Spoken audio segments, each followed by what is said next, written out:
Good morning and welcome to Taunton School for the West of England Schools Under-18 Sevens, and the sun's come out. Who would have thought it? We've been driving through the rain, battling the elements this morning, but the sun's come out. It feels like Sevens weather. And I'll tell you what a tournament we have lined up for you today. 16 teams, 4 pools of 4. Everyone gets a knockout game. We've got cup, plate, shield and bowl, all to play for. And we begin it all with a Welsh battle between the back-to-back champions, Ysgol, Gyfun, Glantaf. Glantaf, the absolute heroes who won down at the Christ College Brecon Sevens earlier this year, up against Whitchurch High School, formerly of Sam Warburton, and of course Gareth Bale as well for you round ball fans. So we've got plenty to look forward to, and we've got some superstars of the schools world here. Kingswood, whose fly half James Lineker was starring for England Under-18 yesterday. The likes of Millfield, Clifton, local rivals King's College Taunton. It is all to play for, and it is all to play for as well, because we are just, 8 days away from the start of the Howden Rossum Park National School Sevens. Not very long at all. This is one of the last big tournaments before that takes place. What people do here will reflect there. This is a big opportunity to lay down a psychological marker over everyone else tournament-wide and indeed nationwide. So this is a huge, huge day here in the southwest, or indeed the west of England, depending on which way you want to look at it. So we've got to get yourselves buckled in, because it's going to be an absolutely top day. Just to run you through kind of the way things are looking, obviously we start with that Welsh battle, then it's into a real classic English derby, Clifton College against Cheltenham College, then we move through Blundell's against Kingswood, Christ College Brecon, of course, who hosted that tournament that Glantaf won, up then against the host, Taunton Schools. So the hosts up at 11 o'clock, that's one to keep an eye on. But we are just a few minutes away. I can see the referees getting themselves ready. We've got tracksuits off, which is always a good sign. and the bells are going, which does tell me it must be 10 o'clock, which means we should have teams on the field very shortly. We've got an exciting commentary team for you today as well. Wilfred Kelmsley's got himself off the netball mic and onto the rugby mic again, which is nice to see. He's ready to rock and roll in just a couple of moments' time. But just to give you that flavour again, we are in the bright sunshine here in the west of England. It's a huge day coming up. It's going to be fantastic. This, as I say, one of the last opportunities. And just to tell you about what else is coming up, Rosslyn Park, Monday to Friday, the 18th to the 22nd, and then it's off to Caldecott, and then we're up to Sedbergh for the Sedbergh 10s. It is a huge, huge period in the schools rugby world, and the warm-up to that starts right here at Taunton School, and I can see the teams emerging, so I'm going to chuck you over in a second to Wilf, who I can see is ready and raring to go. He's got team sheets as well. He's very excited about that. But stay tuned all day long. It's the West of England Sevens live here from Taunton School. Yes, thank you very much, Angus, and welcome to the beautiful Taunton School here. As Angus has alluded to, the sun is threatening to break through and really leave a presence here, and we've got some beautiful new graphics as well here with Next Gen to bring you through this opening game where Whitchurch High School take on Glantaf. Doesn't come much bigger in the billing than being back-to-back champions, but this is a familiar Whitchurch side, very active on the Sevens circuit. Weston Hutchins captaining the side at 13 in the pink scrum hat. One player who seems to have been playing schoolboy rugby for about 10 years in the first team setup.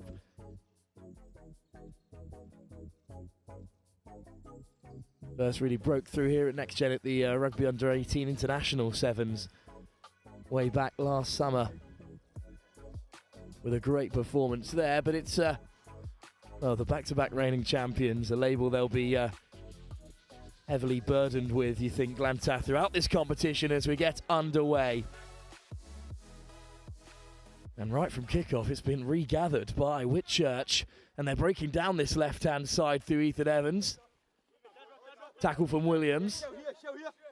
Plenty of familiar surnames as well across these two Welsh sides. Hutchins on the wraparound, teasing footwork and the big fend. Into the high tackle once again. It's Gabriel Williams. Tackle! Younger brother to the Welsh Youth International Teddy Williams, and there's a crash ball through the centre, something you love to see at this format, and they've got a few numbers down the tram lines. Hutchins with the throw and go. Clear out from Williams. Once again switching to the short side, picking out Hutchins. Big clear out from Evans. Little dart through the centre from Rutley. Whitchurch rolling now. Good period of possession for them, but they'll come away with nothing from their first visit to Glantaf 22.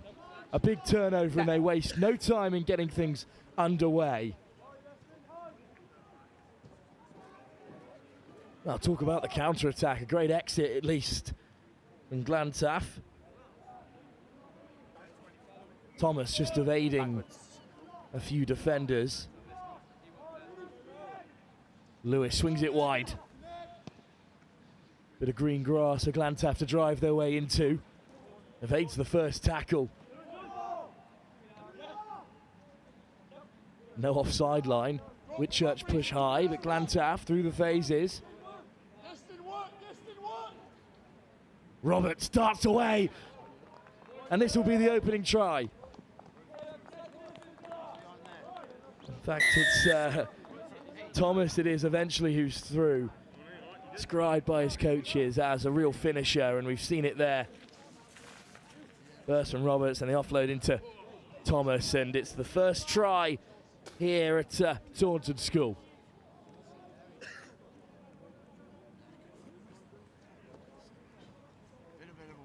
Let's go, please. O'Brien to add the extras. Slots it home for the extra two. Perfect start for Glantaf. Well, Whitchurch worked really hard to drive all the way into the red zone, but there's some good footwork on the inside, and one missed tackle can often be enough. to dot down in this reduced format. Roberts to Thomas, and slipping off the tackles to score. Glantaf will get us underway. The short kick-off, contestable, evades everyone and hacked through by Hutchins. Oh, another loose ball, and Hutchins will look to latch upon it. Whitchurch play with penalty advantage, which they'll opt to take.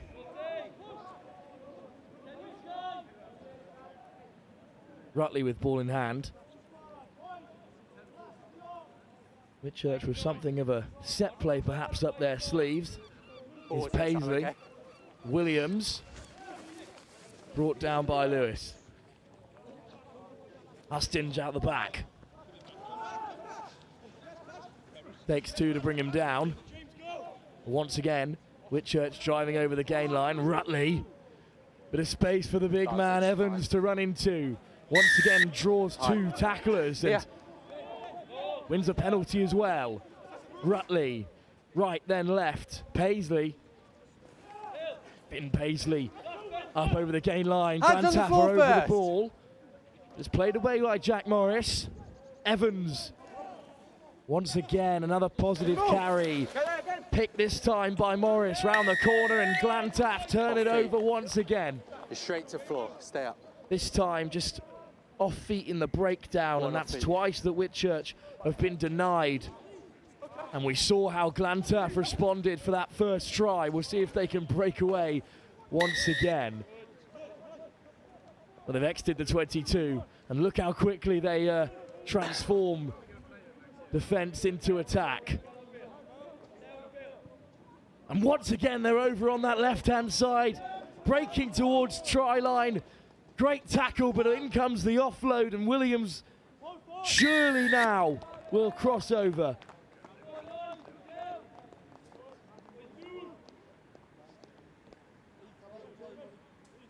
And that is a seriously disheartening few minutes if you're a Whitchurch supporter today. They've created some great opportunities, unable to convert, and despite a frantic but excellent covering tackle, it was a good offload off the deck from the first try scorer. 120. That's behind the ball, please. Thomas this time with the assist.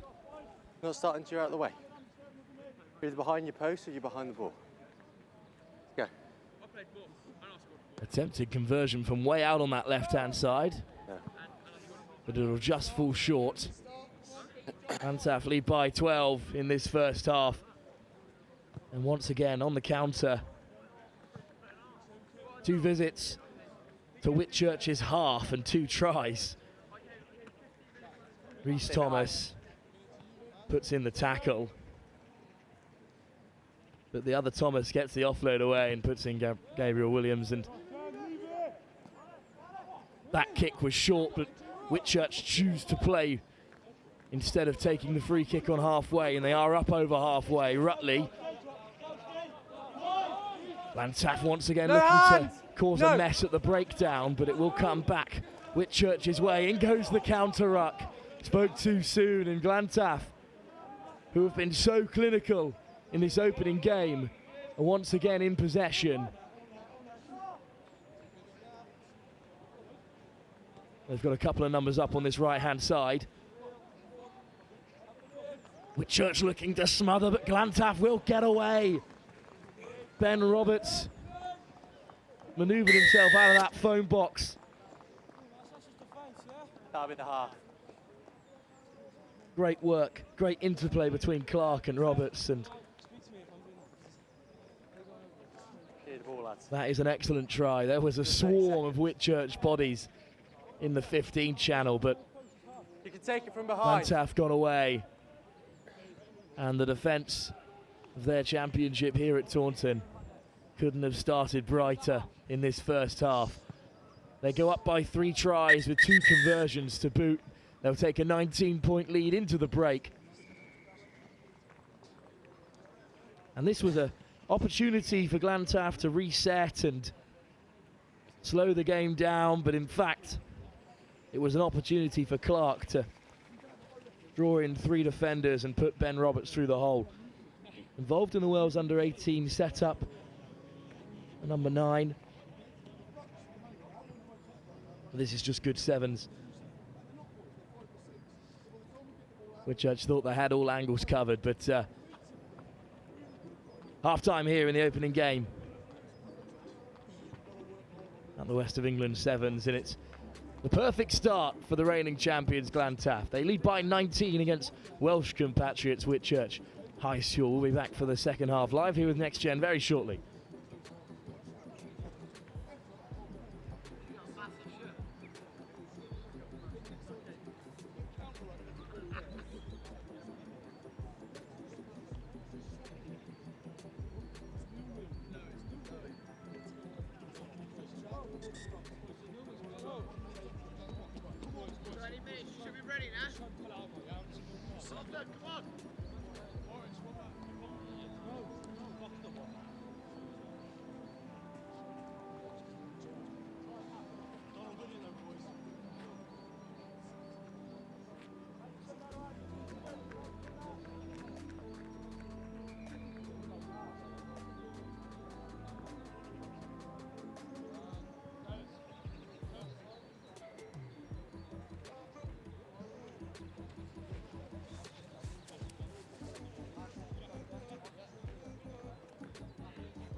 Well, get used to this non-stop action. There's a flurry of sevens tournaments on the way here with Next Gen, and we'll bring them all to you live here at Taunton School. It's the second half, our opening game, and it's Glantaf on the rampage.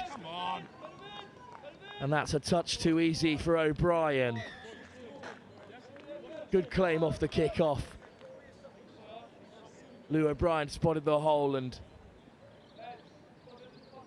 well, this talented Whitchurch side are under a bit of pressure going into this second half. Conceded early, and that'll be 4. O'Brien will look to add his own extras. A 10 or a 15 in the regular game. Always good to have a true playmaker on the pitch in the game of sevens.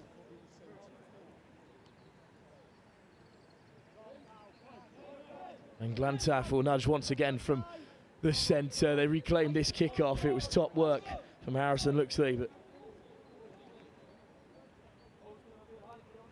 clinical once again from Glantaf. They've scored from every visit to Whitchurch's 22 so far. And here's Hutchins. What can he create in this Whitchurch side, currently on the back foot, trailing by 26? They've made it to an edge. Now they have a chance to reset. Glantaf once again putting on pressure in the breakdown, but this time it's a penalty they've given away, and Williams through the first tackle, brought down by Luxley. Finn Paisley. Hutchins. Some fresh legs on for Glantaf, for Whitchurch still powering on with that starting 7. Jack Ellis, of course, new to the fray and into the breakdown. Bit of space down this left-hand side. Paisley steps back against the grain. Once again, Whitchurch putting some good phases together. But it counts for naught on the scoreboard so far. Hutchins takes them on himself, breaks through the first tackle, lovely footwork, brought down just inside the 22. Great covering from Lucas. Still Whitchurch play. Paisley. Bartlett. Going direct, gets the offload away. The ball goes down. Paisley for the corner. And Whitchurch are on the scoreboard, and they've made their phases count. But gosh, aren't Glantaf making them work for it. And that was an excellent try. Could have had 2 more of those if it wasn't for Glantaf's great work at the breakdown in the first half. That's behind the ball or behind the post, not in the middle. Bartlett takes on the last man, gets the offload away, and that's some good finishing from Finn Paisley. Has Whitchurch's first of the day. Can't convert from way out on the right. They've got a lot of work to do to turn this around. But of course, points difference, all important in a really tough group that Whitchurch find themselves in, which includes last year's plate winners Monmouth. Not a competition to shake your head at, given the quality on show today, as well as Exeter School, who won last year's bowl competition.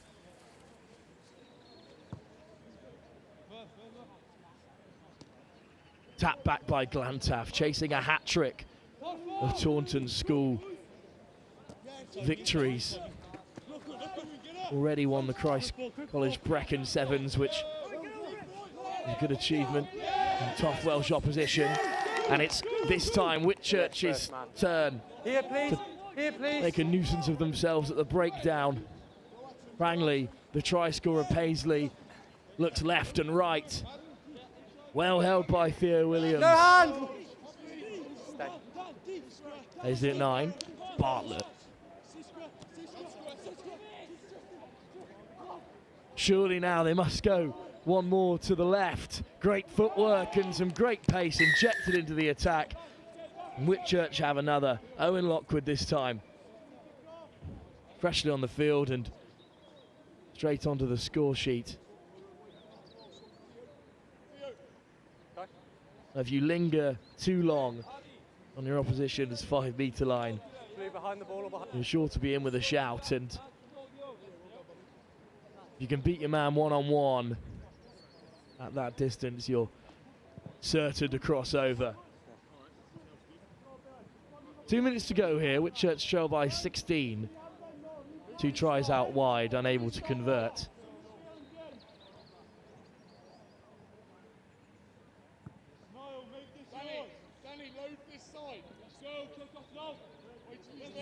Thought Lockwood might feed Sam Neal out on the wing, but instead went himself. It's another great kickoff. Claimed almost, just spilt. And suddenly Glantaf looked threatening. Well held. Whitchurch once again in the breakdown. Paisley making a meal of it. Flicked away coolly by Owain Hall.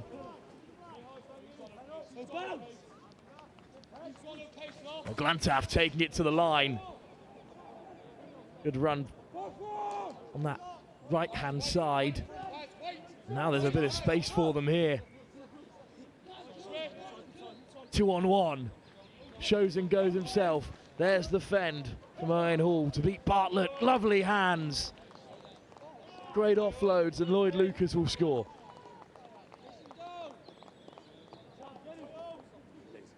Another fly half in this Glantaf 7 side. Another one involved with Wales under 18 in previous renditions of their squads, and pretty textbook 7s from Glantaf, and they've put an end to the late Whitchurch fight back. Time's up. Time's up. And it was an excellent kickoff from Whitchurch, but just spilt on the take, and 2 great offloads. And the little step left to right at the very last as well.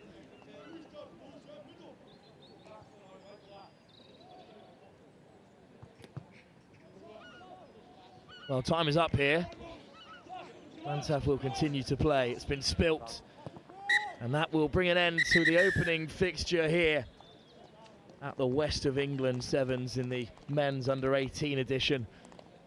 Of course, competitions taking place at 3 other venues, including a women's rendition and under 16, under 14 men's. But all the focus here is on Glantaf and their unstoppable opening performance. We'll send you over to Angus Savage, who I believe is with the opening try scorer of the tournament, Derry Thomas.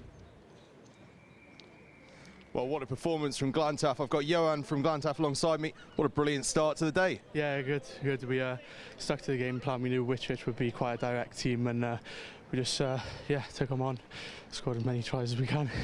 Yeah, certainly a good start. Obviously, a bit of pressure on you guys. You've had a great 7th season. You've got a great history here. What was that, the sort of chat beforehand? Yeah, basically just trying to get the 3rd win in a row, really. Yeah, we've got a good history here. Just trying to keep it going, really. Got a decent squad out today, so just try our best, really. Yeah. Bit of a rest till the next one. It's Exeter next up. Excited for that one? Yeah. Big game. I know they got a few big players over there, so yeah, excited for that one. Nice stuff. Right, go and get some water in. We'll catch you later. That was Johan from Glantaf. They're off to an absolutely brilliant start to the defence of their title. Up next, we've got Clifton College against Cheltenham College. That's a real little southwestern battle, that one, isn't it? We're going to have the red and blacks against the blue and whites. Can't wait for that one. But Glantaf are off to a rocking start. We'll be up with the next one in just a couple of moments' time.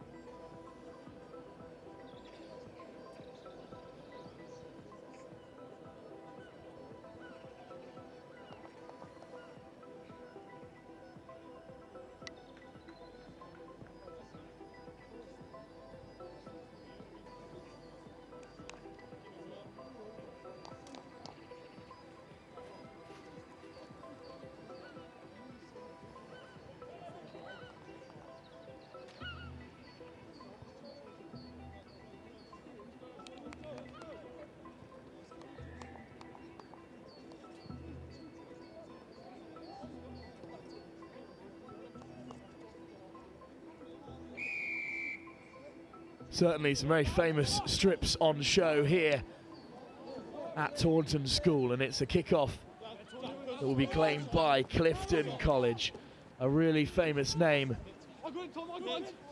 at schoolboy level, and they've looked to start bright here. Well, it's a lovely offload right on the touchline, ball back inside, opening try, Delaney will score.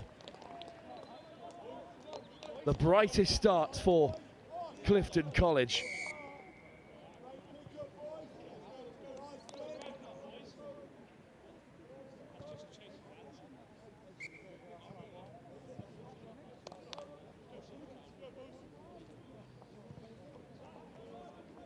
Well, things really couldn't have started brighter. Luca Arva on that left-hand side did excellently well through that final offload.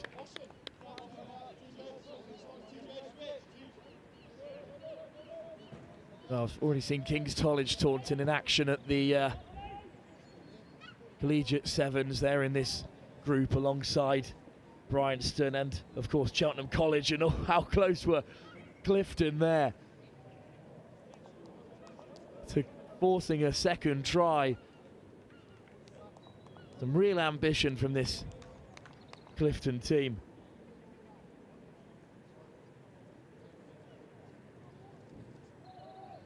But it will be a scrum for Cheltenham College, but they're certainly not out of the woods yet with a scrum on their 5. But they have got it away. There's the big don't argue, and there's the offload out to the right-hand side of Cheltenham, and from the breakdown as well. Nixon penalised. As Cheltenham look to drive further out of their own half, and once again just shrugging off defenders with some serious physicality. Numbers in support. Back comes Nixon on the cover. Offload away over the breakdown, looking for the turnover. But it's still with black and red possession. They have got numbers on the left. Back across the grain, skipping through defenders. Opening try for Cheltenham College. And right under the sticks, they've got a chance to level it up as well. Really don't know what to expect from this group. Bryanston and King's College Taunton also involved.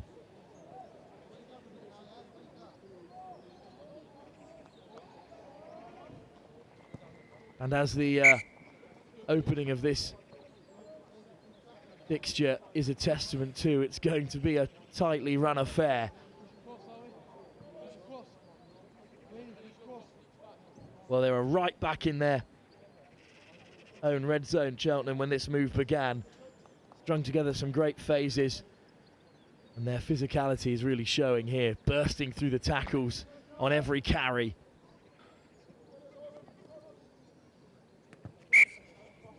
Offside from the kickoff, and it'll be a free kick on halfway.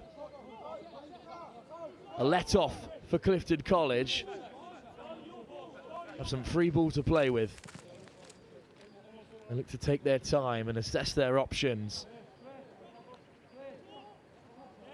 Delaney, the try scorer at first. The ball's been put down, hacked through by Cheltenham College. Who will win that race? It's on the chase. Rogers might be beaten. Try given.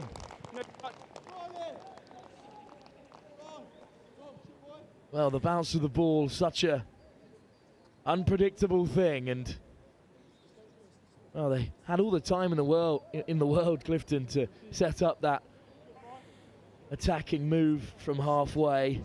It certainly didn't go to plan. Just spilt as Millett was coming on the wraparound. Cheltenham College the quickest to react. Clifton slightly fortunate that they've not been penalised further for that tackle off the ball, but the try will be enough to keep Cheltenham happy. This big Southwest derby.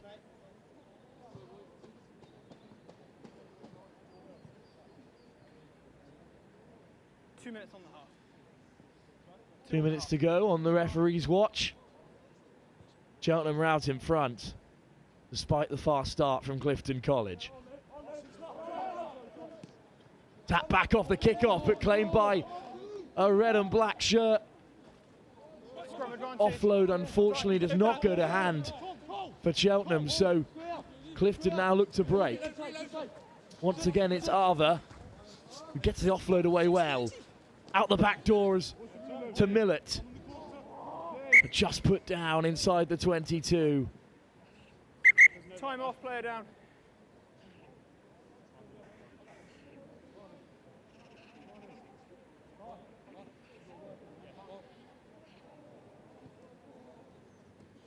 Unfortunately, a man down for Cheltenham.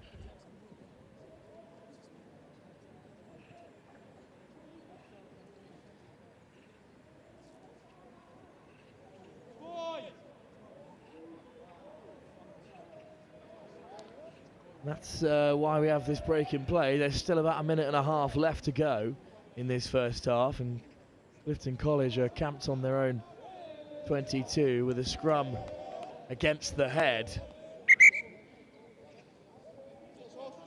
We will be back underway.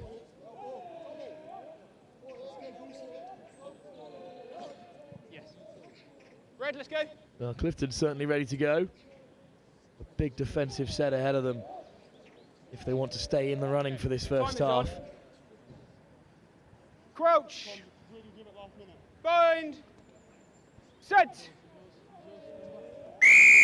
Loose head up and around. Penalty at scrum time in the game of sevens. You don't see that very often, but the quick tap not to the referee's liking. Big opportunity then for Cheltenham College. Taking contact at first receiver, but what great leg drive. And suddenly they're just a few inches short. Footwork at first receiver once again is enough for Cheltenham College. The touchdown for their third.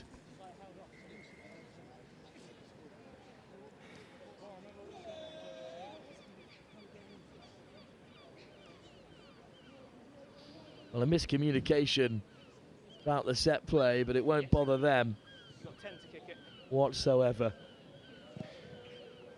Wonderful footwork to deceive. And a great strike as well to add the extras, so Cheltenham College extend their advantage.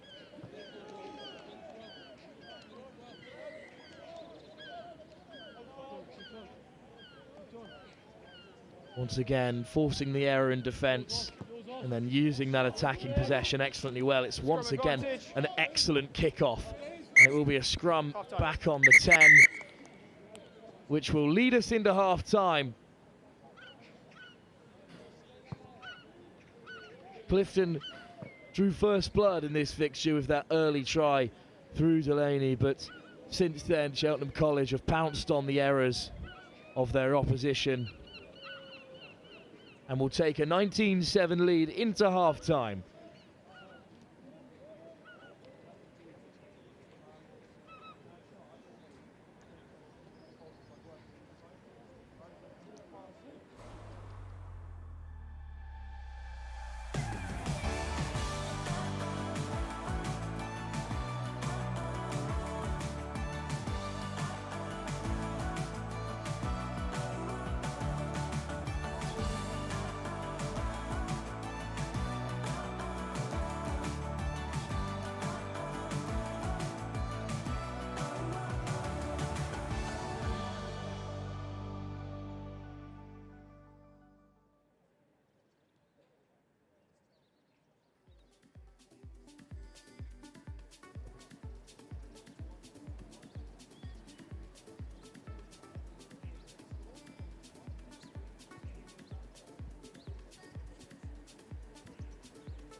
Clifton have some work to do to get back into this game.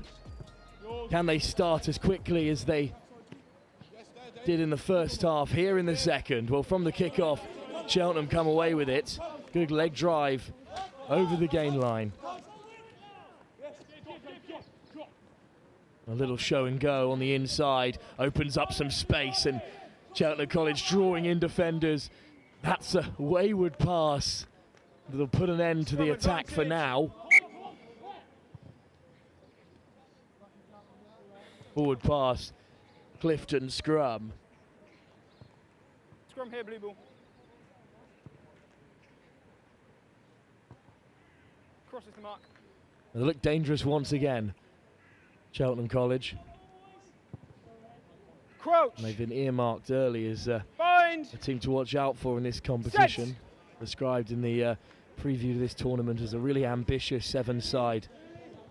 They've got high hopes for this tournament and others to come, as do Clifton College. Great footwork, in goes the fend, away down the right-hand side goes Harrison Nixon, and in a moment Cheltenham College concede. How quickly momentum can change. And they do add the extras. What a try by Nixon that is. Great footwork from the young number 15. From the scrum, simple hands. Delaney, who scores the first, feeds Nixon, and great pace and footwork.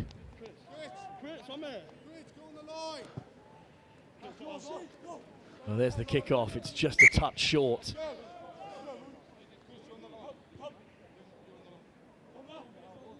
Line blue. Cheltenham College then on halfway. Well, it was from a Clifton tap that Cheltenham College scored their second. But they're in possession this time, and there goes in the big shot. But it's been worn excellently well, and suddenly they're on the break, and Clifton are scrambling. It's a good line that draws in two defenders. Tackle away. Cheltenham still in possession. Show and go at 9. Darting away, brought down by the very last covering tackler, just hacked back towards his own teammates by Cheltenham's 15. There's a bit of crossing in midfield. That's as obvious as it gets, even if it is clearly accidental there. And Clifton College escape unscathed from this attack.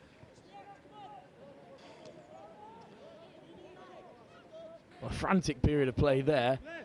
Clifton now with the opportunity just to take a breath, but they're still inside their own 22, searching for an outlet.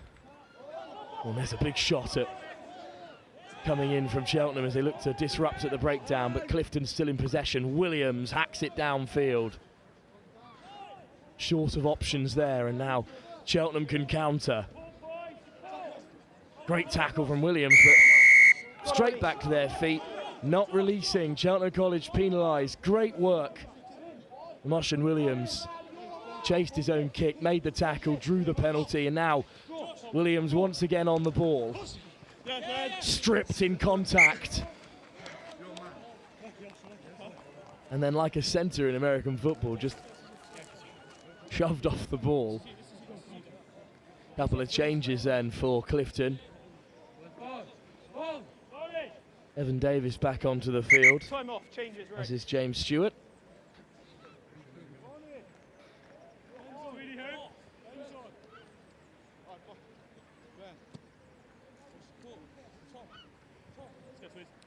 It will be a Cheltenham College scrum.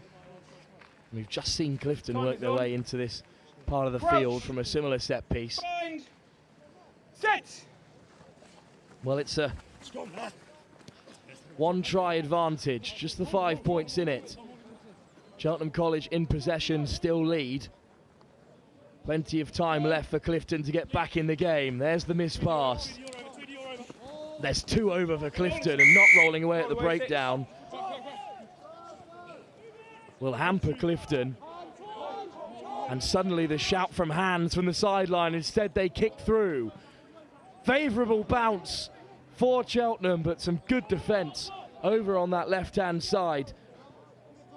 Stems the flow for now. Back down the short side they come. There's the switch play in midfield. Great offload. Suddenly there's an overlap here, but a forward pass denies Cheltenham the opportunity to kill off this game.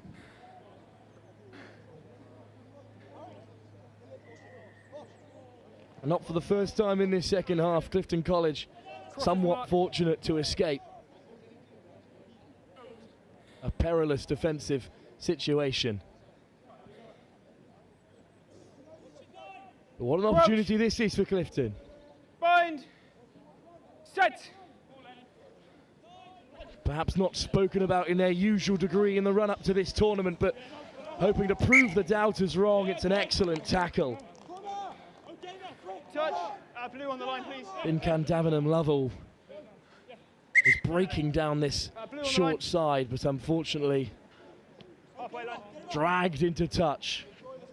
And now it will be our first line out of the day here at the West of England Sevens. 9, 2 and 2, please. Receiver. Receiver, blue in. Fine there, thank you. Well, it's a proper line out in the truest of sevens. Cheltenham College now on the attack. Short line, picked out, but good defence. 10, roll away. But unfortunately, it's not rolling the call. Still in possession, Cheltenham College, still in the lead by 5.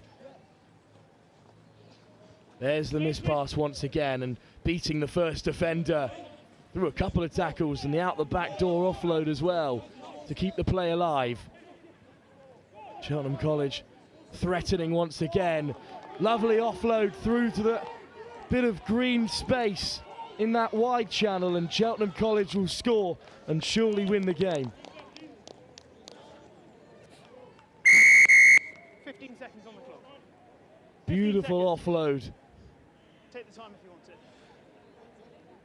to cut through the Clifton defence, and they had their chances, the men in blue and white, but Cheltenham College, the deserved winners here.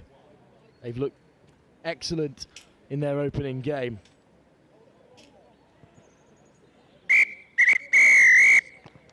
Final score then, Cheltenham College add the extras to put Clifton to bed, 26-14.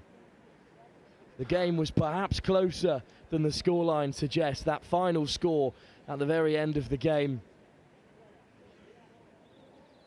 put the cherry on top, really, This is an excellent offload. Just beautiful deception.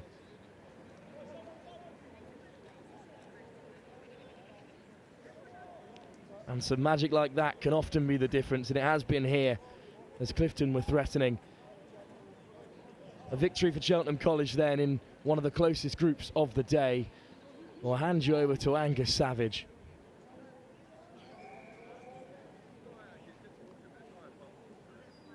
Who's with the well, a brilliant start to the day from Cheltenham College. I'm here with Troy. Troy, tell me about that one. Yeah, that's good. Boys played well. Good to get that first game out of the way. Tough group, tough game. Yeah, should be good. And boys feeling confident coming into today? It looks like you got a strong squad out and obviously playing some lovely stuff out there. Yeah, boys are confident. Been training all week. Good training. Just have to just play it now. Play our game. Certainly do. Right, go and get yourself ready. Cheers. We're up next very shortly with Blundell's up against Kingswood. Kingswood, who we've seen perform excellently well, but Blundell's were in a cup semi-final over the weekend. How have they recovered? We'll find out in just a couple of moments' time.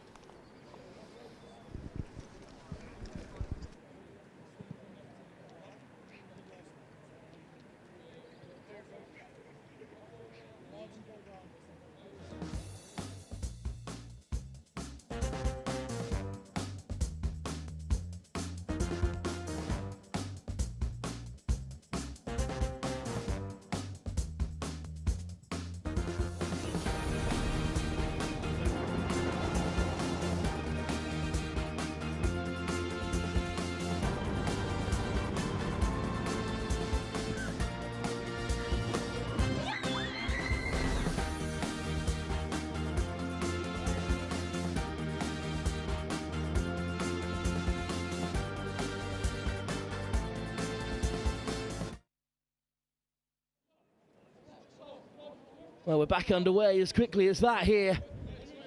This time it's Blundell's in action against Kingswood. A Kingswood side, of course, who were victorious at the Collegiate Sevens, but it's Blundell's with possession.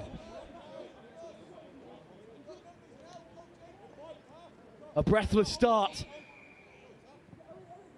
And Blundell's get the offload away, and they're looking really threatening here. Up past the 22. Kingswood scramble back into their defensive set.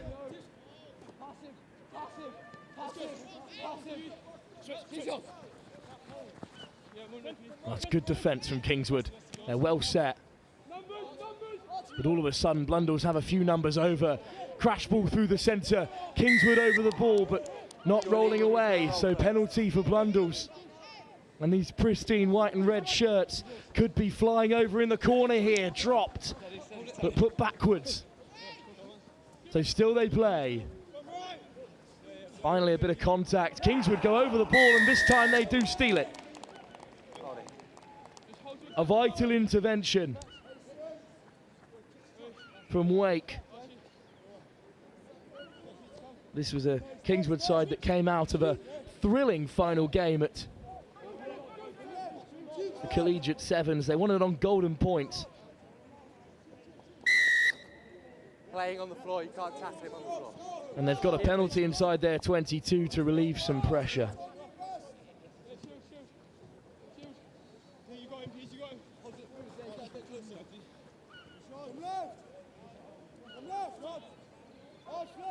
Marshalled well by Blundell's. No escape so far for Kingswood, but they could have forced an overlap on that far side, but big tackle comes in on Basti Lankilder. Can I get someone to run touch that side for me, and then you'll swap for the next half? And Blundell's have it back. We'll swap with them at half time. Just wave an arm. Thank you.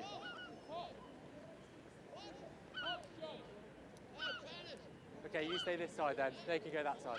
Thank you. Right, well.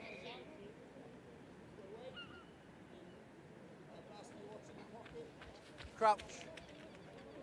Bind. Scrum then for Blundell's. Set. Great opportunity for them. Denied from their first visit. The Kingswood 22, but back they come. Chip through this time. There's black and red shirts on the cover, and they could turn defence into attack here. What a counter. Excellent dart down the short side by Oscar Belmont, but tackled into touch. And once again, Kingswood just can't get out of their own half here. Another opportunity from the set piece for Blundell's. That's got to be back 10. Numbers. Hold it, black.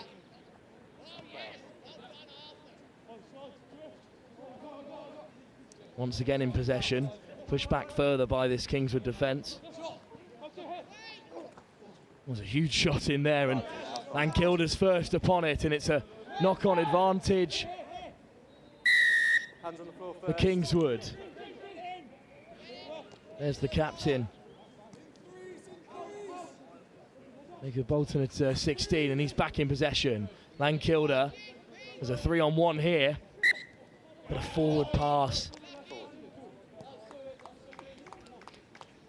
Black, that last line out, you're a number down, you must match, okay? So you only had 2 there. Unfortunate there. That last line out. Kingswood so close to getting out of their own half, but unforced error there. I was trying to call, it didn't have an impact, but let's Here's Blundell's possession once again. crouch. Bind. Set. Advantage, knock on. Well, it's been knocked on, unfortunately, at the set piece, and 2 knock-ons, first that's on out the white, hand back. of Lankilder as well. Come this way, touch. So a changeover in possession at scrum time. Okay, both hookers to the left, thank you. And this is the best opportunity so far Crouch. for Kingswood. Bind. Set. Well, for the moment at least, if they can Let him use. pull the ball out of this scrum, it's a real mess. And once again, we are bogged down at scrum time here. Knock on is the call, Use him up. and Blundell's are back where they started a few moments ago. Okay, let's hold our weight, please.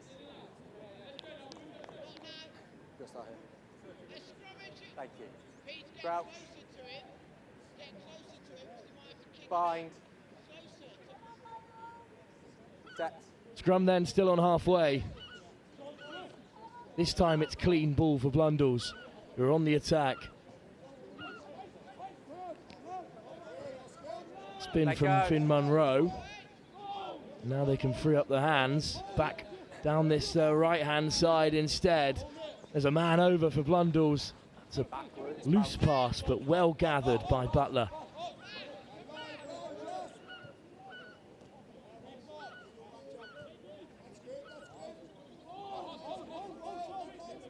Kingswood defence stands strong at the moment. Blundell's just investigating the defensive line.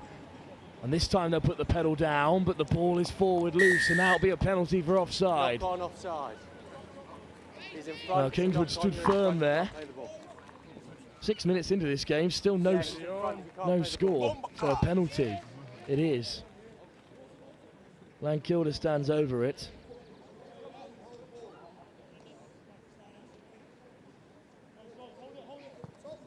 There's the chip through, Let and go. suddenly Kingswood could have a man over here. 1 to beat, skips away. And we will have the opening score. Belmont will touch down That's half, lads. right on half time. Yes. Will Shadlow with a lovely kick through. Picked out. Belmont on the overlap. Blundell's push really high. Shadlow spotted the gap. Belmont the quickest to react, and the opening score falls Kingswood's way, and they'll take that advantage into half time.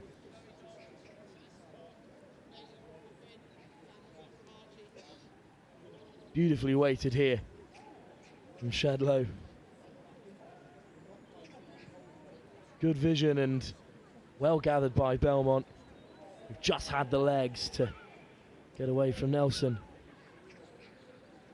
Half time then in this opening game for both these sides, and Kingswood take a 7-point advantage into the break.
Back underway from the kickoff, and it's Kingswood in possession.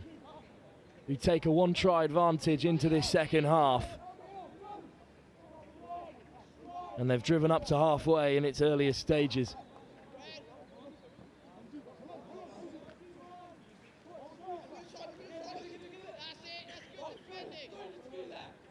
Lankilder now takes contact. Quick ball at the breakdown. And it's just been spilt, and what a shot that is. Physical from Archie Wake following the misplaced pass.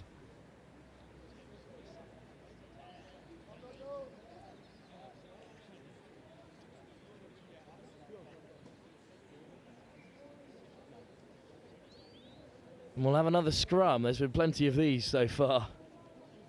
Low will feed it for Blundell's. Bind. Set. Straight out for the men in red and white.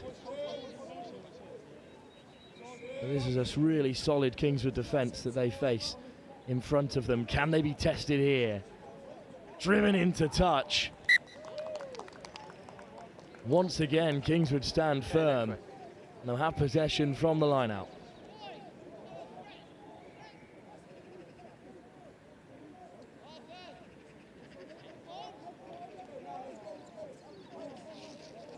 Need receiver, White, White. Receiver, please.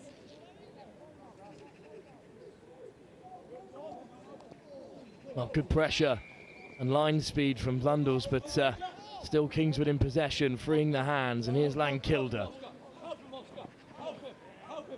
Over goes the try scorer, Belmont.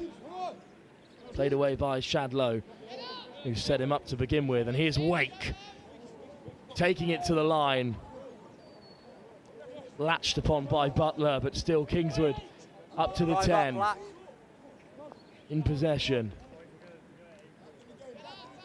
Shadlow goes to the left-hand side this time, bursting through the first contact. High. Above the sternum.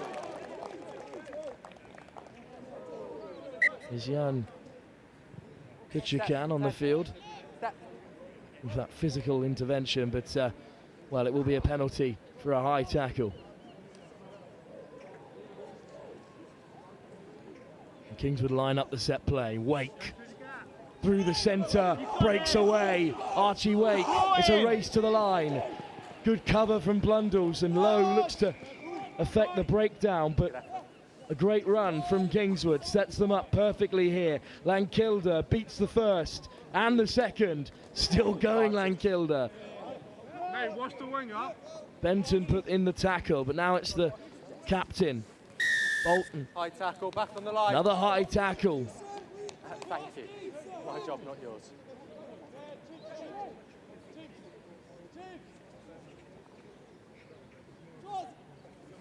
Well, assessing their options, Kingswood, they found a hole. But held up is the call. Will Shadlow, I believe, couldn't touch down. Held up. Excellent defence to keep Blundell's in the fixture. Okay. Toby Butler does really well 11, good. to hold up Sure. possession. Cool. Pitch them up, please. And now it will be a scrum Come aside. No, there, boys. No goal line in 7s. It's back. that Lowe will feed for Blundell's. Step out your way.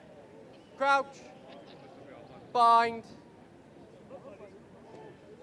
Set. Well, here is Lowe, looking to create a little 3-on-1 down the tram lines. There's the show and go. Big contact comes in on Lowe. First man, it's stolen by Kingswood, and Belmont, the try scorer, almost away. Throws the offload, but it's been picked off by Cross. The ball is loose. Blundell still just about retained possession. Cross flings it wide, and all of a sudden Blundell's look to break. There's the kick through.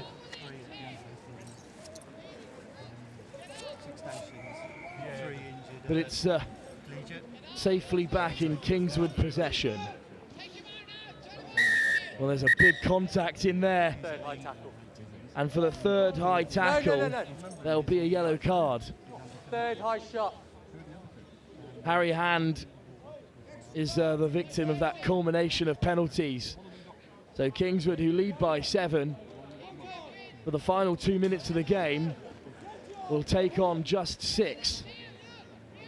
Red and white shirts. There'll be a little bit of space on both wings now, but some great footwork might be enough for Kingswood to open up the space through the centre instead. Gardlow plays 9. Strong carry once again up through the centre. Lovely footwork. Great deception by the skipper. And here's Lankilder,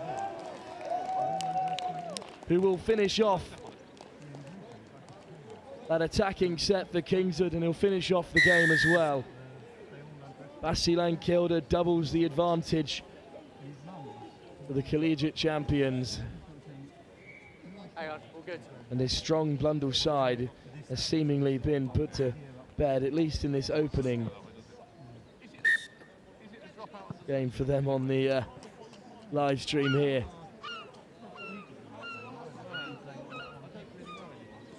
Just good retention of possession throughout. Okay, 20 seconds left. And there's some lovely footwork to finally put Lankilder away. Good acceleration. Time off. Sherborne and Collegiate, the other two sides in this group, and they'll have one eye on this game. Okay, time But this Kingswood side, off the back of an unbelievable 15 season,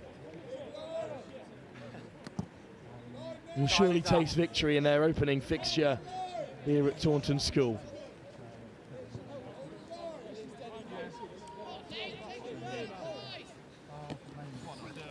Blundell still playing with ball in hand. And yet another high tackle in this game, this time Belmont penalised, the opening try scorer. And they'd love to take something from this fixture, Blundell's. Let go. But they're still being marshalled by Kingswood, whose defence has been exceptional today so far. And there's the misplaced ball. And suddenly Belmont will regather, and the game does not end until Belmont says so, as he dots down for his second try. Yeah, time's up anyway, man. Well, from the knock-on, Blundell's just felt a bit defeated, and Oscar Belmont the quickest to react.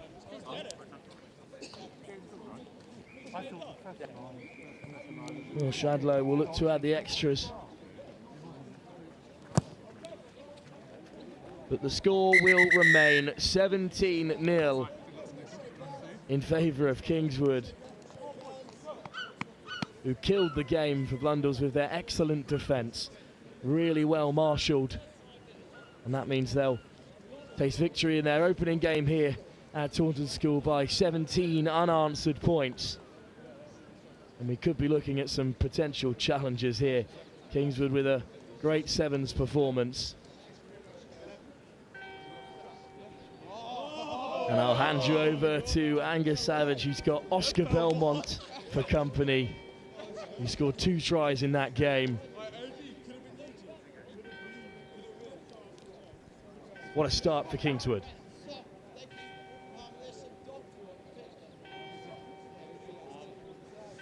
And I'm joined here by Oscar. What a brilliant performance from Kingswood. You had to dig deep for that one. Yeah, that was tough. I am knackered. Can barely breathe, but yeah, they're a good opposition. Good win though. It's been a big year for you boys. You had a great 15 season. Your fly half James Lineker playing for England yesterday, and then you boys coming down here putting a good one in. It must feel good. No, it's great. This is best season I think we've had in years, and everyone's worked so hard this year. We're deserved of this. Absolutely is. Right, go rest up, mate. Really good to talk to you. We are back live in just a second with Christ College Brecon from Wales up against the host. It's the first time we're seeing the host today, Taunton School. So get ready for it. Wilf is going to be on commentary, and I can see the boys on the field behind me ready and raring to go, just as soon as the referee's got his mic done.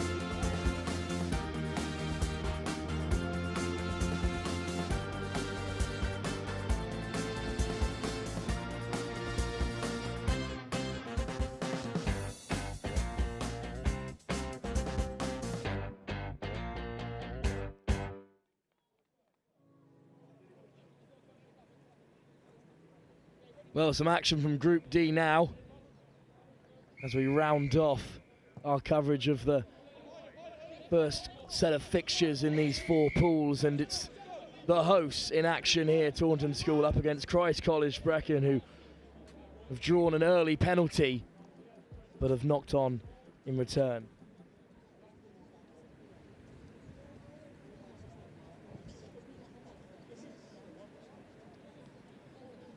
Well, the hosts have Millfield, the Ipswich Floodlit Sevens champions, for company in this group, along with Bristol Grammar School.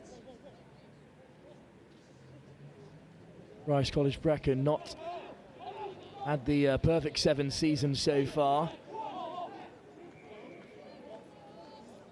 but they are a really threatening side, and they're showing it here as they rush down the left-hand side, and Lewis Howells will score the first. A sprinter as well for Wales, and he's shown exactly why there with some great pace.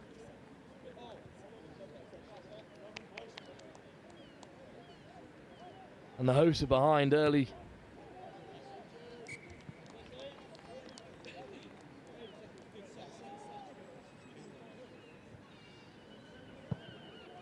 Speed really does kill in the game of sevens, and Christ College Brecon have that in abundance, as does Lewis Howells.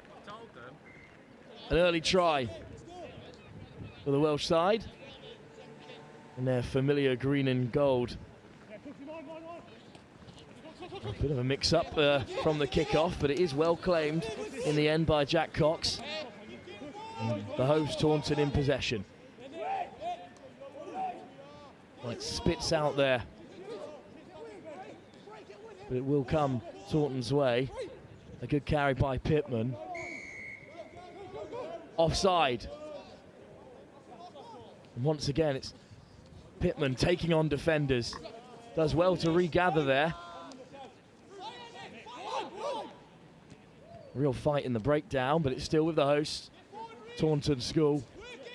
And suddenly there's a 2-on-1 out wide here. And it is in the hands of Jack Cox, who's just dragged past the touchline. Great defence from House. Green ball. The Cardiff Rugby under 18. Mark there, please. And Christ College Brecon Green line out. have just about kept Taunton School contained.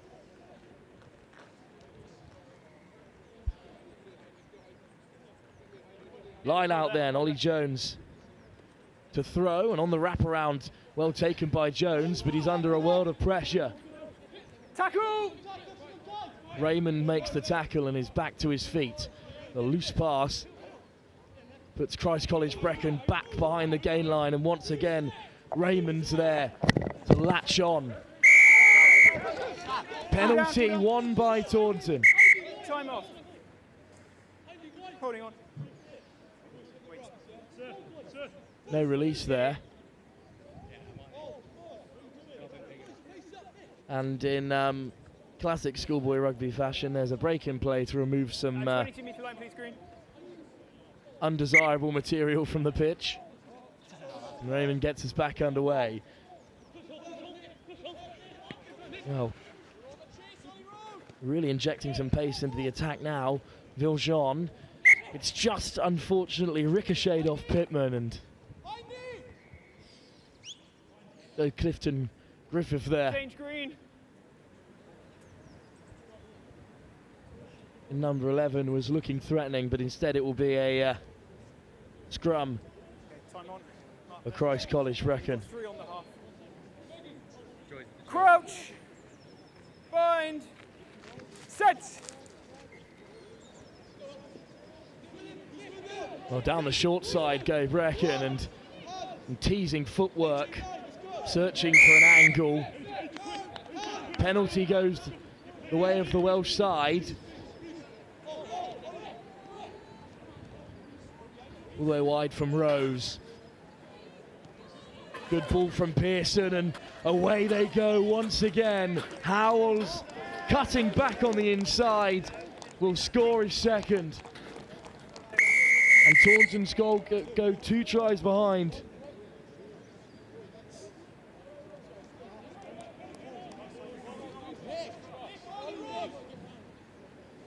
And it's another great finish from the sprinter Lewis Howells. Simple draw and give across the face of the Taunton school defence.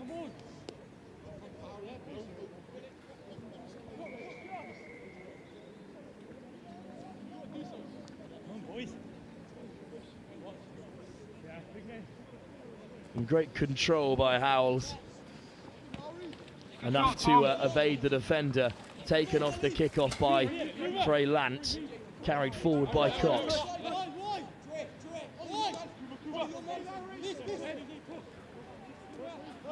And they go all the way left to right here to Taunton, the backdrop of their own beautiful grounds, it must be said.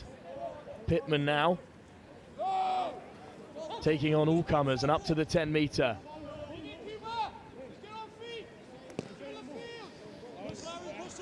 Seven on feet for Christ College Brecon, and Cox does well to take that offload, but once again dragged into touch, able to free the hands before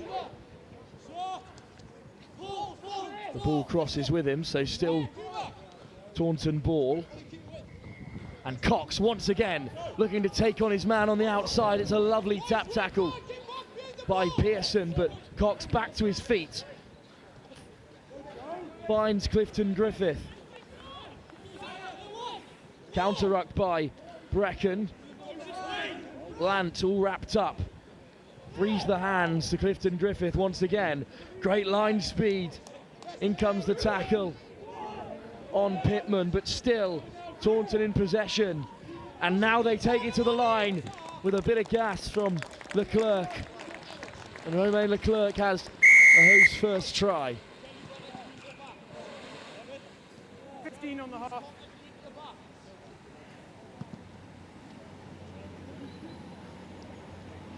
Now, good defence across the board from Christ College Brecon. He really made them work for this, but kept freeing the hands, kept the ball alive, and in the end they cross over with an extra man out wide to boot. Leclerc goes all himself. Okay, last play of the half. And at the final play of the half, King's College Taunton are on the Taunton School are on the scoreboard. They would not like that mix-up at all, the home side. King's College will be in action in 2 games' time here. Play on. But at the moment, it's the hosts in action, Taunton School, who trail by 12 points to 5.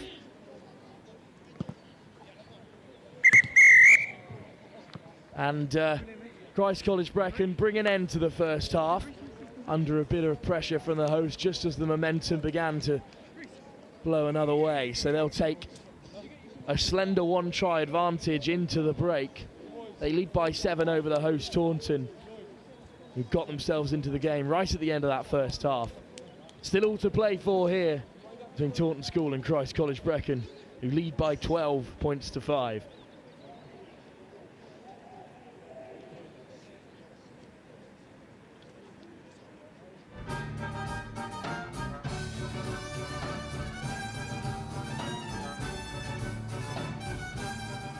Oh my gosh, the words can't describe it. Words Unbelievable. indescribably wonderful.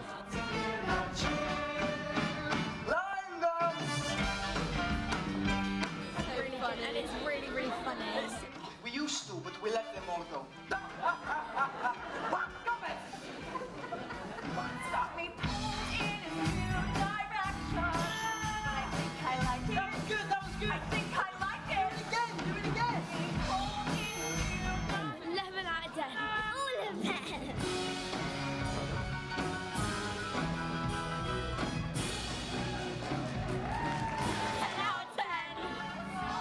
I'd say it's better than the West End. You can't do better than the Adams family in Taunton.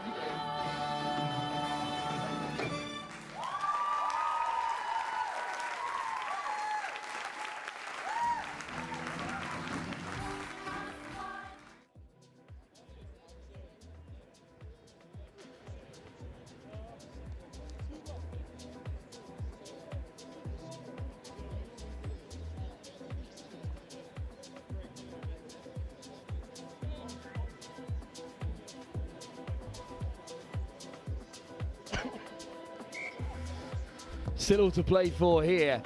Christ College Brecon with 2 tries through their Welsh sprinter, Lewis Howes, but it's the hosts who scored at the end of that first half, who looked to change the outcome of this game. Taunton School in possession from the kickoff and all the way up to the 10. Big carry from Clifton Griffiths, well marshalled by Howells. That's come off a Welsh hand, so Taunton can play. And they might have a bit of an overlap here. Cox darting for the corner.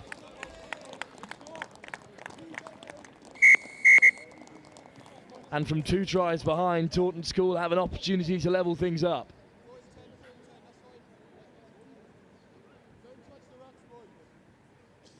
Well, Leclerc with the initial break, the try scorer for Taunton in the first half. And once they made it into this attacking third of the field, it was simple hands, and once again Taunton School score with another man over. They're creating a lot of space in these wide channels.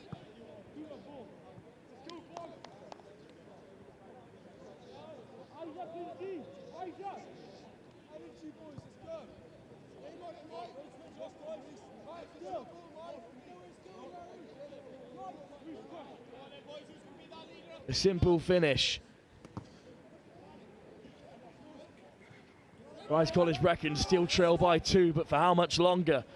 Loose pass. Can't be regathered by Edward Mudson, so Brecon will look to break instead. Lowry with that initial carry. Suddenly there's a man over. Conker takes contact instead, draws the penalty. Christ College Brecon yet to exit their own half in this second 7 minutes of this game.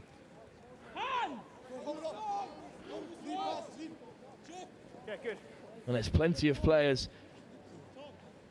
of the blue and red variety looking to make a mess for Christ College Brecon, but they've done well to retain possession. All of a sudden there's a big old overlap on that right hand side, but the ball goes down. Dylan James can't hold on to it.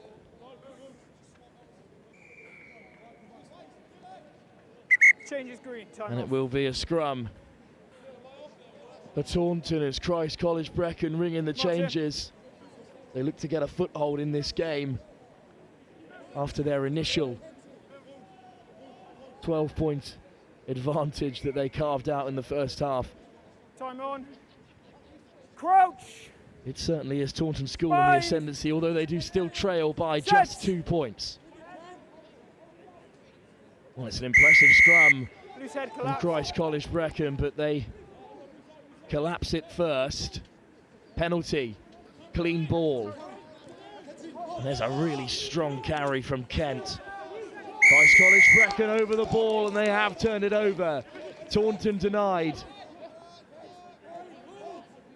And Brecon wastes no time in getting the game back underway. Taunton did not track back 10 yards either. All of a sudden it's opening up for Christ College Brecon. There's a good carry through the centre. Can they find Howells? Forward pass. Forward pass is the call. Well, the Howells was well marshalled into touch by the Taunton defence, and opportunity gone for the moment for Christ College Brecon. Taunton look to rebuild things. Let's go. From inside their own half. Crouch. Bind. Set. Viljean with the feed, clean ball, and here's Cox. Beats the first. And suddenly, Christ College Brecon are scrambling. Here's Leclerc, who might go all the way here. Great defence on the cover from Christ College Brecon, and they've turned it over as well. Well, Cox and Leclerc, the two try scorers, the two danger men really for Taunton. Well marshalled on the cover by Christ College Brecon, and suddenly they're under pressure themselves from a strong Taunton defence, but they've managed to free the hands.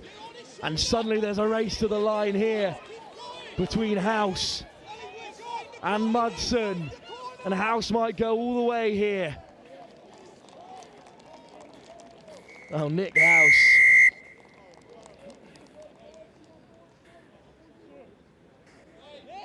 Had the legs to evade the onrushing Leclerc and Mudson, and despite being under a lot of pressure in this second half, Christ College Brecon found a way to go coast to coast from inside their 5 metre, and they stretch out a 19-10 advantage with not long to go here. 90 seconds. Just 90 seconds on the clock, and Taunton are in need of 2 scores to get themselves out in front for the first time in this game. I couldn't believe you got that way, mate. Yeah, I know, neither. That's House in conversation on the sideline there. Couldn't believe he managed to break and score. But Cox has effected a turnover in defence for Taunton, and here's Clifton Griffith. Finds a pass into the wide channels, and it's a race to the line that Raymond will win. And there certainly isn't long to go here, but Taunton is still in the fight.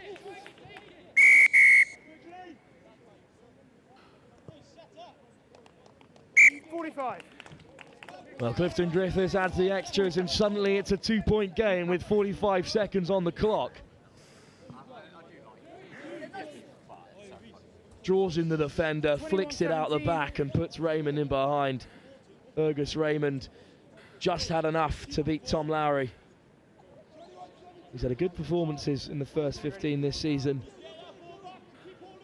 Couldn't hold back Taunton there, and from the kickoff it's crucial they regather. Huge shot comes in from Joe Clifton Griffith, and in the counter-ruck they think they're away, but penalty goes the wrong direction and it's hacked downfield by Christ College Brecon, who will have the line out as well, and they are in no hurry to take it. Is up.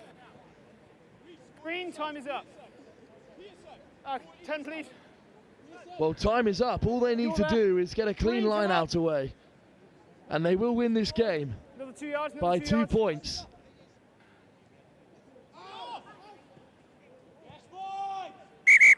Pearson has the final say. The captain clears his lines, and Christ College Brecon take a victory over the hosts.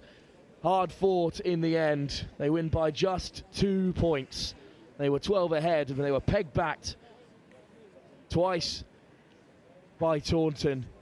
But it's Christ College Brecon who begin this tournament with a victory. Hand you over now to Angus Savage.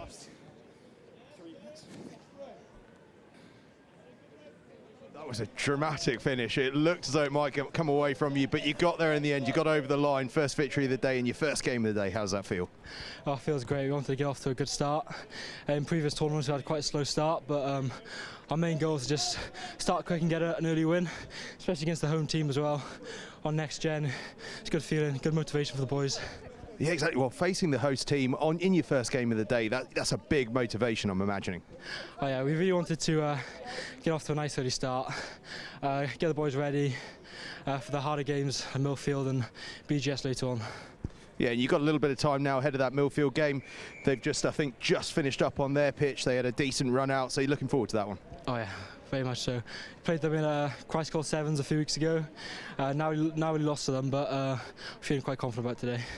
Well, go get ready for that one. Well played today. Up next, we've got Glantaf, who got off to that fast start. Remember, they are the back-to-back reigning champions, looking for 3 in a row. They're playing Exeter the first time today. We're going to see Exeter. Let's see how that one goes with Wilf.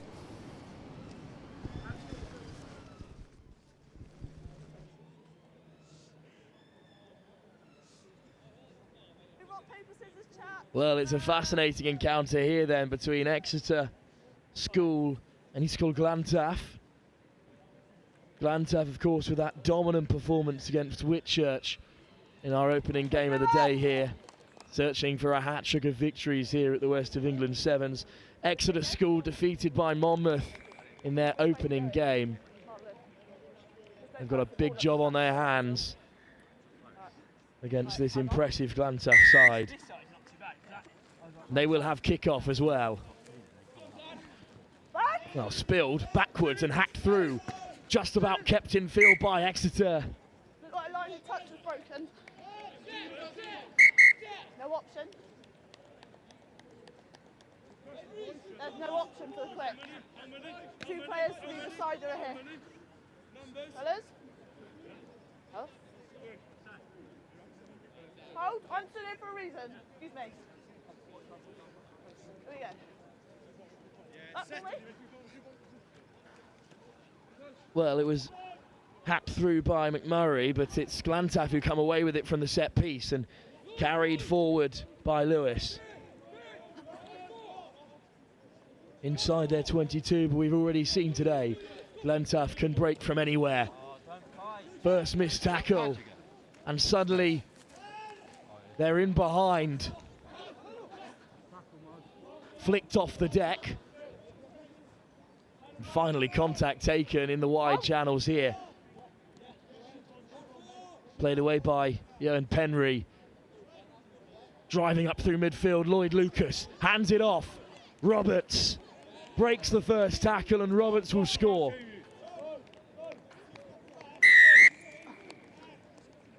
Well, Roberts, who scored in their opening game, has scored the first here against Exeter School, and Glantaf are back where they desire to be, on top. And with that big deciding game against Monmouth later, you feel they could do with taking a victory away here, and they will add the extras as well. Now Lucas drew in the defenders, freed up Roberts. On our commentary notes here, it's just the word pace and an exclamation mark next to his name. He does excellently well. Let's get on the outside of Ward, Exeter's very own speedster. Glantaf then with the kick-off. They lead by 7. Exeter piled on some early pressure, but they broke from their 22, and they've claimed the kick-off as well. Back down that left-hand side, they've got a few numbers over. Roberts, the try scorer, back against the grain and just darting away from defenders, and here's the big overlap, and Lucas under a little bit of pressure, will dive over in the corner and have Glantaf second. Don't drive too hard off the edge, yeah? Keep an eye on numbers. Yeah, you had 3 on this side, we drove like 5 of us out. Okay? You can hear the instructions from the Exeter sideline. It was really just Ben Roberts' excellent footwork. Drew in so many defenders, and then on the overlap, Lloyd Lucas was there. A great effort from the touchline as well, but it's wide of the right-hand upright from O'Brien.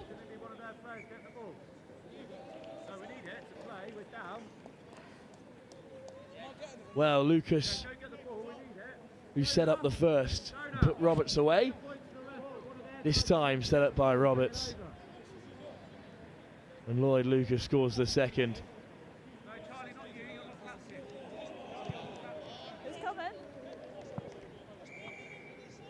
Exeter back to collect possession. The Glantaf are in no hurry to get the game back underway. They lead by 12. Wasn't directly at you. And it will be their kickoff, which they regathered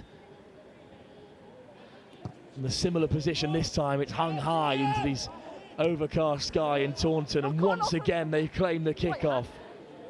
It's back in the hands of Harrison Luxley. Lewis offloads. O'Brien, the missed pass to find Penry, who takes them on the outside. But Penry marshalled into touch. No try for Lucas. And Exeter, for what feels like the first time in a long while, will have a bit of possession, even if it is a set piece on their 5 metre.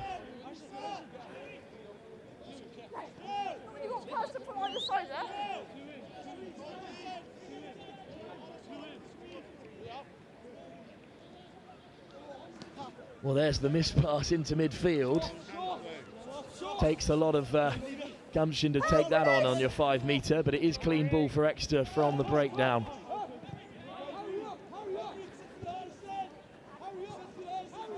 Assessing their options, and on the switch, they found a bit of space in behind this Glantaf defence.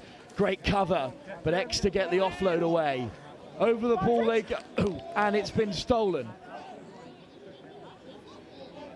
Now Ben Roberts absolutely everywhere for Glantaf, and he's in the breakdown there to steal possession away.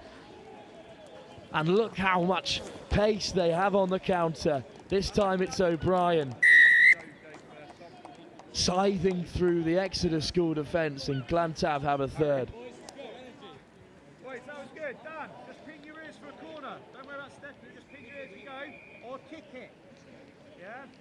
Well, it was a lovely switch play to get Exeter on the attack, but from the breakdown, turned over.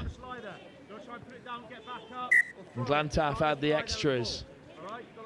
The lead by 19. Well, who can stop them? I missed that memo. I missed that memo, right? This Glantaf side already tasted victory this year at the Christ College Brecon Sevens.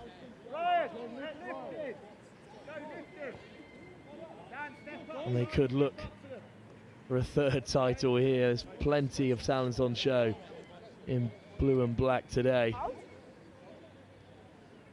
Well, they've claimed the last 2 kickoffs. Really key for the game of sevens. This time it's kicked deeper. Allowed to bounce by Exeter. And from the breakdown, Glantaf so nearly turned it over again, but it is Exeter possession. They break through the first defender and look to be in behind here. Lofted into space, but a knock-on is the call, and Exeter just cannot escape. The half-time will bring a bit of respite for Exeter, who've been under pressure from Glantaf, just unable to string enough phases together to really threaten the Welsh side, who have looked as clinical as they did when they took apart Whitchurch earlier in the day. Well, you certainly could be looking at potential champions here as they lead by 19 at the break. What can Exeter College offer in response in the second half, which will be live shortly here at Taunton School for the West of England Sevens.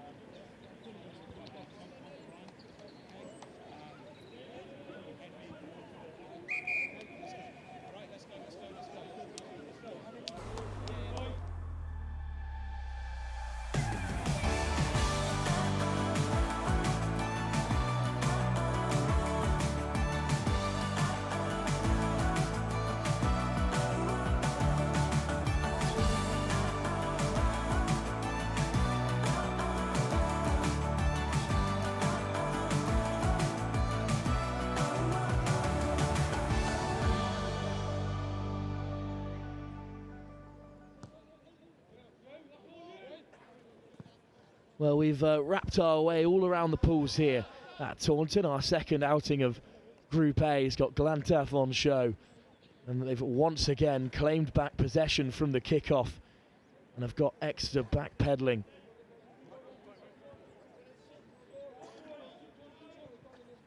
Williams, Luxley, Burrows. Going right to left and then back to this right-hand side and deciding to take Exeter on. Still driving forwards is Penry, and it's a penalty advantage as well that they will in fact use. Tapped quickly. And not 10 as well, so another advantage for Owain Hall. All the way wide now. Armdale driven into touch. And Exeter have repelled Glantaf this time. And will have a line out as well.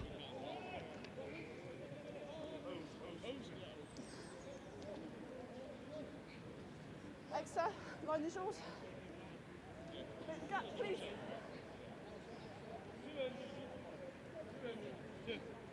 Well, Exeter School here looking to escape, and once again they go long. Contacts on the 5. Quick ball, and Exeter look to play round the corner. Still camped in their 22. Glantaf look to go over the ball. They come flying through the breakdown to pile on the pressure. Still Exeter play. Offside, great scrum out. Well, now there's an advantage for Exeter to play with, and they have found the ball out wide. Williams makes the tackle, and Glantaf go flying into the breakdown, looking to disrupt. But Exeter come away with it, up to their 22. Little stutter step in midfield, and then back across the grain they come. Lovely tap tackle in there. But Exeter up to halfway, searching for something to get them back into this game. Chipped through, and there's no one in the cover for Glantaf. Excellent pickup as well. Turley of the UR7's Academy with some great creativity there, but unfortunately a penalty goes the other way. There's the big fend. Glantaf in possession on their 22. Look how quickly they can break, and all of a sudden they're on the overlap here. There's cover back for Exeter, but they free the hands. Penry in the backfield to find Burrows. Wide to Hall, who brushes off one. Puts in the fend, and Hall will finish.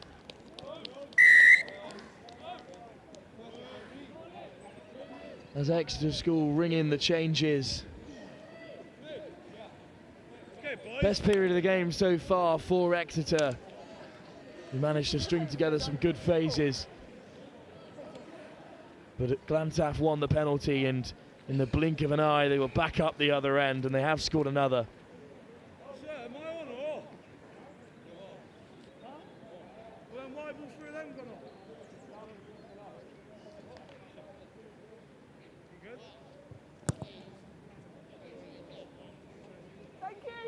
just wide of that left-hand upright. The score will remain 24-0 to the Welsh side.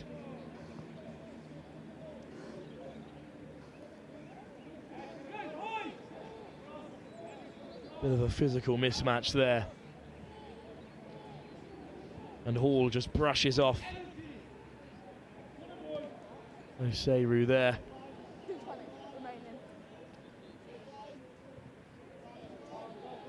ready? Payne looks right. Picks out an Exeter shirt. It's a good offload to get them moving, and they've beaten the first defender on the wraparound. Here come Exeter. Good offload to keep the ball alive, but there's been no breakdown, so Hall is able to regather for Glantaf. Another knock on this time. The ball just ricochets off the deck.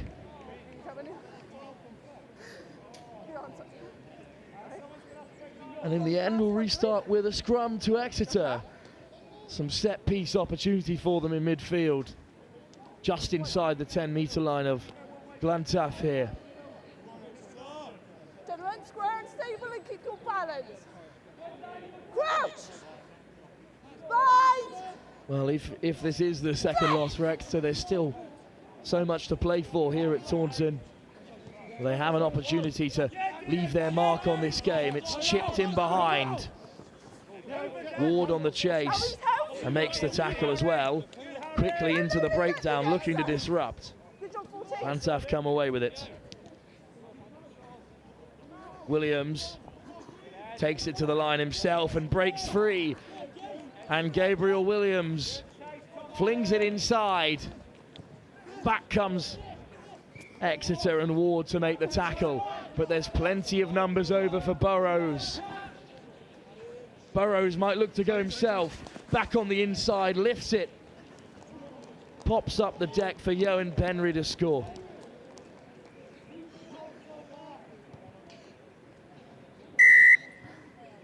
Go back if you want.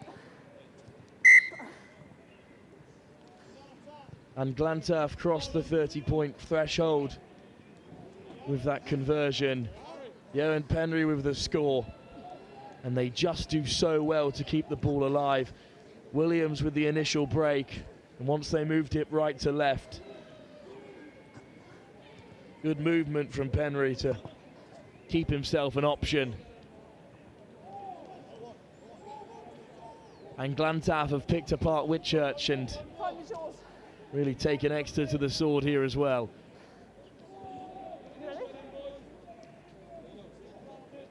Kick-off for Glantaf right at the very end of this game. Williams on the volley, manages to flick it through. Knock on is the call, and that will bring an end to this encounter. Glantaf in fine fettle as they take another 30-plus victory into their final group game. A big clash to see perhaps who will top the group against Monmouth. But here, Exeter School have been defeated by 31 unanswered points. We'll hand you over to Angus. He's got another Glantaf player in celebration. They are looking in impervious form. Angus Savage on field. So, another brilliant victory for Glantaf. That's 2 from 2, and that one absolutely stunning. How are you boys feeling? We're feeling very confident coming into this tournament. Obviously, we've got a strong side today, so hopefully we can progress now and look to go further. Yeah, back-to-back champions, 2 from 2. It's looking pretty tidy. Yeah, back-to-back, but hopefully we'll make it a hat-trick today. And who you got next?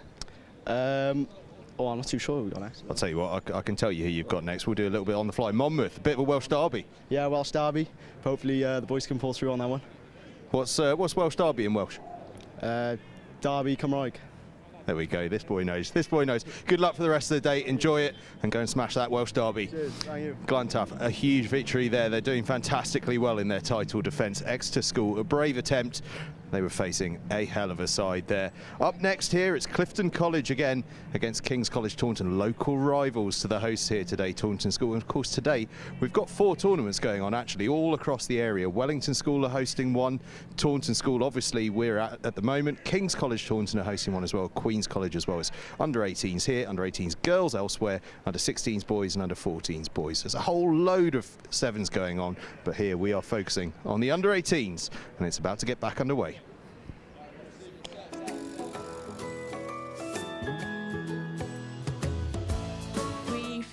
That we strike the right balance between learning and play. The opportunities that the children get here are amazing. We do writing, colouring. Being able to go swimming, play PE, have specialist French teachers and music teachers that come in. Looking at each. Clifton College back in action here up against King's College Taunton, who have not travelled far today. And a good showing at the Collegiate 7s.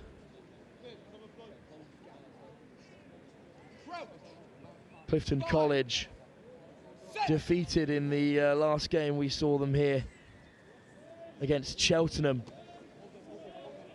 We'll see how they fare against King's College Taunton. And it's King's College on the overlap on that right-hand side, who will start the fastest here.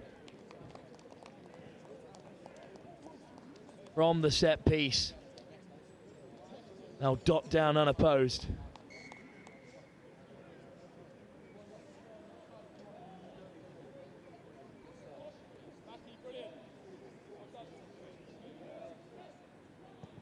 Well, you can't really start any brighter than that.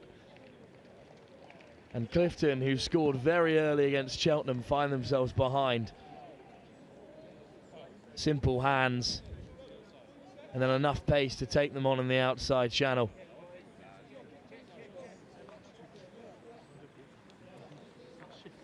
And they'll have kickoff as well. Yeah. So you can hear all the stuff. Hello? Well, Simfield with the kickoff, regathered by Clifton. And driven up to the 10-metre. Clifton with a bit of possession. And they have penalty advantage as well, which Harry Delaney is keen to use.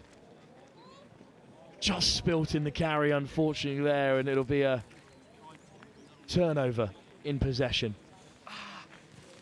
You're going to be able to drive out.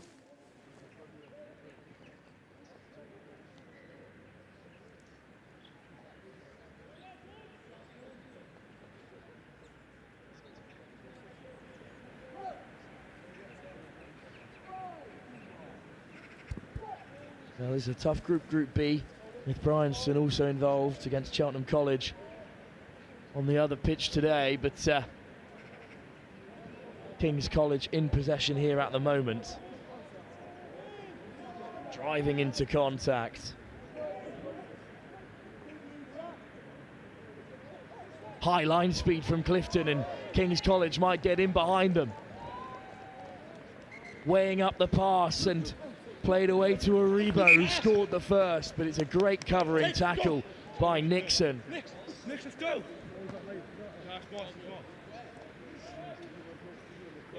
Well, Maria Aribo was almost away there for the second time. Now we'll leave the field. Couple of changes for King's College as they have a defensive line out to deal with, and the substitute's not yet in place. Clifton keen to get us underway, and a penalty as well. A bit of naivete from King's College there, still trying to assess who's on and off the pitch, and Clifton keen to get the game back underway, taking it to the line, and here's Williams, lifted over the top. Miller takes contact. Williams at 9. Delaney.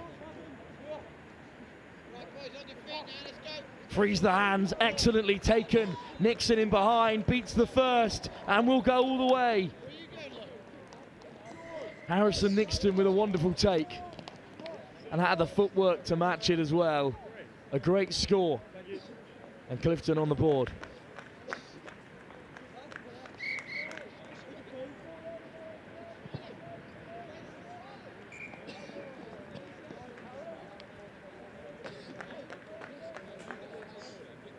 A good ball from Rogers, drawing in the defenders.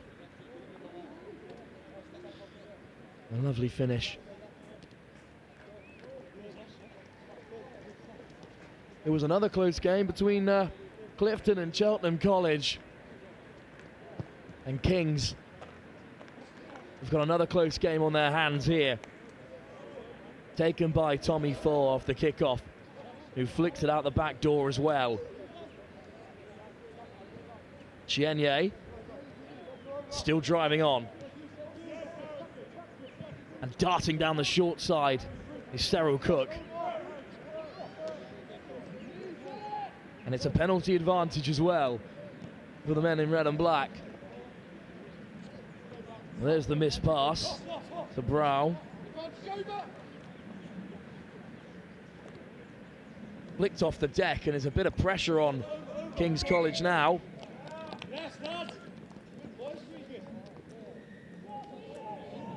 And they have forced the turnover. Arthur there in the breakdown looking to disrupt.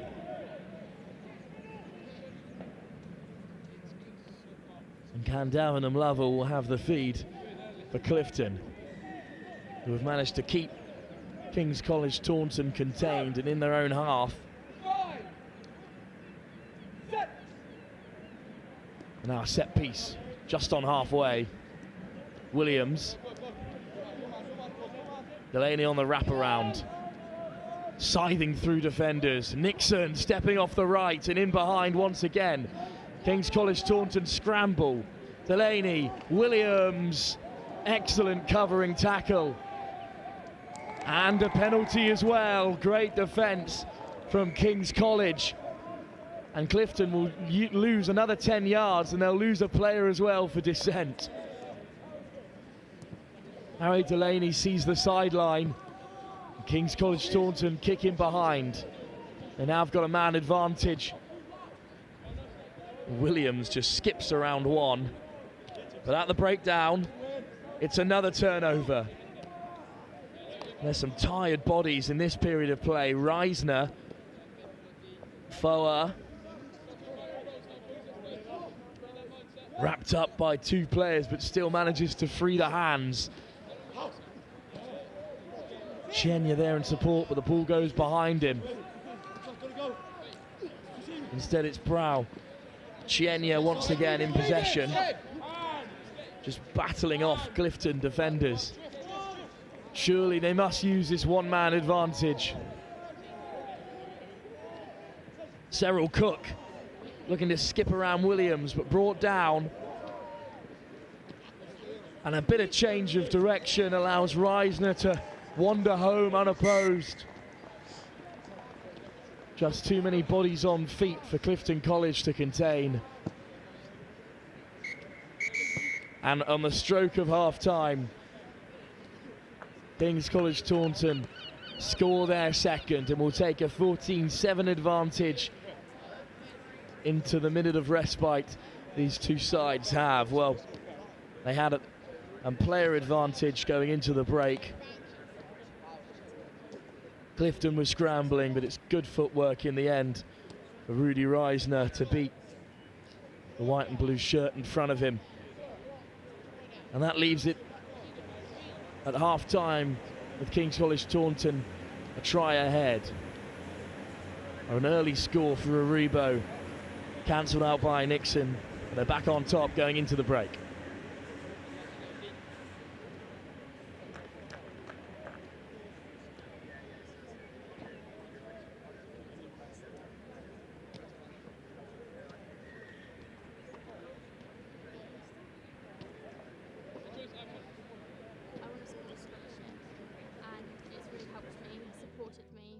Scholars on a Saturday morning.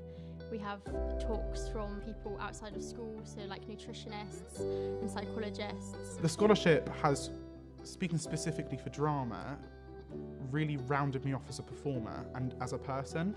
because it's taught me to work with people that maybe wouldn't have worked with before, but also to work really hard to perfect what I do.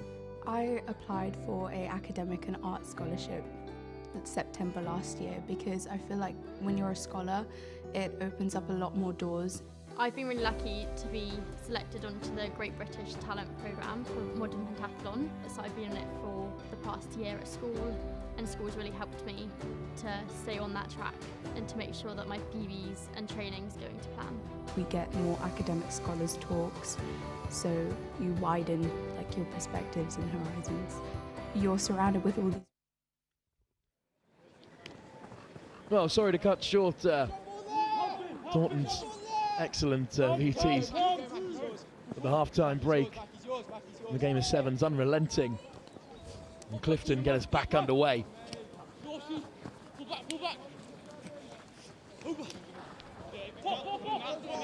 Well, Taunton, King's College, variety of try and head. But it's a penalty that goes Clifton's way. Still only 6 on the field. But they could be looking to turn the game around. What a run this is from Davies. Davies has got plenty of King's College Taunton defenders for company, but he gets the offload away. Stewart. Rogers. Can Davenham Lovell finds Rogers on the wraparound. And all of a sudden, Clifton in the 22. Rogers takes it to the line himself. Stewart skips away from 2.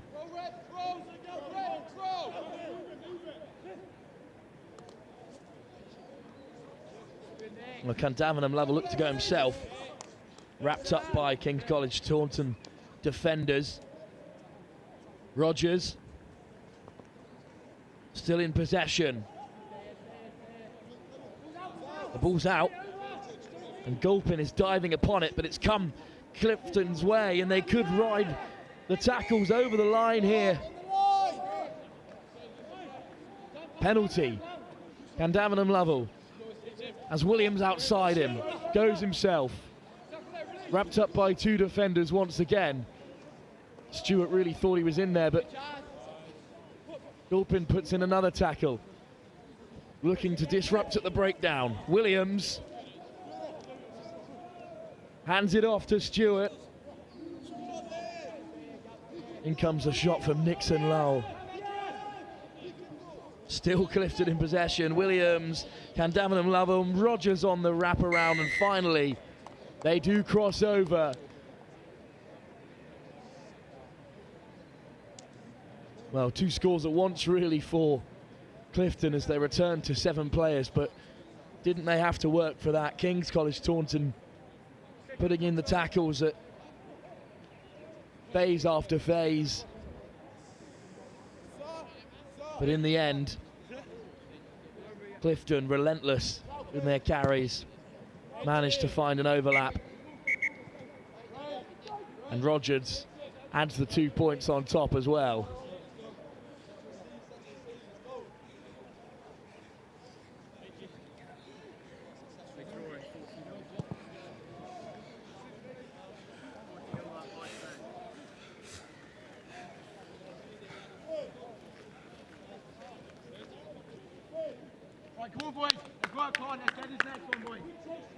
Well, we're back level again. Clifton managed to score with only 6 on the field. Now returned to a full complement. A teasing kickoff as well. It's been taken by King's College Taunton, and now they'll look to play, swinging the ball back into the midfield. Taking it to the line, here is Aribo. Around Williams, Aribo cuts back across the grain, brought down by Delaney, but popped up to Henry. You can hear the delight from the sidelines. King's College Taunton with a plethora of changes, and the fresh legs have borne fruit.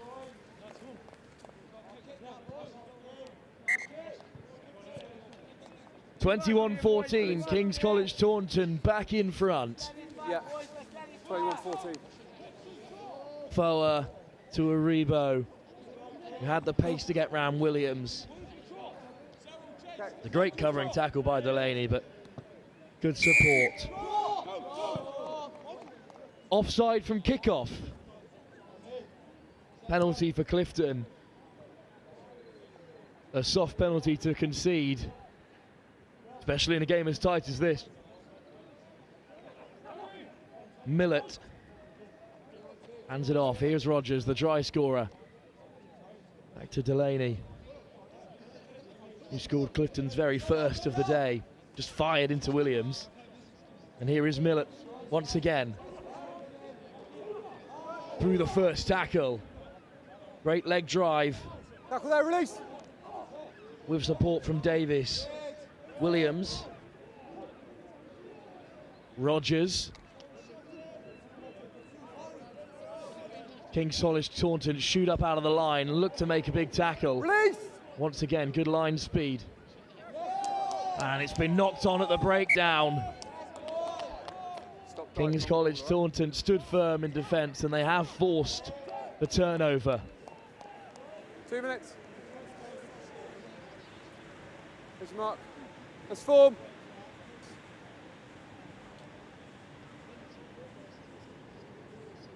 Crouch. 2 minutes left here. Bind. Clifton trail. Set. And they've lost possession on halfway. It's a powerful scrum though. And they have one possession back. Nixon. Flicked out the back to keep play alive by Delaney. Williams takes two to bring him down. Delaney at 9. Nixon flashes a wide pass, but can't find a blue and white shirt. Just in a bit of a hurry to get things going there. Harrison Nixon and, well, King's College Taunton with another set piece on halfway. See if they can retain possession a little cleaner this time. Get off pitch.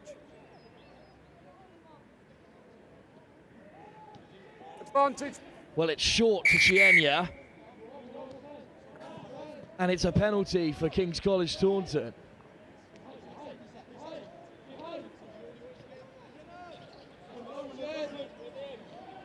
Well, contact taken, but just handed off to Aribo, who puts in the double fend, lifted by Nixon.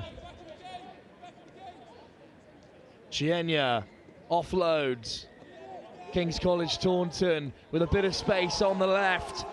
Have they got the pace? Cyril Cook will wander home for another. And that will put the game to bed. King's College Taunton, despite twice being pegged back by Clifton, will take a 28-14 victory into their final game of the group. Now Angus Savage already on field, ready to have a conversation with a victorious King's College Taunton player, and this try just the cherry on top, really.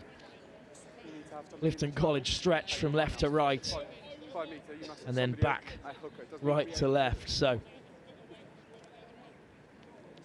the gap opened up for Cyril Cook, who sees off the victory for King's College Taunton. We'll hand you over to Angus Savage.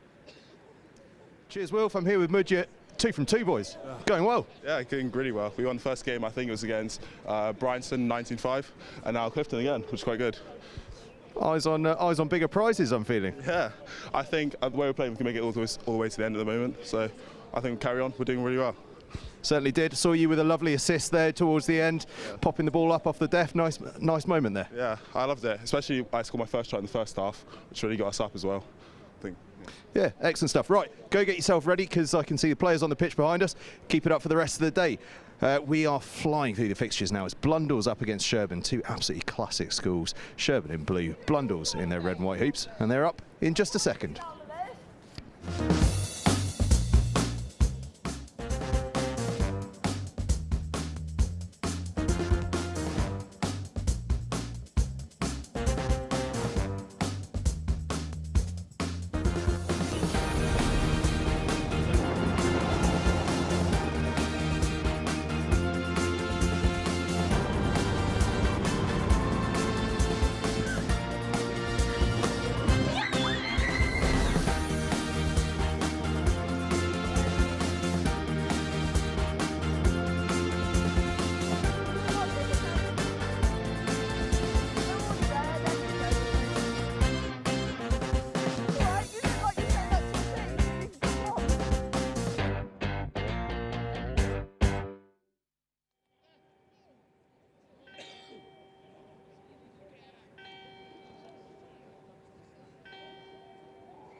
Well, the clock strikes midday here at Taunton School. And Toby Baymond has lost the toss for Sherborne, who were defeated 17-10 in their opening game to Collegiate. Blundell's back live for you here. And it's an excellent take off the kickoff. And Langley was looking to get in behind, still driving on Langley.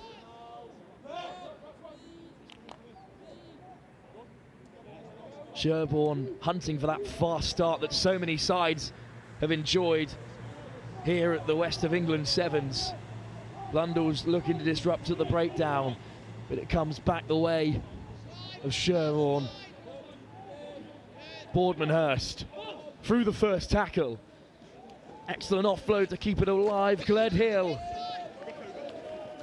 has Nelson for company. And now they'll go wide where there's numbers over.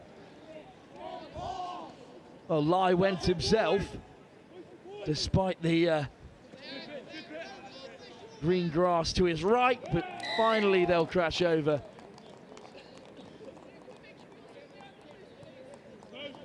And that is the opening score.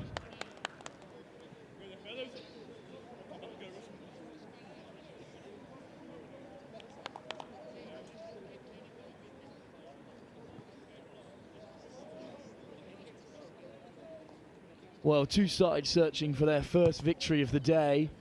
Of course, saw Blundell's fall to Kingswood here, yet to score at the West of England Sevens. It's Sherborne who have the first here. Pretty criminal from Gemini not to give that wide pass, but it won't matter in the end. Langley spotted a hole between the two defenders.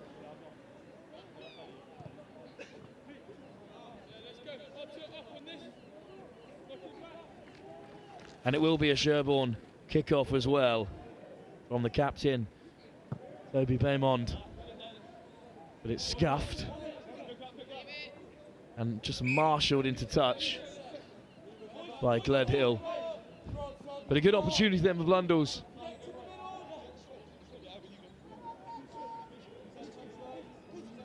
They tap from halfway. Pearson on the wraparound. Bit of space in that wide channel. Oh, still playing with ball in hand. Blundell's great work, great offloads. Joyner with the score. Pretty textbook sevens overall from Blundell's there. Tap from halfway, kept the ball alive. Plenty of runners in support. And Joyner the beneficiary. An inch away from nailing that conversion, but unfortunately just wide, so the scores remain 5 apiece. Just freeing the hands at every opportunity. Are you ready?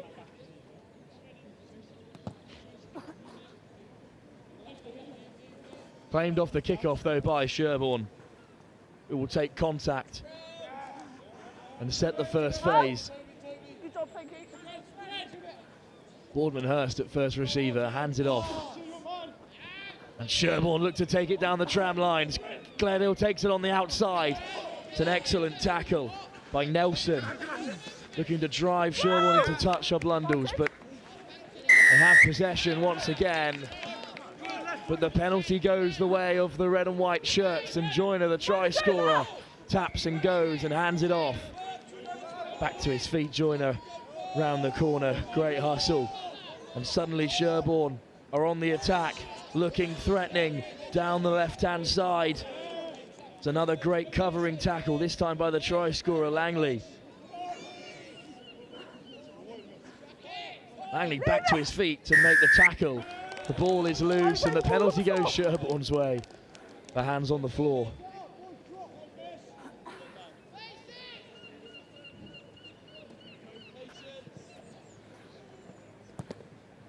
Well cleared, downfield, and look at the pace. What a run this will be, and what a score it will be. The captain, Toby Baymond, leaving his mark on the fixture. It's spotted the gap in behind and exploited the space. Sherborne are back on top with 2 more to come.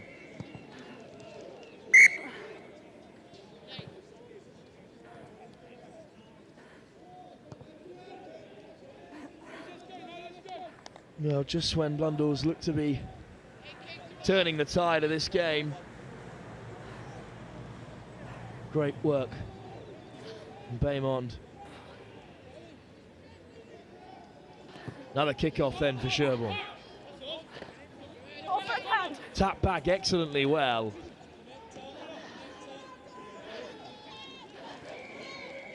And Blundell's just flood forward. Finally shut down on that left-hand side. Once again, taking it to the line. In goes the fend. Sherborne looking to cause havoc at the breakdown, but it does come back their way. Not Tom first. It looks like Sherborne may have turned it over. There was a knock on, forced down at the breakdown. So Sherborne possession, as they could look to further their advantage going into half-time.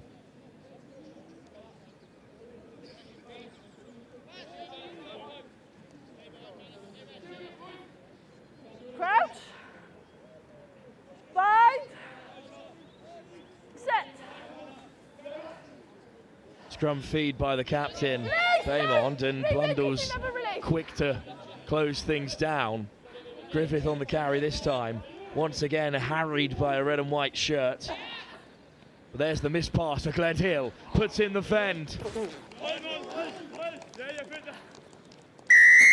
Rory Glantaf will score.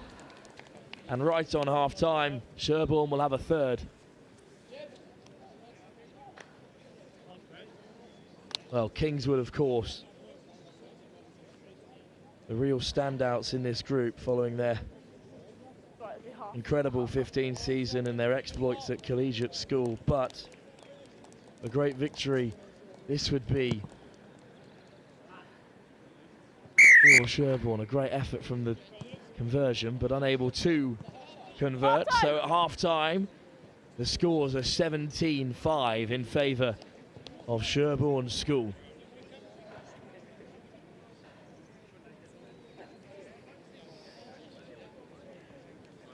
Gledhill put into a bit of space and had the legs to touch down. At the break, 17-5. Blundell's with some work to do, but they are on the scoreboard for the first time today. We'll head into the second half to see if they can respond any further.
The second half then in this Group C encounter between Sherborne and Blundell's.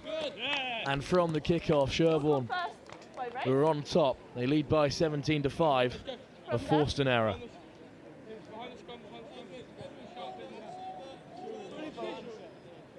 Hey Pete, just stay on line, let them out. Hey Nate, stay. Real wide, Hold there for me, Ray. Crouch! Set piece opportunity for Sherborne. Let's go, boys. On him, Pete. And it's really wheeled round at the scrum there, so we'll have a reset. Joyner, Blundell's try scorer, causing some issues at scrum time. That way, slightly. A bit more grass over it. Let's fly up, boys. Right. Do me a favour, go longer, save me fapping. Right? Let's go. Crouch! Massive push, boys. Bind! Let's go, Arthur. Set! This time it's clean ball. They'll look to crash through the centre on the wraparound. Kerr gives the pass to Langley, who carries up to the 22. The captain carries it on. Beaumont hands it off.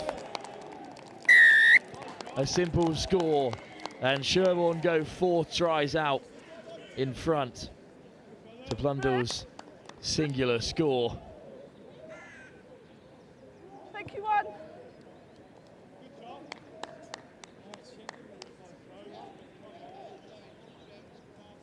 Thank you, 10.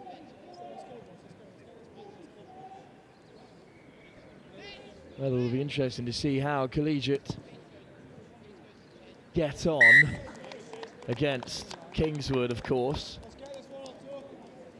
over on the other field, to see how this result will change things. A good set play in the end. From Sherborne that created the space, and then Charlie Wilson, the man over, finished in the corner. Cleanly taken by Blundell's, and there's the offload, and they could be in behind right away. They have got the penalty advantage for that high tackle. High tackle. Carr went flying down the left-hand side. Now they'll take it through the centre. A big physical carry. Joyner. All the way wide to Low. Blundell's do have a second score. Red, someone behind the post, please. 14. We know how quickly things can change in the game of sevens. Blundell's trail by 14.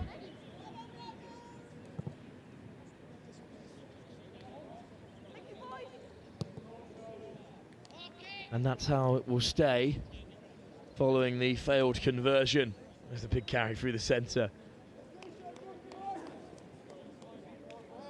That set the whole thing in motion. Simple hands to find Low. Blundell's with the kickoff as well. Almost taken by Carr on the run. Instead, just a knock on. It'll be a Sherborne scrum.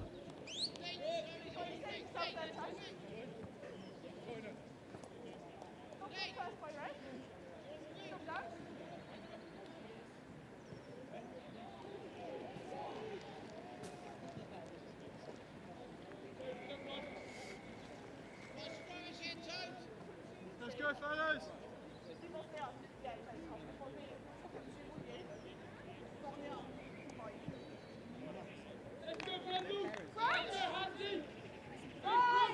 Sherborne scrum with the captain, Toby Beaumont, to feed. Try score as well so far in this game. But turned over and Low. From the breakdown, plays it away. And there's a little show and go from Butler. And is it really on? Well, conversions are leaving them a little bit behind at the moment. That's another short. 24-15 now. The gap cut to 9.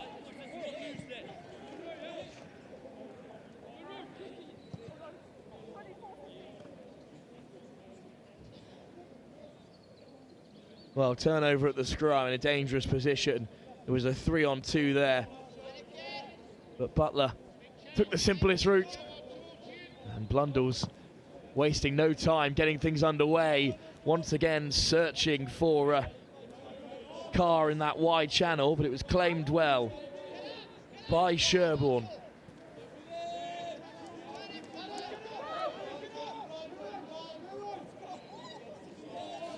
Beaumont, the captain, spits it out wide to the try scorer Wilson, but it was put down. And just under 2 minutes to go here, but Blundell certainly still in the fight.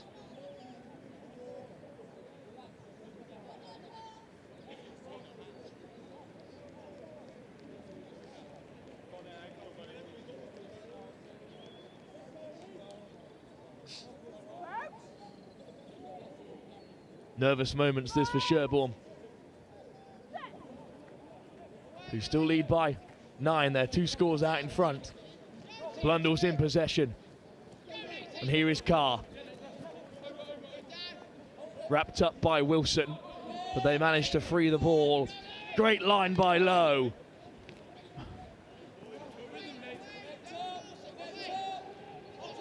Cry of don't force it from the sideline. Blundell's up against the clock here, still in possession. They've made it to the 22. Beautiful running from Butler, great footwork up to the 5. Low in support. Carried direct, breaking through the contact.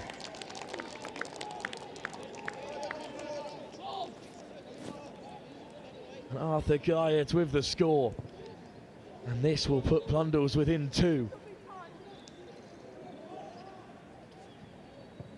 But it might just not be enough. Well, Sherborne hang on by the absolute barest of margins, almost caught after spreading a commanding 24-5 advantage across the game, but good fight back from Blundell's. In the end, it just wasn't enough. Sherborne take a 2-point victory. As we eagerly await the result between Collegiate and Kingswood. That will likely decide this group. Here's the very last try. Great running from Butler, searching for his second, and some serious physicality to crash over. But the rugby does not stop here. We'll take some reaction from Angus before we head into our next game. Live from the West of England Sevens, the host, Taunton School, back in action in Pool D. That's live right after we hand you over to Angus Savage on field. Thank you very much, Wilf. I'm here with Toby from Sherborne. Bounced back well from that collegiate result. It's a terrific performance. Yeah, we managed to get an early lead, which is nice, but they fought back well. We managed to hold them out to the end. A tough fought battle. And we're just trying to keep an eye out on what's going on in the other pitch. There's still a good chance of you finishing top in this group, but either way, you've got playoffs coming up. Exciting times. Yeah, we had a close loss in the first game, unfortunately, but we've got another good game coming up shortly, which hopefully we can get a win. And tell me about the season ahead, looking forward to it. You've got loads of big exciting tournaments coming up. Yeah, so we've had quite a long 17s already, especially we've got Roslyn coming up next week, which we're looking forward to attacking. Should be a great tournament. You boys are looking in fine form after that one. Enjoy the rest of the day and go get yourself ready for that next one. Thank you very much. Cheers. Cheers, Toby. Sherborne performing well in that fixture, and they are in with a chance of going through to the cup. Either way, they're in plate contention. Everyone's got knockout games. It's cup, plate, bowl and shield. Every single team gets at least one knockout game. But let's face it, we're keeping an eye on that cup, aren't we? And there are big games to come. And up next on field, we've got Taunton against Bristol Grammar School, and then a group decider in Group A, Monmouth against Glantaf. So stay around for that one. Will's going to guide you through this.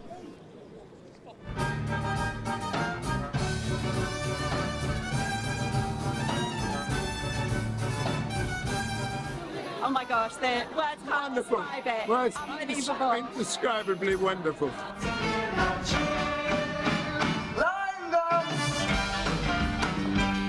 Really fun, and it's really, really funny.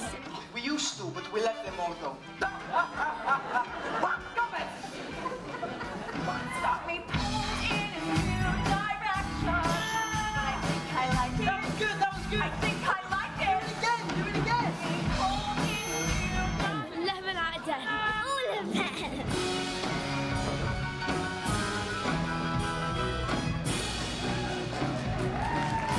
out of 10. I'd say it's better than the West End. You can't do better than the Adams family in Taunton.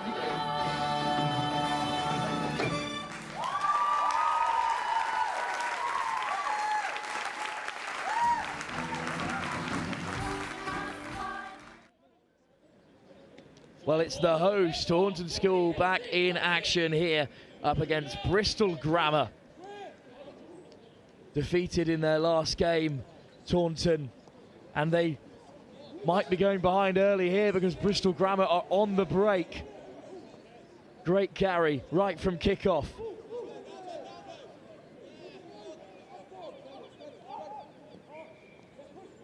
And they have possession inside the Taunton half. Back down that left-hand side they go. And then into contact. Spits out the breakdown, played away by Hughes, and now carried forward once again. Hughes.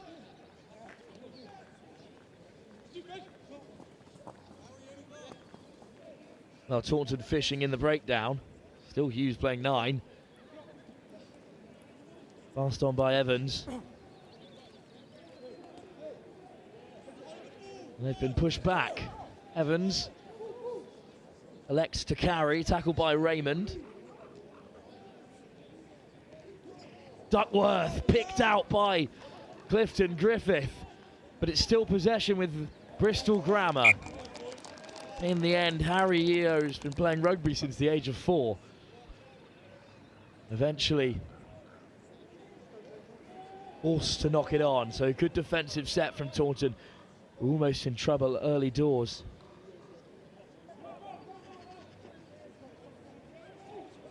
Advantage.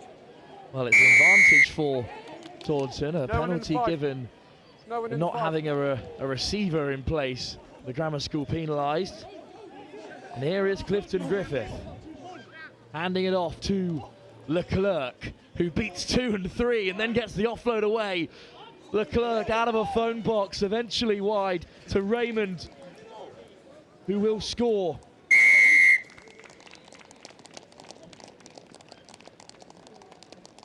Well, it's a good finish from Raymond, and some good hands by Freylant in there as well, but Romain Leclerc set that up with some great footwork.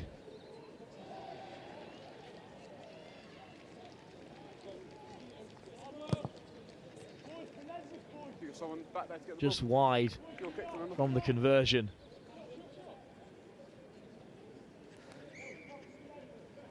The Taunton School go in front. Lovely work from Leclerc. Draws in the defenders. Graves is beaten in the end by Raymond after making another tackle on Freylant just a moment earlier. Taunton to get us back underway.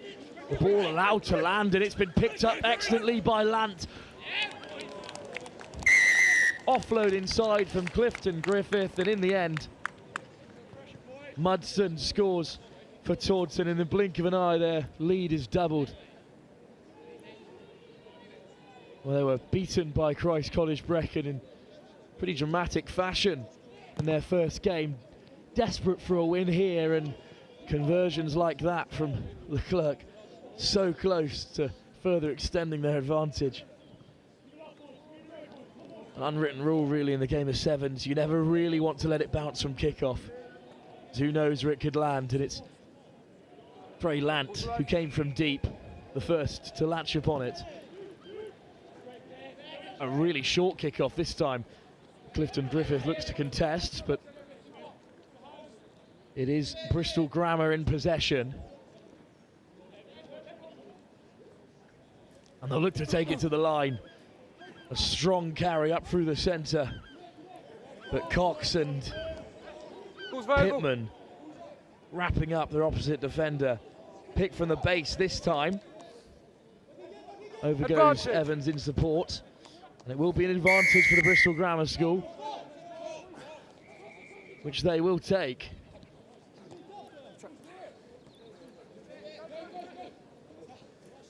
We come back down this left-hand side, just assessing their options. Hughes flicks it off, flung wide this time. And Nancy Kivell. And there's the fend to get round the first defender, but a great covering tackle. Touch found by Taunton, and they'll have possession from the set piece.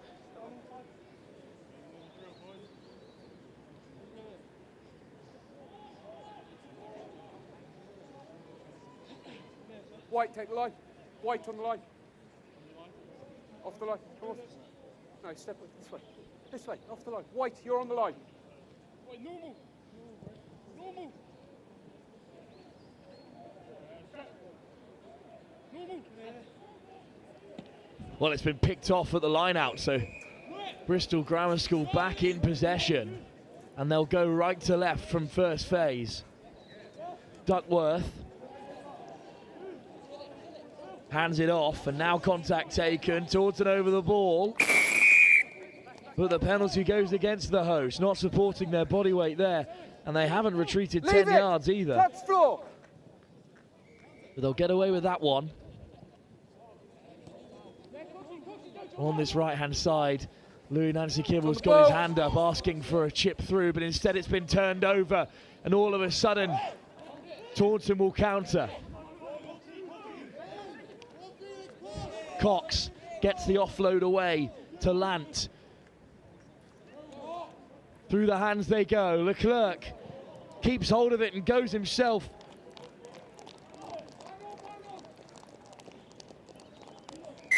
And in the end, it's an excellent score by Romain Leclerc, who's got a serious handle on this game. Had a big part in setting up the first. And he will convert the third. The ball over the top from number 11, the playmaker, Clifton Griffith, but Leclerc the beneficiary. Some great footwork to take him on the outside channel. And as the final play of the half unfolds, the hosts are up by 17. This time claimed off the kickoff by Jude Hughes. There's some serious pressure being applied to the Bristol Grammar School breakdown. Instead it's a penalty, and this will be a yellow card. 11. Well, Clifton Griffith clearly not back 10, not even back 1 yard, in all fairness. And in the final play of the half, Bristol Grammar School will attack just 6 defenders. And here is Louis Nancy Kibble breaking away, just Leclerc to beat. He'll be shepherded into the corner, but on the stroke of half-time, Bristol Grammar School are on the board, and they will play the beginning of the second against just 6. Well, Nancy Kibble with the first break of the game. It's looked dangerous throughout. And the most threatening of Bristol Grammar School's players has touched down for Taunton. Half-time then, the hosts do lead by 17-5, but right on the stroke of half-time, they had their lead cut by 5. But they're searching for their first victory on home soil here at the West of England Sevens. We'll see if they can cross that finish line of the second half very shortly, live here with Next Gen at Taunton School.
Try scorer Louis Ysgol will get us underway, but it's Taunton who claim the kick-off, and what a start this could be. Glant rushing away down the right-hand side.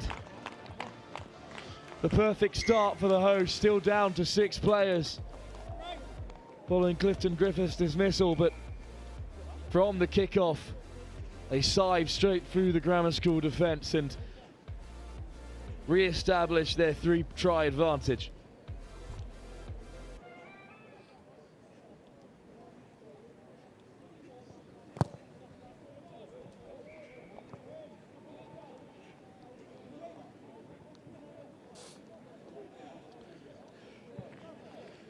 Well taken, on the run.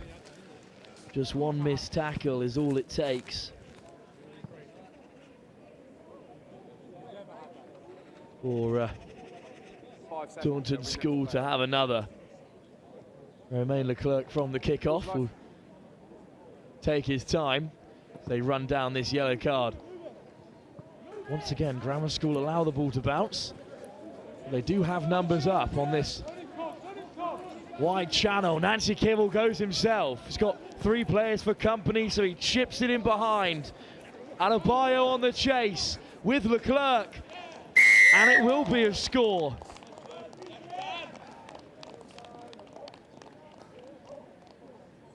Dan Adebayo with the score. Touches down. It just opened up for Louis Nancy Kibble on this left-hand side. And the conversion didn't threaten the uprights, but Bristol Grammar School do have another little show and go to get on the outside of Taunton, and then chipped in behind Cox and Leclerc for company, but Adebayo first there. Spike. Yeah, you got some. Game on then for the Grammar School, who kick off as well, and Taunton recreate their early exploits in this second half from kick-off, or they'll have a free kick to give it a go. Cox into Pittman. Round the first defender. Pittman spots a hole. James Pittman all the way to the line. And just as Bristol Grammar School try to get themselves back in the game, Pittman re-establishes that 3-score buffer. And Taunton have 27 on the board.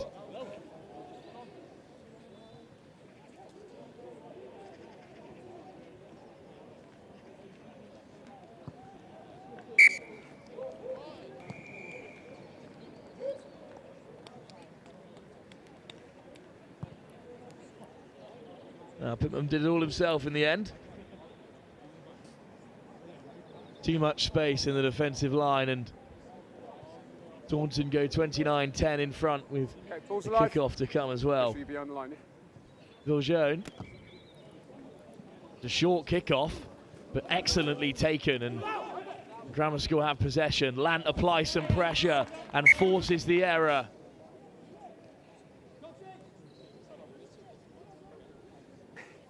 I think you've got the advantage. There's Mark Gents there. There's Mark Gents. Yep.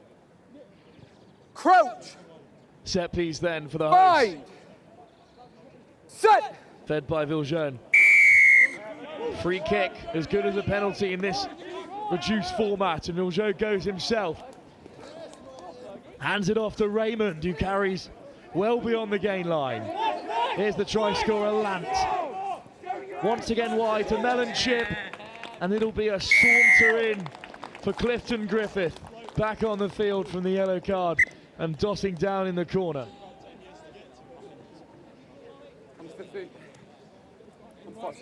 And what a statement win this is for Taunton. They've got an important game up against Millfield to see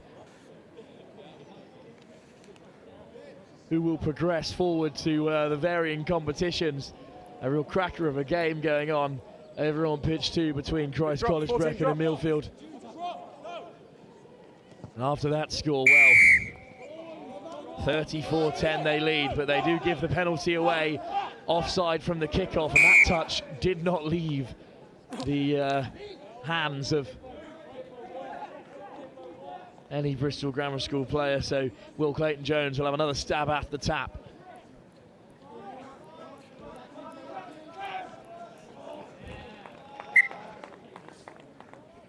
Just marshalled into touch by Taunton School.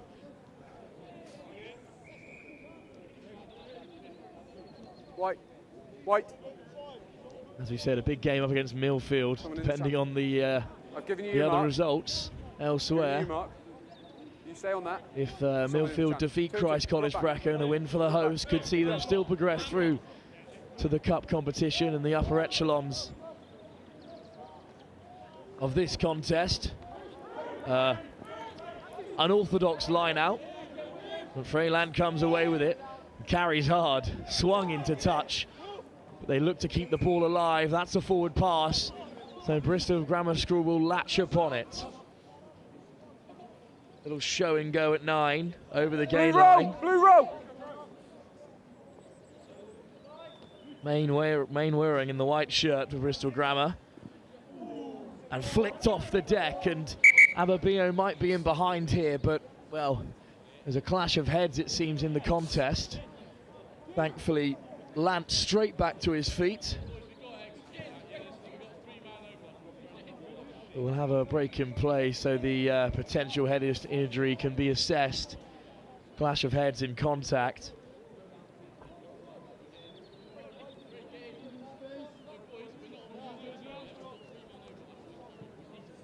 With a minute to go in this game, it's certainly beyond Bristol Grammar School. They trail by 34-10.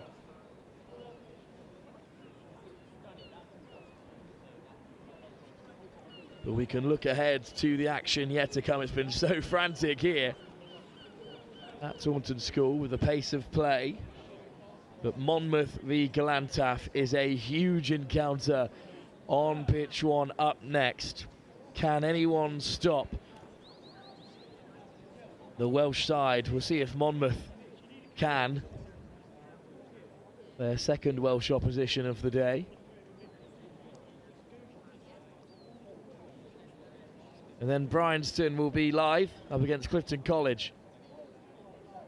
After that huge encounter before our final group game, Taunton up against Millfield. A deciding game for the hosts. And then live on pitch 1 we have semi-finals from all 4 competitions before the Shield and Cup at 4 o'clock.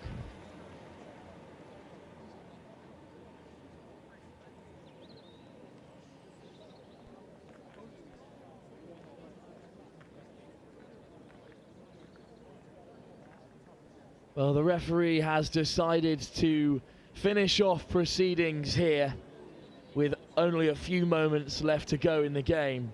So the final score will remain Taunton 34, Bristol Grammar School 10.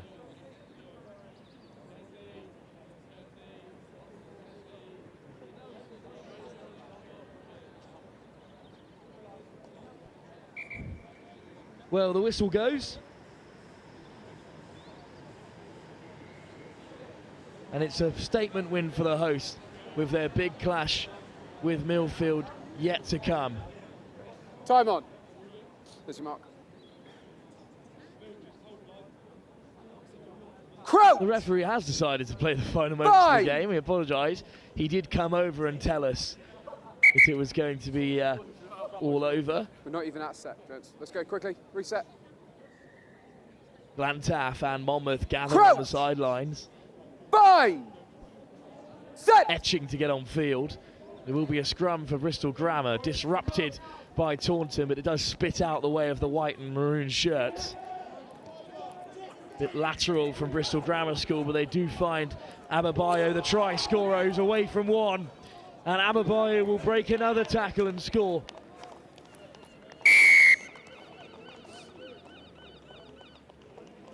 And Bristol Grammar School will finish on a high here,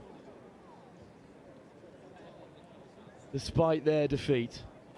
There's still plenty of rugby left for them to compete in as the day goes on.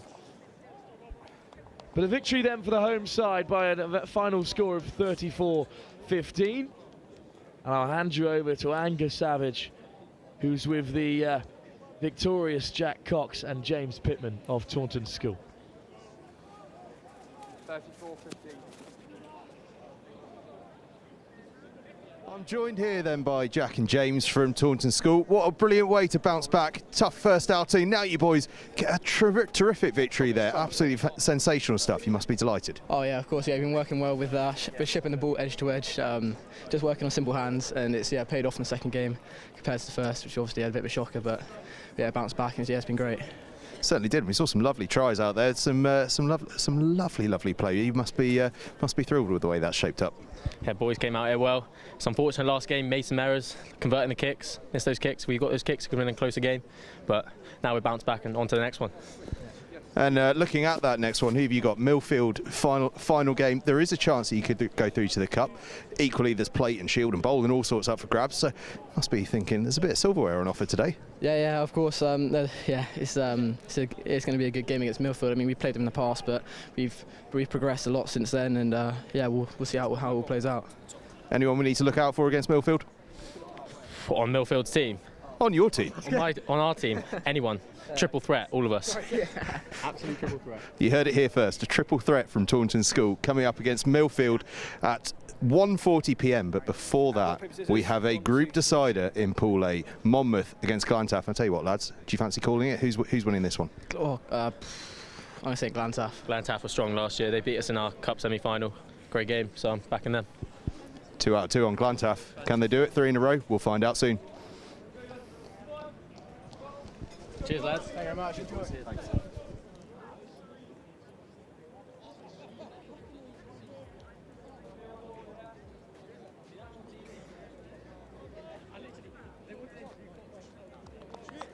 Where you go? Sorry?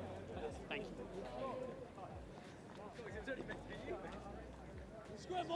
Ready, Black. Well, the games at the pool stage level at least don't come much bigger than this. Glantaf taking on Monmouth. Angus Savage alongside me for the game. Everyone's back in Glantaf, and well, they've been exquisite so far today. Can anyone stop them? Well, I think right off Monmouth at our peril, you know. Monmouth are a pretty proud school. Rich history. So do not write them off. They've got just as much chance here, but I'll tell you what, Glantaf have been so good, haven't they, Will? Bind. They have. They've crossed that 30-point threshold twice already today. Certainly the top scorers here at Taunton, and it is Monmouth, however, with a set-piece play, and they might be in behind early on here. It's a good, strong carry, lifted up the deck to Davies, but Glantaf with the high line. Davies gets the offload in, and once again Monmouth in behind here, but it's been spilt. Turnover in possession. Glantaf could race away. Lewis will go all the way. The centre, who's been involved with Wales under 18, pounces on the mistake, and Glantaf are just so clinical, Angus. They really, really are. Lewis just stepping up, plucking that one out of thin air and goes the length. Stunning stuff from Glantaf. They're just, as you say, so clinical. And chatting to a few of the coaches around the field today, they're doing this without 3 or 4 guys who are playing with Wales under 18 against Ireland today. Just absolutely outstanding. Great strength in depth for Glantaf. And a decent start for Monmouth, undone by Ocean Lewis. And Glantaf, who have been fantastic at retaining their kickoffs, will have another one here to contest. And it is hung high, and they do get the tap back, but it will fall instead for Monmouth, and flung wide. Patient play from the darker Welsh side, but there's a counter ruck in there, but away go Monmouth instead. Chin, round one. A good break in play there. Stentford wrapped up by Glantaf defenders, but they do find a way to go left to right. Fernandez Ford gets the offload in and popped up the deck to Daniels.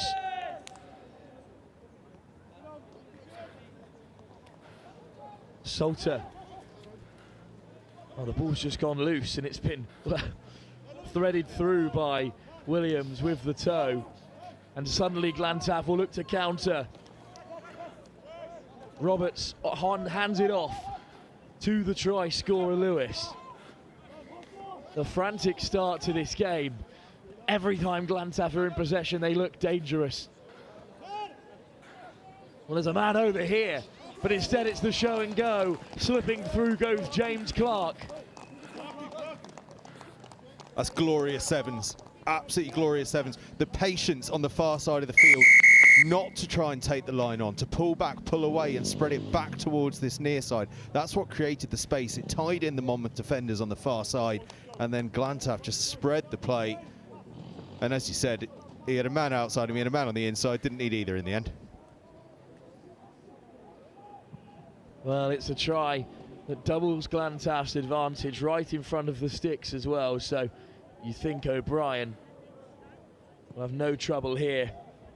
How casual from the standard fly half or centre. I'm just loving watching this Glantaf side play. The style of sevens, you know, so often we see school teams struggle to move from 15s to sevens.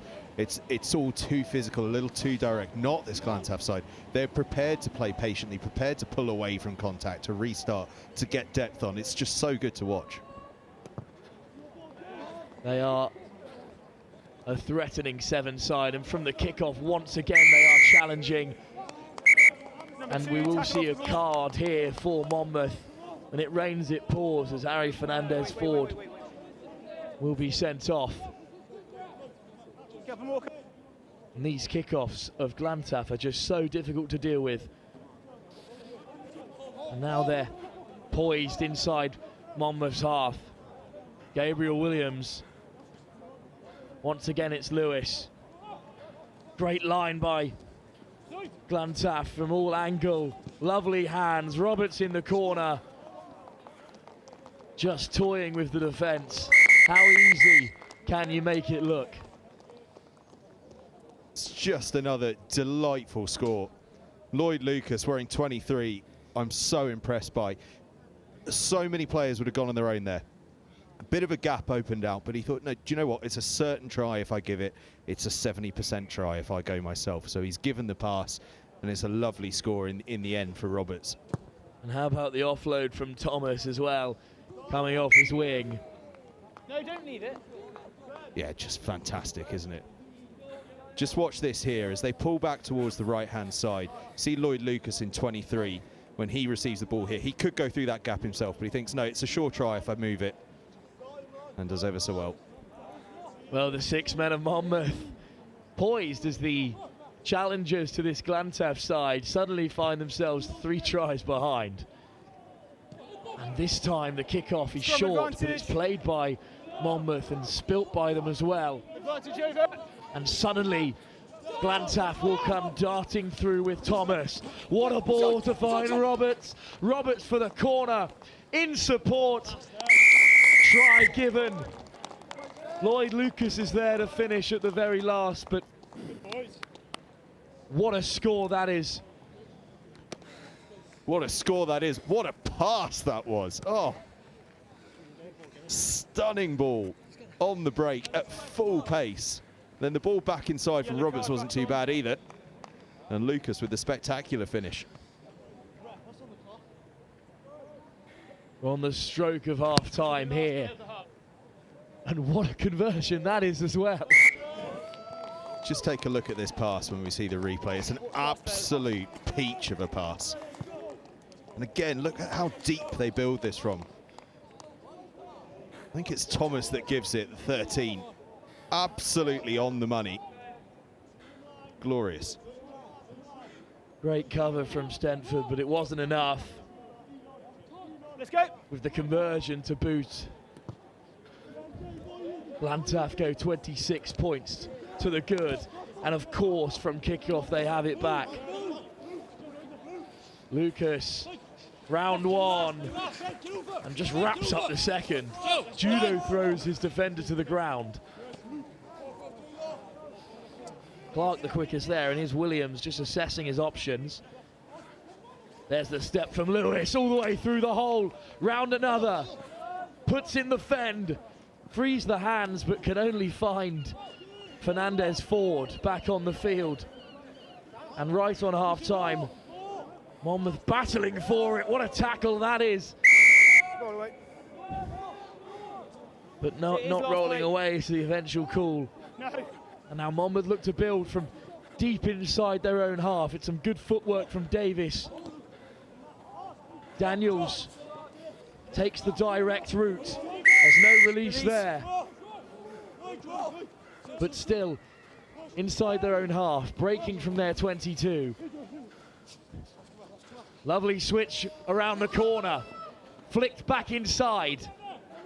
A strong carry from Stempford. And a third penalty in a row. Just allowing Monmouth back into the game, Angus. Yeah, one more. I think there's a yellow before half time. You could argue it's getting a little cynical. Put down, unfortunately, by Monmouth in midfield. And that will bring an end to the first half. Well, they may have started bright and they had a bit of a comeback towards the end of that first half, but Glantaf on top throughout. Yeah, they've been superb, haven't they? Monmouth have done little wrong, you know. They've been pretty good in attack. They've not done too much wrong in defence. They've just, you know, as the game's gone on a little bit and they've conceded a couple of tries, they've got a bit disconnected. But fundamentally, they've not really done much wrong. It's just that this Glantaf side is relentless in winning the ball back off kickoff and then just playing with this irrepressible pace, but also loads of patience. It's just so potent. They've been fantastic.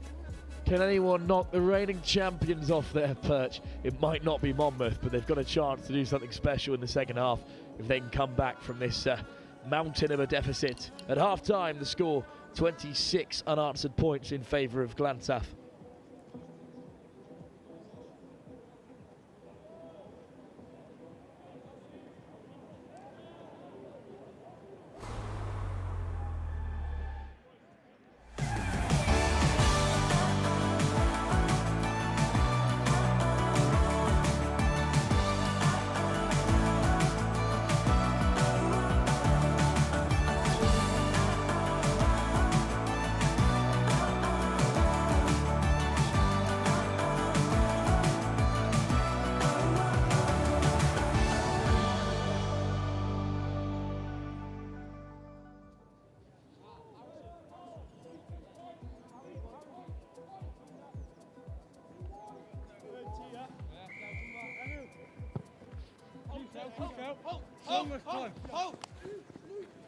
We're back then for a second half, and Glantaf lead by 26 against their nearest challengers, Monmouth, which is some statement, Angus. Certainly is. Really has been sensational. Here we go again. Well, the break is on already, and there's some lovely footwork by O'Brien, Burrows, Lloyd, all the way wide they go to Luxley. Let go now. Luxley back in possession, and Glantaf have driven up to the halfway, and then they've just managed to reset and get back into position for an attacking tackle foray. Burrows again, Luxley, Lucas takes it to the line, flicks it off the deck as well. Little show and go this time in midfield. Tom Payne just assessing his options. Hall, lovely footwork to beat the first defender, but good coverage by Monmouth, who have won it back. Advantage over. Daniels, all the way wide to Bruce, who beats Luxley at the first time of asking. Back comes Payne to cover.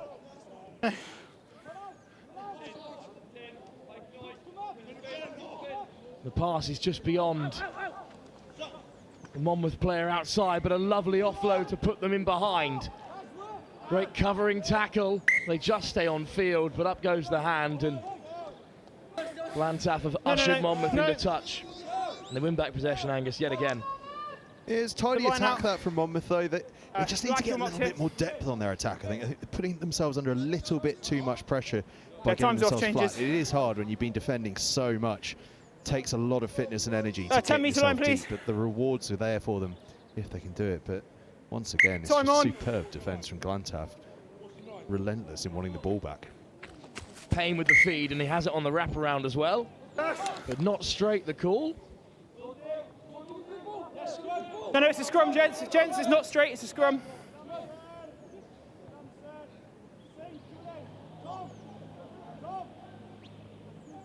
Monmouth were keen to go quick. Crouch. Another thing though, Angus, Glantaf just look so relentless. Ali, pull down. They really do. They've got such an appetite to keep going and to keep scoring tries. Yeah, they've run through the changes, and these lads that are on now, just desperate to show that they can do it as well. A beautiful step, once again. Roberts flying the way.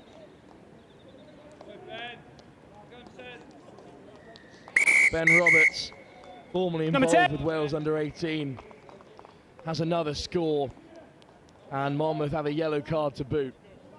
Be a penalty to Blue on halfway. Roberts has been on the receiving end of some magic from others putting him away, but this time he just did it all on his own, didn't he? What are you after?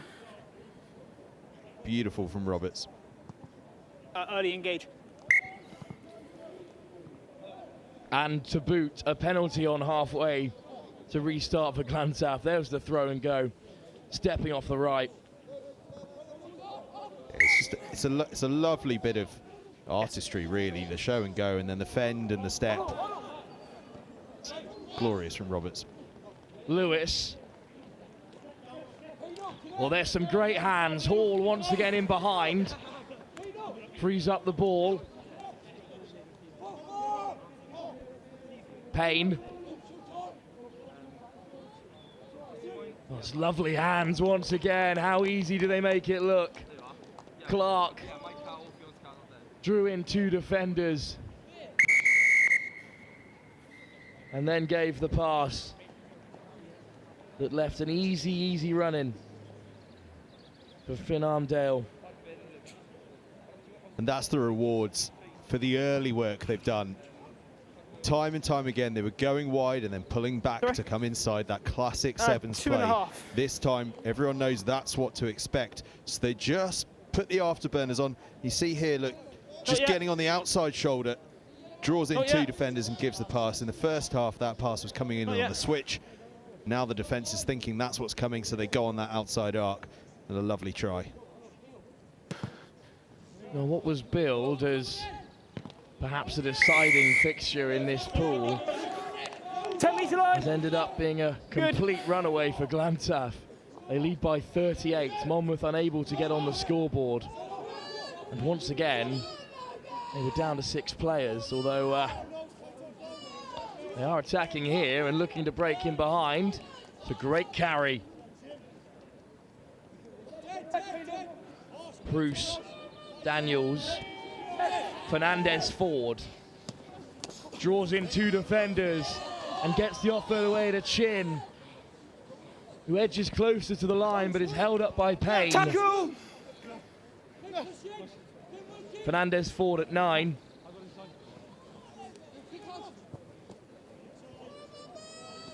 Wide they go. Stenford for the corner. Just touches down. And with 6 players, it's a good score for Monmouth. No less than they deserve. They've stuck to task throughout this game. It's not going to make much difference, but it'll give them a sense of pride that they've got across the line here against a defence that, I mean, is just working overtime to try and protect nil on the scoreboard. And even once it becomes inevitable that the try is going to be scored, they force them to score out wide. But Monmouth have done so well there to get themselves across, especially, as you say, with just 6 men on the field.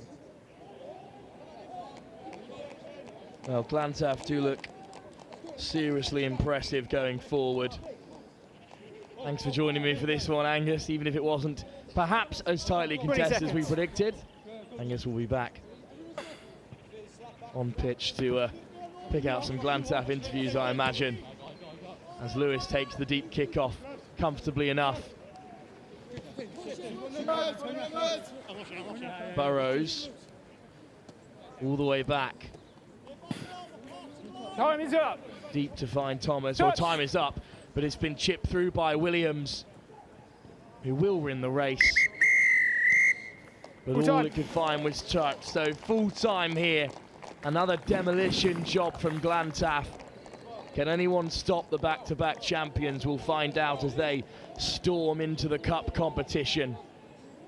And there'll be an action later, of course, in our semi-final.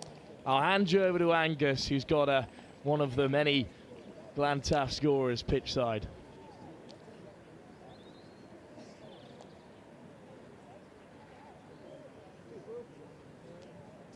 Fantastic performance there from Glantaf. You've been fantastic all day, but that one must really feel special against a fellow Welsh side. Yeah, no, it's good to win all group stages, and it's just a big push now onto the knockouts, now semis and finals. And obviously we've been talking a lot on camera about the fact that you've won the last two. Is there a bit of pressure internally now going, oh, we want to make it 3 in a row? Yeah, that's the thing we want most in the world, is to win it 3 times in a row. So just really looking forward to lifting that trophy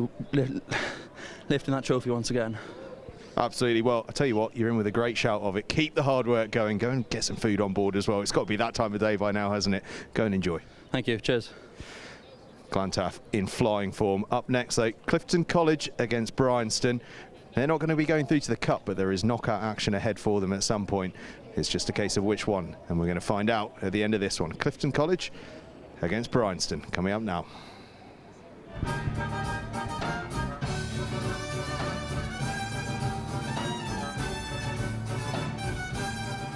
Oh my gosh, the words can't describe it. Words Unbelievable. indescribably wonderful.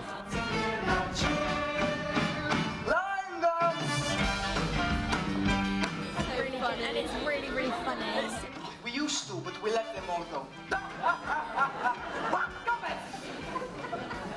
Stop me in a new direction. I think I like it. That was good, that was good. I think I like it. Do it again, do it again. 11 out of 10. All of them.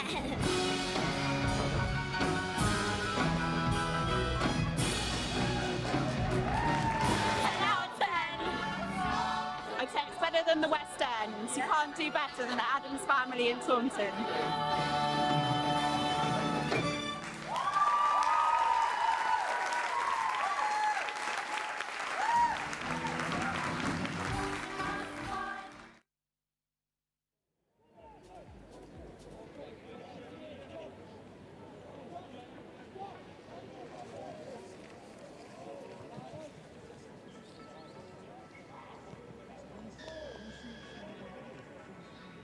Well, two sides hunting their first victory of the day, and that makes a difference in this competition. Who will enter the Shield and who will enter the Bowl? It's Bryanston, coached by Tom Mitchell, former England Sevens, up against Clifton College, who need no introduction. They've shown some bright sparks today, Clifton. Certainly not at full strength in this tournament, but no wins so far out of their very difficult group. But they are in possession with Williams. Making some good yards, finds Millet instead. And here's Arthur. Once again, they take it to the line. The offload does find Arthur, putting in the fend. But a penalty goes Bryanston's way. Wareham with the turnover. And Salisbury with the tap. Just tumbles in the grass. Does find Wareham. Here's Courage handing it off. Courage once again, this time takes it to the line himself. And rolling on the floor, which of course no longer allowed to do. Rogers wins the penalty and taps it himself. Williams Cutting back against the grain. Once again, it's Nixon, who's looked really talented so far. Harrison Nixon having a great day of sevens. And Clifton take the lead.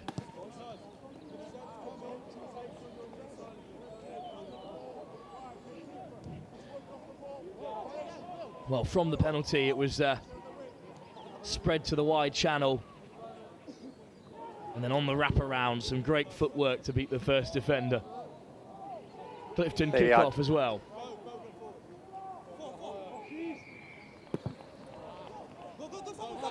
Deep kick off. Taken well by Wareham, who crashes through the first tackle. Good footwork. There's the offload as well. Kurth might go all the way here.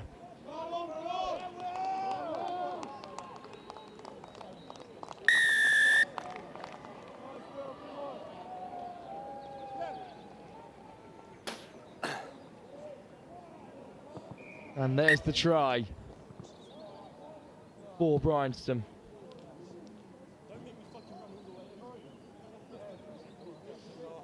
There's a strong carry through the contact. And a good awareness with the offload.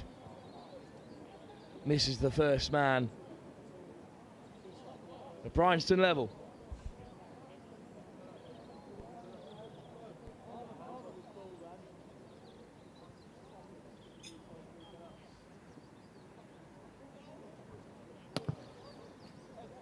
Kick-off headed Clifton's way. Contestable and almost taken by Bryanston, but just knocked on in the air. Not gone 5, no advantage. Not gone 5. So the referee did let them play on, but the line-out did not go 5 yards, so instead it will be a scrum. And physical fellas in that front row for Clifton as well. Between Millett and Arthur. Crouch. Two remnants of the 15 season, you could say. Set.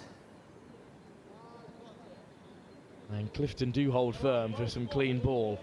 Williams on the simple wraparound, but it's an excellent line by Nixon, who gets on the outside and then cuts back in. And he will score.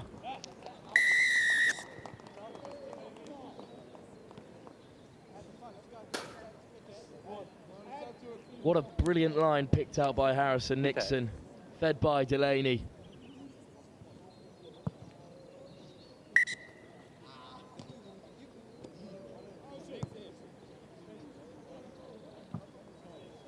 Clifton back on top. You can watch this line from a mile away. He's write the score down first. He takes the outside shoulder and then darts back inside instead.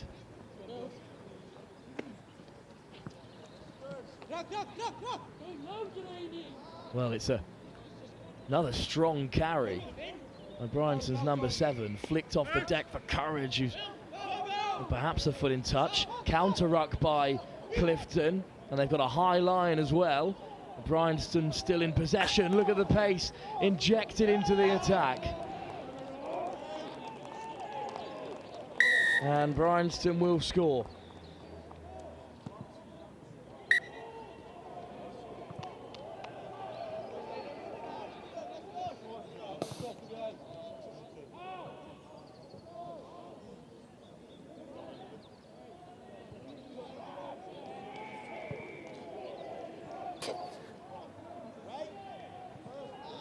Hang on.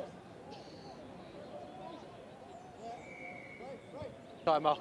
Well, just as quickly as Clifton can re-establish their advantage, Bryanston get another, but a failed conversion means Clifton remain 2 ahead. And they move the ball through the hands. Right to left, then left to right. Hint of an intercept there, but it's allowed Clifton to get in behind, and I think we might see a card here. It was a clear 2-on-1 in that wide channel.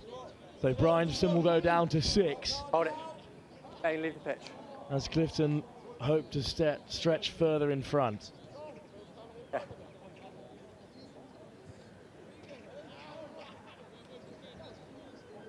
Delaney had one on the wraparound, but instead went wider to Arthur, who's carrying well and is breaking through the tackles.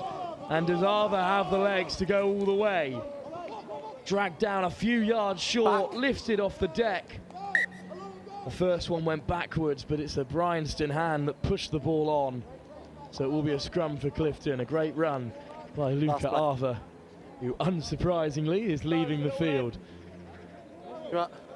As a couple of changes are made for Clifton.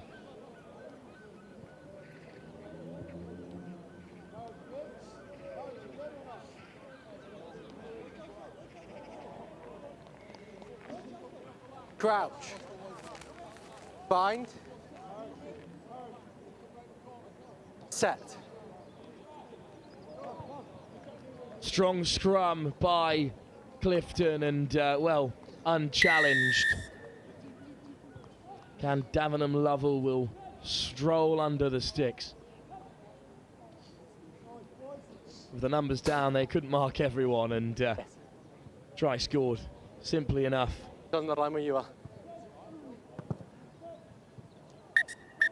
Clean conversion as well. So at half-time, a Clifton side who have looked impressive in this game and impressive in their previous two, despite their two defeats. Will take a lead of 19-12 into the break.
Clifton with the kickoff then, and it's just fallen short, so Bryanston will have the tap.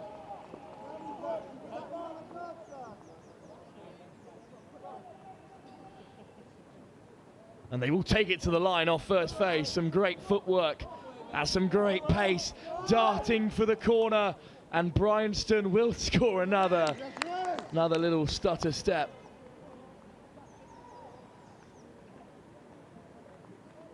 And a fast start for Bryanston in this second half. Peg back Clifton once again. Well, Clifton may have looked the more technical side perhaps, but Bryanston have scored some quick breakaway tries, and they all count the same. It's a great effort from the conversion as well, but unfortunately wide of the mark.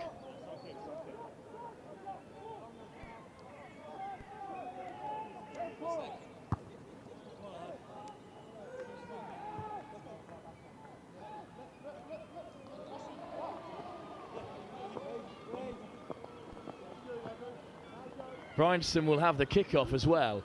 It's chipped high, very contestable, but it's tapped back by Williams, and the ball falls loose. Eventually dived upon by Rogers. And here is Williams, puts in the fend and breaks through the first tackle, stripped in contact and knocked on. Some good defence from Bryanston, who are returned to a full complement following the yellow card.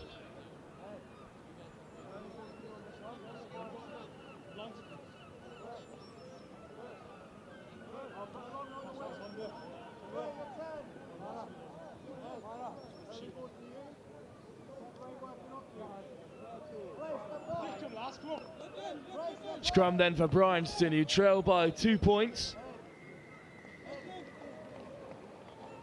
And there's a hell of a shove on there from Clifton, but the ball will come the way of Bryanston. And a high line from Clifton as well. May have let Bryanston in behind, but the ball was knocked on, and it's in the hands of Nixon, who's racing away for the corner. Keeps the ball in play with the flick on. There's some good footwork from Cundavan and Lovell. Still Clifton in possession, just shy of the 22. Williams, once again, fires it back into the hands of Nixon, who chips it through. Regathered by Bryanston. Looking to break away from contact. And there's a high tackle. On the 5, on the 5. On the 5. Penalty then, and a bit of respite for Bryanston after a good break from Clifton College. Yeah. If they can hold on here, we may well see them in action in the Shield competition later on. That here, wasn't it? Oh, thank you. Clifton. Dropped height for me. There's an important game on field afterwards here, as Blundell's take on Collegiate. Collegiate searching for that plate competition place. Hold it, time off. Let's get these changes right, please. Need a receiver. So, take a step for me. Let's go. And then our final group game, Taunton, the host, take on Millfield. That's after this game and the next. It's a long, lofted line out into midfield, and Bryanston can break. Some good footwork as they take them on the outside. Great offload. Bryanston drive back to their feet. Counter ruck by Clifton, but the ball still comes Bryanston's way. Another physical collision in midfield, but this time it's a high tackle. Tackler always Tap upright. quickly. There's a 3-on-2 here, and Bryanston will drop down in the corner. Or in fact, run it into the centre and take the lead with the kick to come. You're always upright. 6. Pass on the message, 2 high tackles pretty quickly. Needs to change or someone's here.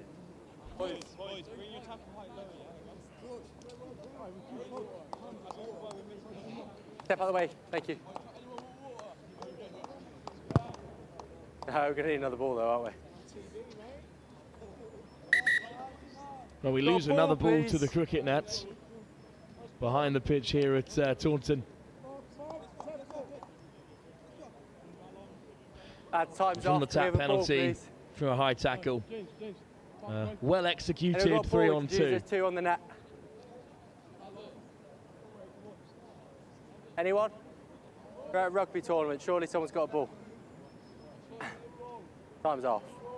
Time off from the referee as we are in search of something called a rugby ball. I think they use it Anyone for got a ball, please?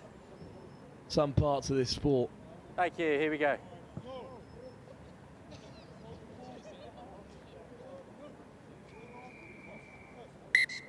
Time on. Kick off for Bryanston then, who take a 3-point lead into these final moments. Was hammered down range. And Clifton have a long way to come if they want to get back in front. They trail for the first time in this fixture. Nixon brushes off the first tackle. Moving laterally, Clifton. Williams takes contact. Advantage offside. Well, penalty advantage then. 19 never onside. Lofted back in Never by onside. Davis.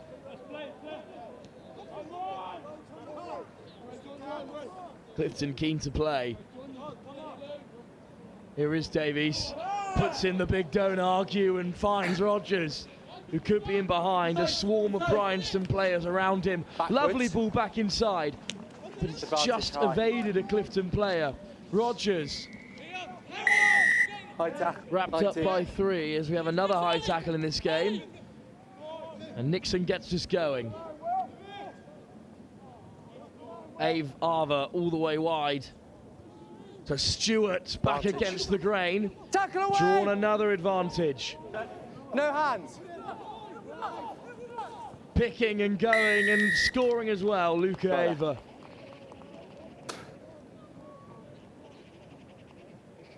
And Clifton go back in front. Take the full 30, that's it. Yes. I believe the referee may have just said that that's it. It 12. could be a win here for Clifton. Just 8. crashing through the contact. And then from just a yard out, No, we will restart. He didn't take the full time. Luca Arva dots down. We will restart, as the referee said. A huge opportunity then on last play, with Bryanston trailing by 2 points. for Cannot them go to straight out. get back into this game. Stay behind. The pressure mounting, and Clifton do get another. Just as Bryanston thought they might have turned the game around, where they do have an opportunity here from the kickoff, but instead it's been claimed in the air by Williams. And although time is up, Clifton are driving on. Tackle! No hands now. Williams, Nixon, teasing the Bryanston defence. Looks to be dragged in a touch, but he offloaded to Rogers first. Tackle! There's some physical collisions coming in from Bryanston. Williams is there at 9. Nixon goes crossfield, but in reality just hammers it out of play. And that's a big result for Clifton College, their first win of the day. They won it. They lead by 24-22 in this final moment. 26-24. 26-24.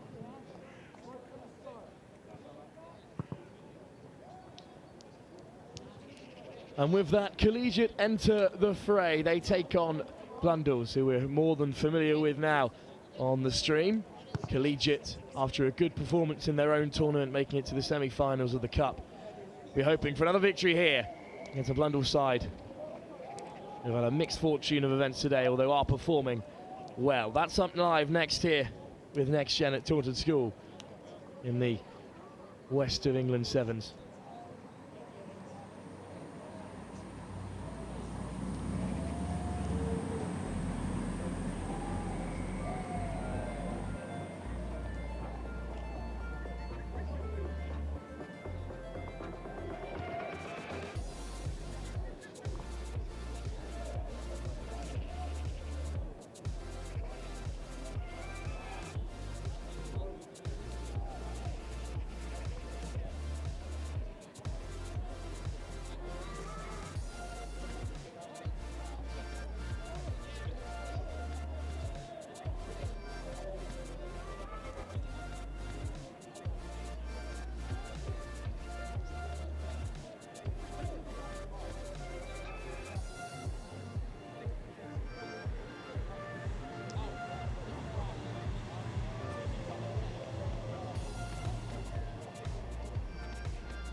Well, over on pitch 2, Sherborne take on Kingswood. And Collegiate need Kingswood to slip up there and to beat this Blundell side if they wish to progress to the next round to the highest round of the competition, sorry, the cup. Otherwise, it will be the plate. But a victory here guarantees them the plate at a minimum. The tackle now! However, none of it matters if Blundell's get a victory here and end Collegiate's hopes of featuring in those two competitions. High tackle there on Harry Hand, so Blundell's play with an advantage as well. Joyner into contact, and there's no one rolling away there.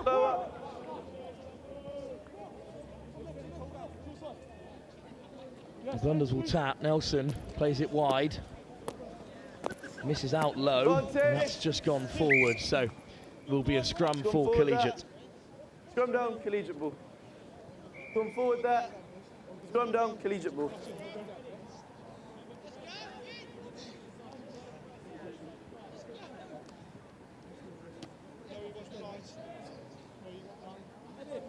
Crouch! Bind! Scrum them for Collegiate. Led by Ellis Lovell. Good counter drive from Blundell's, and they've drawn the penalty as well. They look to go to this right-hand side. Nelson takes it himself, lift off the deck to Hand. But a turnover that goes the way of the blue and gold, and Collegiate will look to exit from deep inside their own 22. Heart in mouth moment there as it was spilled, but the lofted pass might let Collegiate go on the outside. No, it's picked up, it's fine. Well, in came the counter drive from this physical Blundell side, and no rolling. In the end, it's nothing but a penalty for Collegiate, and now we will see a card. Three, come here. Never went to go back. Never weighed 10, and it was a high chance. Cynical penalty. No, let him go. Both high and not 10. A yellow card. 4.5, let's go. So Collegiate, will now play with them one-man advantage. There's the show and go, right through the centre. Good covering tackle. First man, turnover's good.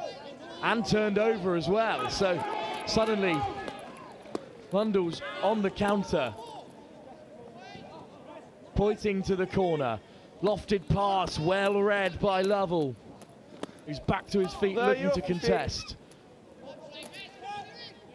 A lovely turn there by Nelson to skip away from one, but it was spilled in contact, and Lovell came away with it. Slade into the widest tram line of the pitch, and now back they come. Once again the ball goes to ground. It will be a Blundell scrum. A little bit scrappy so far in this game. Blundell's ball. Got a minute left on the yellow. There's your mark.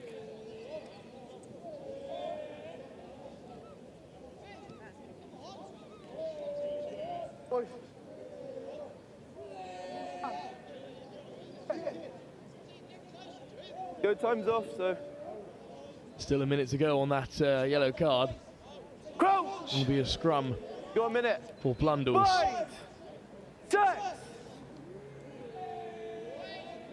Has come the way of the red and white shirts as they chip in behind. Let go of it. There's no one back for Collegiate, but Slade is the quickest to regather and now looks to start a counter-attack as well.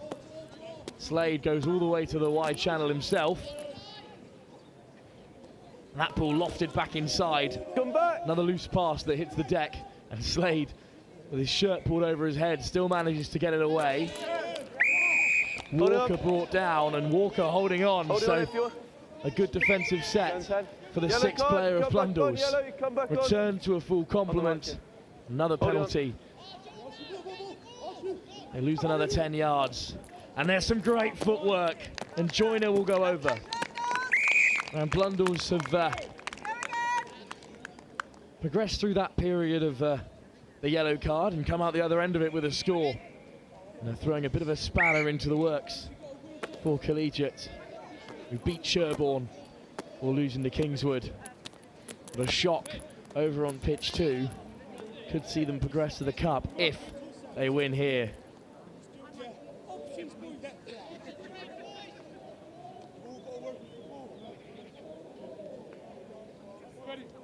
When you're ready, let's go.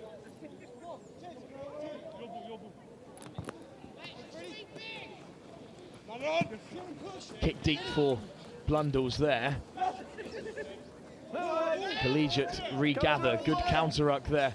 It does come the way of the gold and blue. Lovell looks to take them on the outside. There's numbers in support, and that was a lift in the tackle. You there? No, don't kick him. Let go of him. Of course, the Blundell's looking for their first defeat as the first victory of the day, following 2 defeats. As Robson goes crossfield, and it is regathered. It's Blundell's players all over the breakdown, but Collegiate still in possession. Come back. I'll talk about physical collisions. A huge shot comes in, but the penalty for not rolling.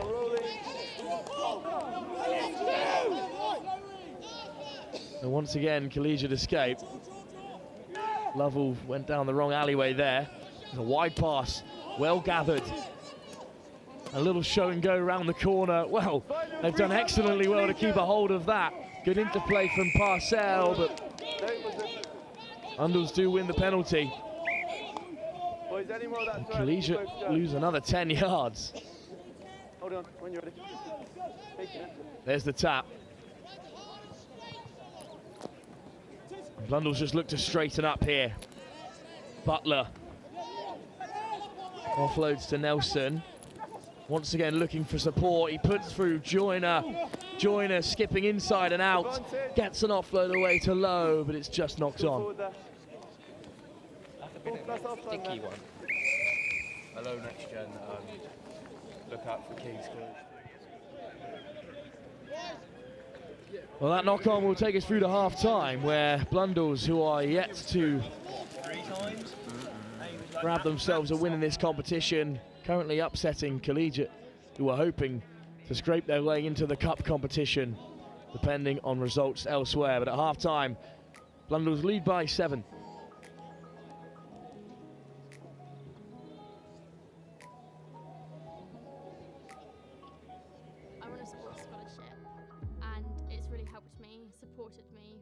Scholars on a Saturday morning. We have talks from people outside of school, so like nutritionists and psychologists. The scholarship has, speaking specifically for drama, really rounded me off as a performer and as a person, because it's taught me to work with people that maybe wouldn't have worked with before, but also to work really hard to perfect what I do. I applied for an academic and art scholarship September last year because I feel like when you're a scholar, it opens up a lot more doors. I've been really lucky to be selected onto the Great British Talent Programme for Modern Pentathlon. So I've been in it for the past year at school, and school's really helped me to stay on that track and to make sure that my PBs and training's going to plan. We get more academic scholars talks, so you widen your perspectives and horizons. You're surrounded with all these really intelligent people, and that just makes you aspire higher. Throughout the 3 years, I haven't changed so much, but Taunton just showed me what I didn't know about myself, and that was the big thing.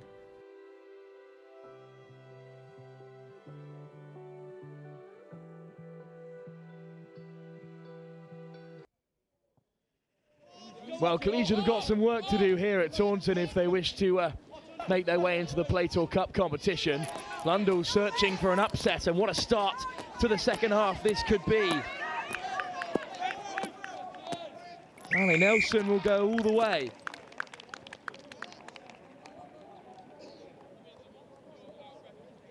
Well, there is a world in which Collegiate still possess through to the plate if Sherborne are defeated by Kingswood, but if Sherborne win that game, and they have just scored over on pitch 2, then it will make things seriously interesting in this pool.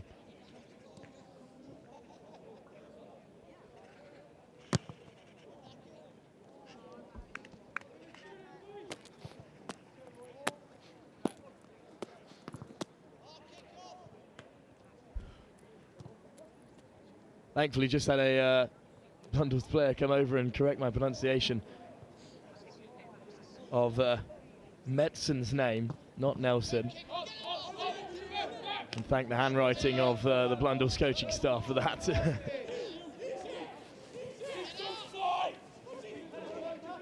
Metzen at number 5 has had an excellent day for Blundell's, even if things haven't gone exactly their way. They do lead Collegiate by 2 unanswered tries.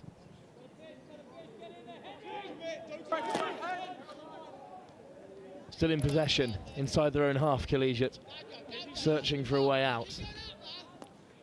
And in goes the tackle. Walker still has it and puts in the fend. Great run by Walker. Dragged down by Metzen. Collegiate still come away with it. Rudge plays 9. Wide from Dixon. And skipping through the tackles, there's the offload that might put Collegiate under. Thomas will score.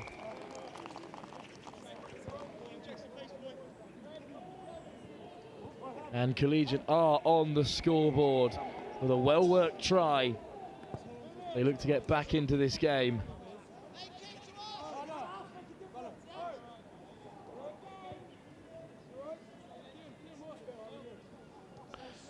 They work their way up the field really well. Some good running by Gaultier, and then by Gauntler it is, and then the inside pass to Thomas. And Collegiate will have the kick-off to boot as they chase down Blundell's. They now trail by 12-5, 1 score in it. Excellently taken in the air. Metzen. They look back down the short side instead. There's no one in behind for Collegiate. They still choose to play with ball in hand. Important tackle comes in there, but still they get the offload away.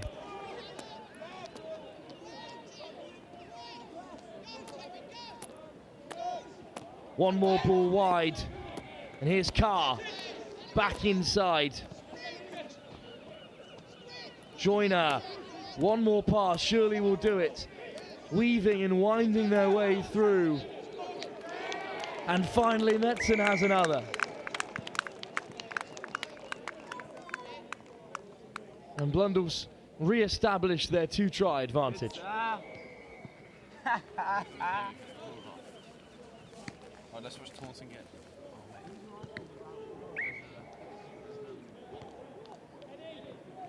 You're free to go.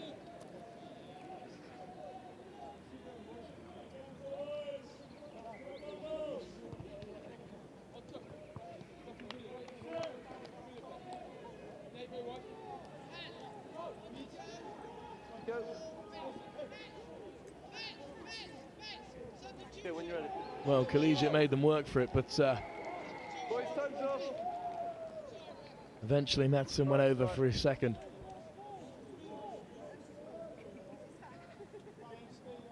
Time's back on, let's go. Stay behind, 3.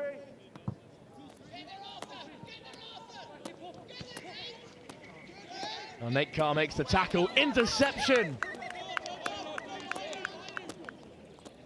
By Arthur Gyfun, and he does score. In the blink of an eye, Blundell's have a 4th.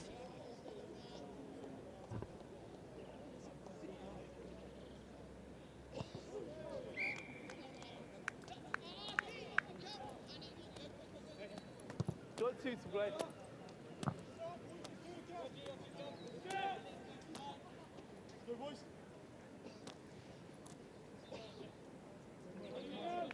Well, you can see the vision.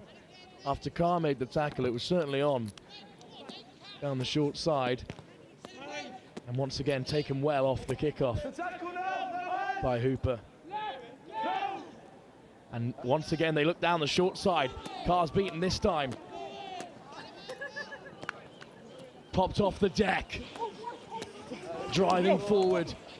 Go Collegiate, a strong carry by Holbrook.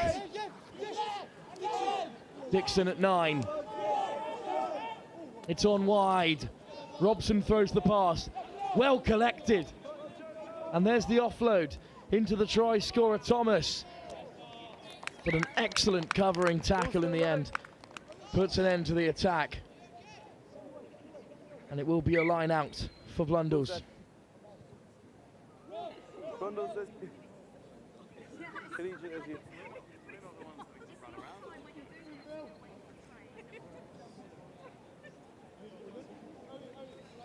Boys.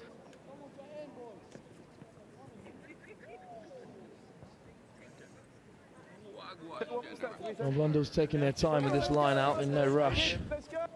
Currently leading by 22 points to 5.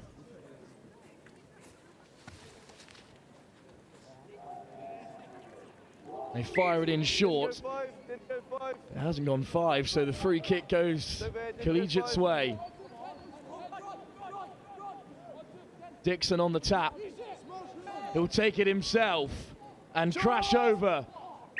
And on the second time of asking, he puts it down. Double movement is the call, and look how quickly Blundell's like to play. Lovely footwork once again.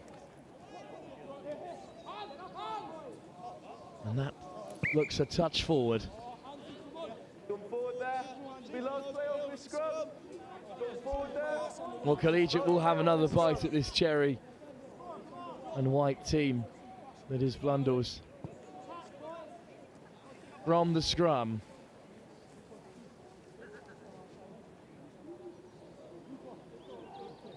Go. Boys, take 2 more steps to me, 10. Not forward, backwards. Crouch. 5, 6. Collegiate with the scrum. Blundell's look to disrupt, and they do get a hand in there at 9. It's been gathered as well. Unfortunately, just spilled by Nate Carr. And with the advantage, Collegiate still look to play.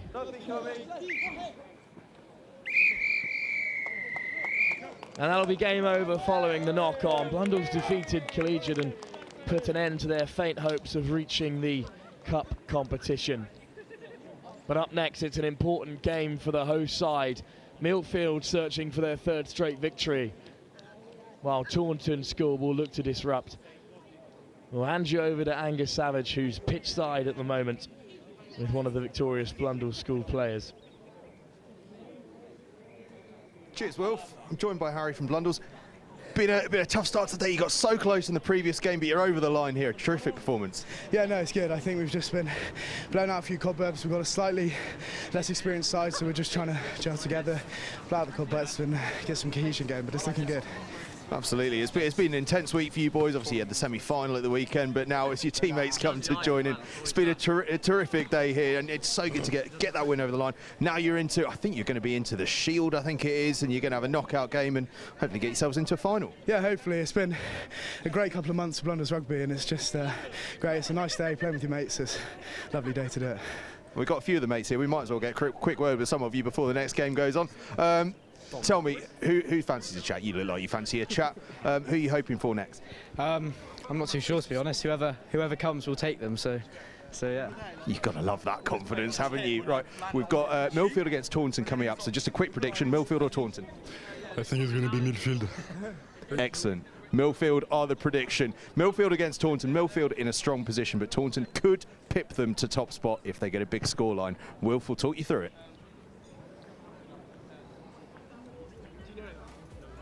Well, a win here would certainly guarantee at least plate rugby at the minimum for the hosts, while Millfield are going for 3 straight victories.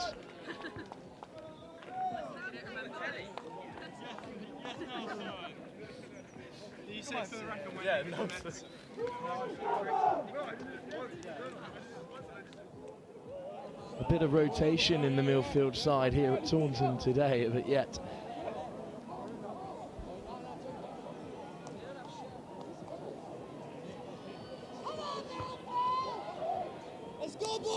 they are still searching for their 3rd victory of the day. Up against the host, Taunton, who have put in 2 good showings on the live stream so far.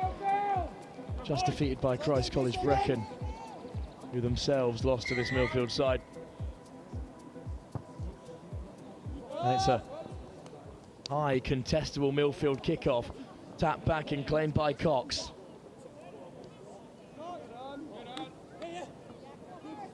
But spilled, and Millfield come away with it, and suddenly they could break. And And they will score. Well, what a start for Millfield then against the hosts.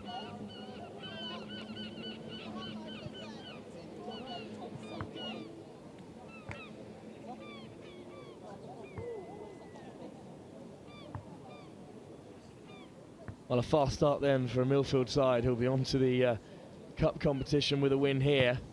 The hosts look a little shell-shocked at the moment. Unfortunately missed the conversion, but just pouncing on the errors of the home side. Whatever that was there. It looks slightly more than that, that's why I'm just a gentle warning, alright? Really? Once again, hung short by Millfield, and they do get a hand in there, but it is claimed by Taunton. Round the corner goes Lant. Cox over in support. And the call is width, and that's what Taunton have found. Here's Viljean. Good tackle in there. The ball spits out the back, and it will be played by Clifton Griffith. Hands in the ruck. And Taunton play with an advantage. The hands in the ruck. Hands in the ruck. Green. Viljean. Leclerc cutting back against the grain and looking to take on Millfield defenders. Huh? No squeeze ball. And the penalty goes the other way. Leclerc penalised for how he presented for the ball. And now Millfield with ball in hand for just the second time. Some lovely footwork and a good ground made in this carry. First phase for Millfield, lifted off the deck, and suddenly they could be in behind. Pittman on the cover, but Millfield going under the sticks.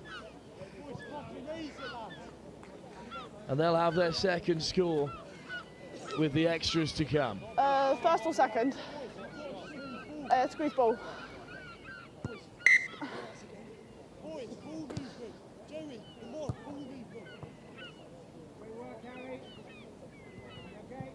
No, it's a lovely footwork and a good fend as well.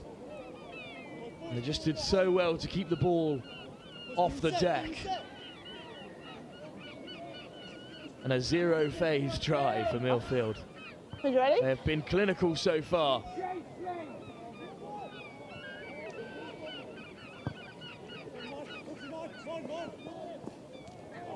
Backwards, a bit of contest in the air, but the referee waves play on, and now Cox skipping through the tackles and flicks it out the back door as well. Raymond flashed across the face. Pittman has it. Pittman through the hole. One defender to beat. Pittman puts in the fend. Three defenders beaten. Offloads as well. Clifton Griffith put down, unopposed by Cox, and that brings an end to what looked like a threatening Taunton attack. No combo blue. Scrum then for Millfield. Green ball. Not made it. Okay.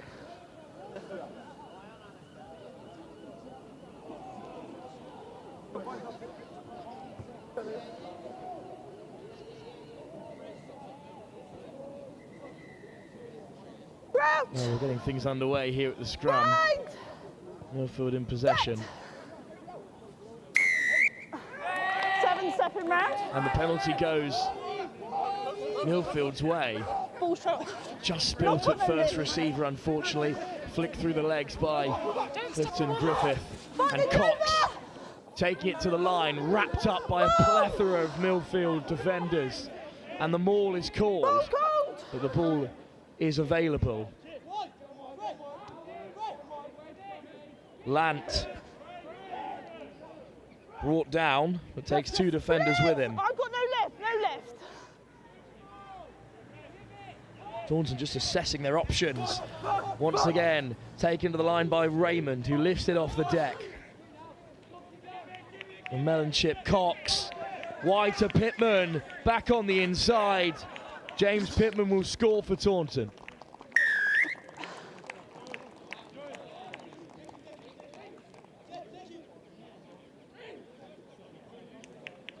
And Pittman's done for the moment at 30 least. seconds.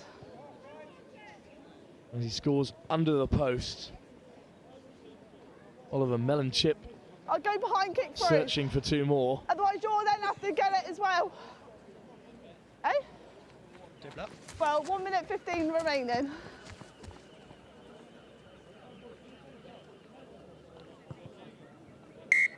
Mellenchip took his time, but added the important extras. And that takes the host, Taunton, to within a score. Hold on, hold on. Hold on. He heard me. That's fine. Well, Leclerc a touch too hasty from kick-off. We'll have another stab at it. Yeah. Razor Kent onto the field, and the widest of the Taunton players. Tap back by Millfield, and they look to attack the line at first phase. Great footwork, and away he goes. And Millfield with Cox in pursuit. Pushed out wide, but they will score another. Good support, Jonah. Well done, Harrison. And on the stroke of half-time, Green, someone will need to go behind. Millfield will add a third. It'll be, the half will be after the kick. After this kick, it'll be half time. Very tired. Tired. Half done.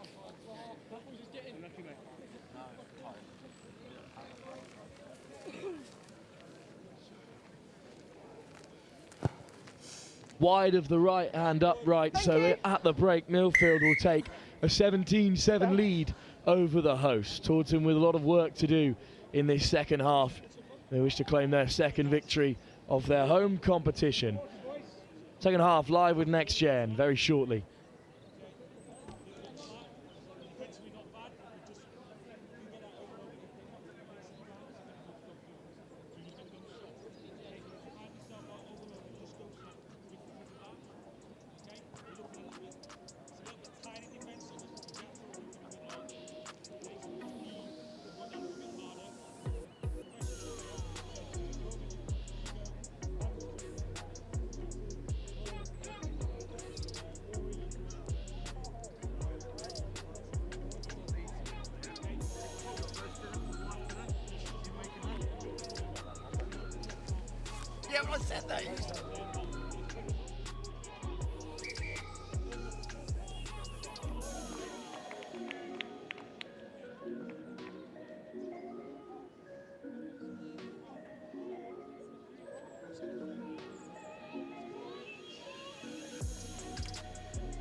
Well, we're live then for the second half. Taunton School taking on Millfield, and a really big game for Millfield. Got the coach alongside me. It's been a really impressive day for Millfield so far, given the rotation in the side.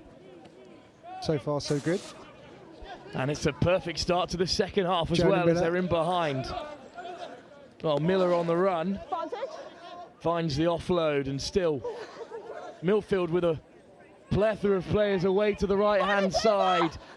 And have they got the legs to find the corner? It's an excellent tackle by Clifton Griffith. And the turnover as well. Through the gate, that's Good counter arrive from Millfield. It's pretty scrappy down there. Can't play the leg like that. And it goes Taunton's way. There you go. A good start to the second half already. Putting pressure on from Roman Naylor down the side there. What can we do defensively here? Well, Leclerc frees up the offload and finds Kent. Brought down, over the ball goes Miller. Not con advantage. Just spilt, unfortunately, there. Put down by Didiek. And there will be a Millfield scrum. Scrum down. Go. They're looking ahead, perhaps, currently in the lead, moving into the cup competition. Who have Millfield got their sights on for the latter rounds? We haven't looked at that yet. Just want to get through this game. Within the vicinity, all right? There's plenty to watch out for, the likes of Kingswood and Glantaf putting their hands up. On the calls, fellas. We've been playing rugby long enough. Come on. Bit of a delay at scrum time. Crouch. Bind. Set. What kind of damage Fraser Kent can do in there. And it is Taunton who get the shove on. And they pile on the pressure. Right, play on, play on. The scrum falls apart, but Millfield still in control of possession. Absolutely allergic to phases, this Millfield side. So good at keeping the ball off the deck. Once again, it's lifted. Some lovely footwork through the first contact, and then dipped out the back door. There's another great offload that just doesn't go to hand. But Miller keeps it alive, and then chipped through. Idiot comes away with it. And how much green grass does he have to run into? Great effort from Miller. And over the ball go Millfield.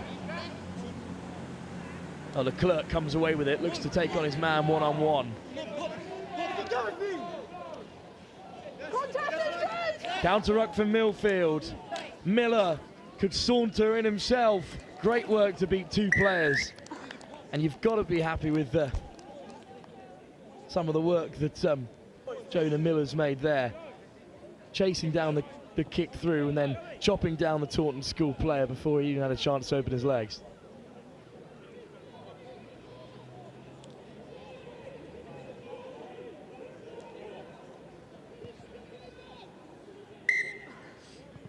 Well, in our final pool game of the day, things are not going the way of the hosts. Bristol Grammar School, of course, against Christ College Brecon over on pitch 2. It will be Millfield into the next round of the cup competition.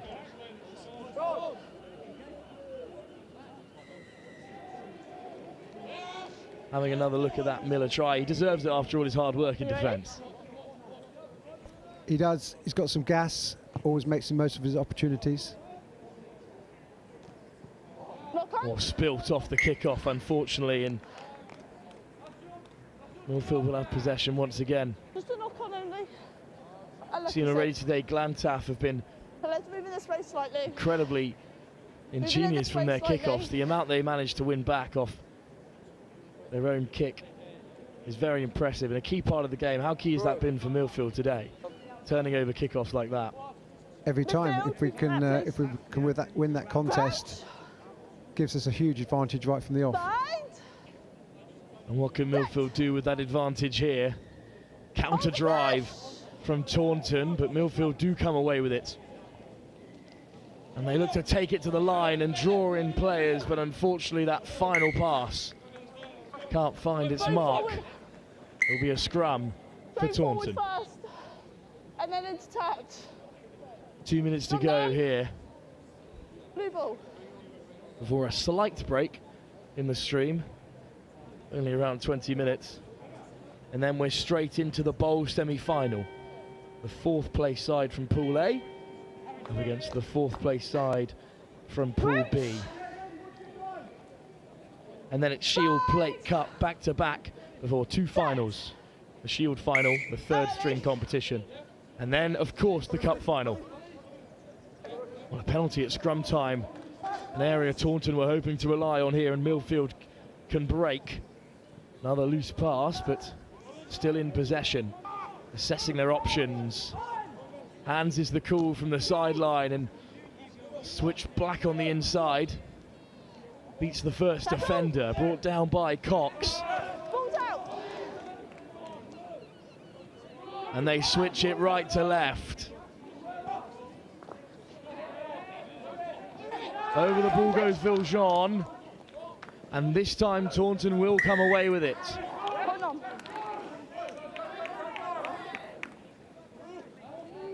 Here is Viljean.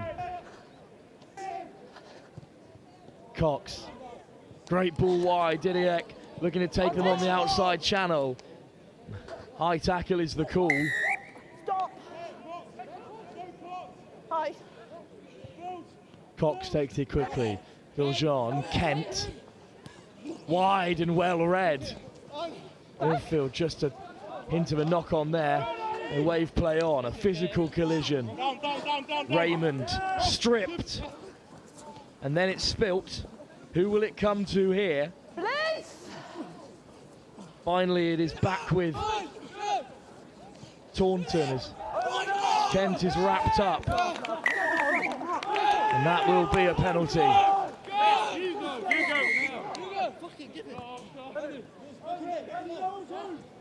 Not Luton free. Couple of changes for the host being made as Millfield once again weaving their way through the defensive line. Breaking tackles, lovely footwork, and once again lifted off the deck. Slightly forward. A shame there, that's given us a forward pass. Well, a great victory for Millfield and into the cup. Considering the depth of Millfield, it's really impressive that they've managed to make it through to the cup competition. You must be looking forward to that semi-final. Yes, indeed, bit of a rest. You know, players 1 to 12 performing there. Thank you very much for joining us as well. Best of luck for the rest of the competition. Millfield into the cup competition, which is a great result for them and their rotated side. We'll be back very shortly for the first of our semi-finals, the bowl up first. And then the hosts may well be in action in the Shield. But for now, I'll hand you over to Angus Savage, who's pitch side with one of the Millfield players. Thank you very much, Wilf. I'm joined by Ernie from Millfield. What a fantastic day for you boys. 3 from 3, flying into the knockouts. Yeah, brilliant performance. I think the boys have done really well. Shag's done well. Obviously. Barney Tibbets. Oh yeah. Can I do some? AKA the General. Okay, Barney Tibbets. Really missing you. Well done. Brock, I hope you get out. Yeah, but it's fine. I'm good. Yeah, Barney, please recover from your nipple injury. Thanks. Well, there we go. Millfield enjoying themselves here at Taunton School. And Millfield enjoying them so much that they are through into the Cup semi-finals, where they will be playing Cheltenham College. The other Cup semi-final, Glantaf against Kingswood. But we've got Shield, we've got Bowl, we've got Plate coming up as well before all that. So we've got a little bit of a break now, and then it is into those knockouts, which will begin at 2:20 p.m. in the Bowl with Exeter against Collegiate live here on Next Gen 15. So do stay with us for all of those knockout games this afternoon. But if everyone's enjoying themselves as much as Millfield, we're in for a great afternoon.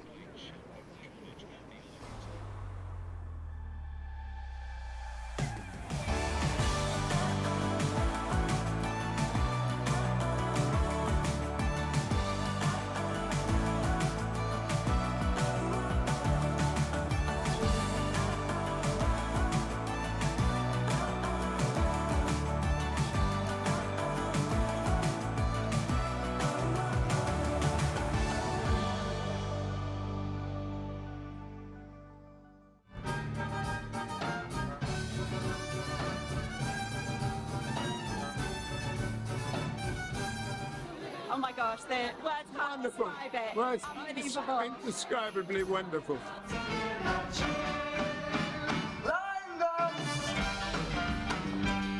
Really fun, and it's really, really funny. We used to, but we let them all go. What? Come it! Stop me pulled in a new direction. I think I like it. That was good, that was good. I think I like it. Do it again. 11 out of 10. All of them.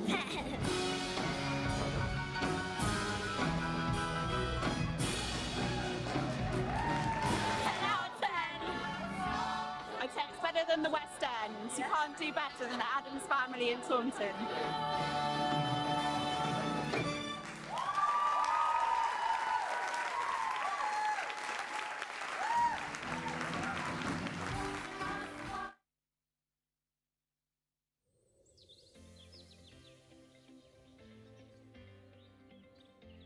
Hi, my name's Zachary. And hi, my name's Amara. And we're both Year 8 pupils at Taunton Prep School.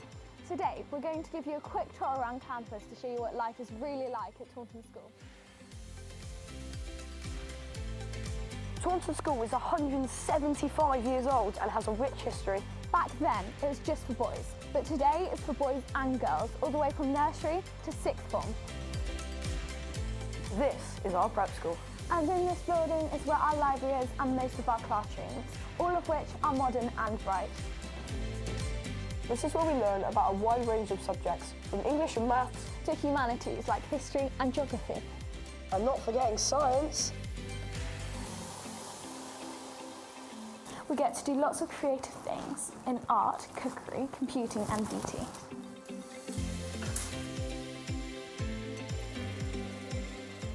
Here in Centenary Hall is where we do our music and drama performances. We have weekly lessons in after-school clubs. Then, every year, we put on a grand performance. Year 4 recently put on a production of Wind in the Willows here on stage. We have many dance groups you can join, including ballet, jazz, street and tap. And if you're a musician, there are plenty of practice rooms and studios to rehearse in. We also have a wide range of choirs, ensembles and a school orchestra you can get involved with. And if you don't play an instrument but are interested in learning one, well, we can help with that too. We have our assemblies here in the chapel. PSHE and wellbeing is very important to us here at Taunton School, and we often have talks from our teachers, the school chaplain and guest speakers on important topics. This is our main dining hall. It was opened in 2020 by Her Royal Highness Princess Anne. This is where we eat breakfast, lunch and dinner and have a bunch of healthy and delicious food choices. Outside, we're surrounded by lots of green space. In fact, our campus is 56 acres in size. We have lots of playing fields and sports facilities. This includes 2 full-size AstroTurf pitches, cricket, rugby and football pitches, 2 swimming pools, 2 sports halls, and lots of indoor facilities. We also get the chance to play against other schools as part of the team. As well as sports teams, we have lots of different clubs you can join in break or after school. From debating to model making, performing arts to martial arts. Our prep boarders, like Josie, live here in Thone House with their house parents. Hi! Hello, my name's Josie and I'm in Year 7. The house is really comfortable and friendly. You will settle in really quickly here if you're a boarder. There's lots of space to work, relax and socialise with our friends. We have lots of different dorms with the girls and boys on different floors. In fact, all of our dorms have just been redecorated with brand new furniture.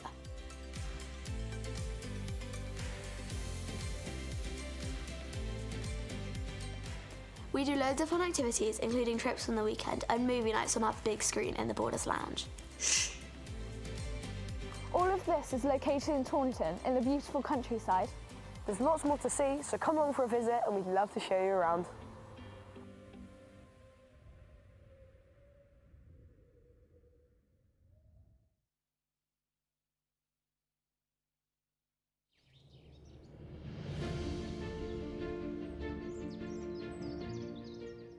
Our history is visible everywhere you look. Since 1847, we've come a long way, and we're proud of all that we've achieved.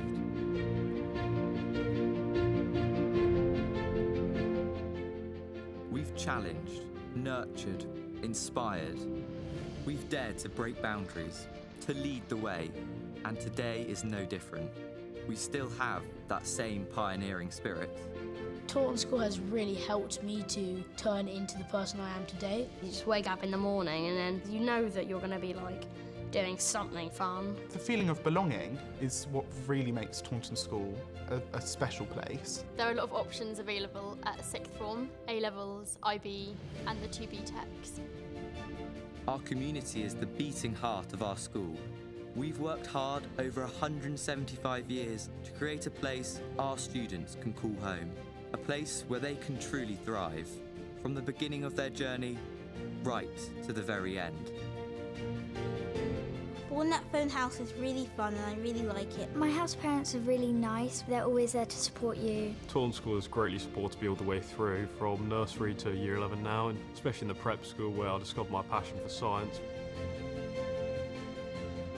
When it comes to learning, we believe it shouldn't just be limited to the classroom. With over 150 extracurricular activities, we've helped thousands of young people develop their passions. From the largest CCF unit in the Southwest to some of the best sports teams in the country. The thing that makes Taunton School special is the range of opportunities, and where else could you swim the channel? There's a load of clubs and opportunities that everyone can do, such as eco clubs to building race cars. I find CCF the most rewarding part of my school experience overall. When I was appointed as first Sea Lord Cadet in December, I was amazed, to be honest. Back in 1996, we were the first school in the UK to open an international school on site. Today, we welcome young people from across the globe, with students from over 45 different countries. It's a multicultural community. You get to meet a lot of people who are also international and learn about many other cultures. Here at Taunton School, we're committed to making a difference and developing skills for life. We believe that affordability shouldn't be a barrier to entry, which is why we offer life-changing opportunities through our scholarships and assisted places. The scholarship has really rounded me off as a performer and as a person. Taunton just showed me what I didn't know about myself. I won a sports scholarship and it's really helped me, supported me. I think it's great that sports is noticed, and I think that to have your talent recognised, I think is also great. There's no stigmas or preconceived ideas of what you should or shouldn't be. It's just what you can be.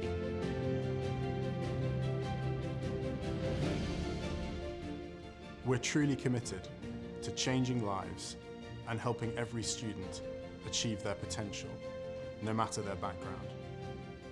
We want every child to succeed. Our breadth of opportunity and holistic support allows them to do just that. Today, as one of the leading independent schools in the Southwest, we look back on our 175-year history with great pride. We also look forward to the next 175 years and beyond with a sense of excitement and ambition.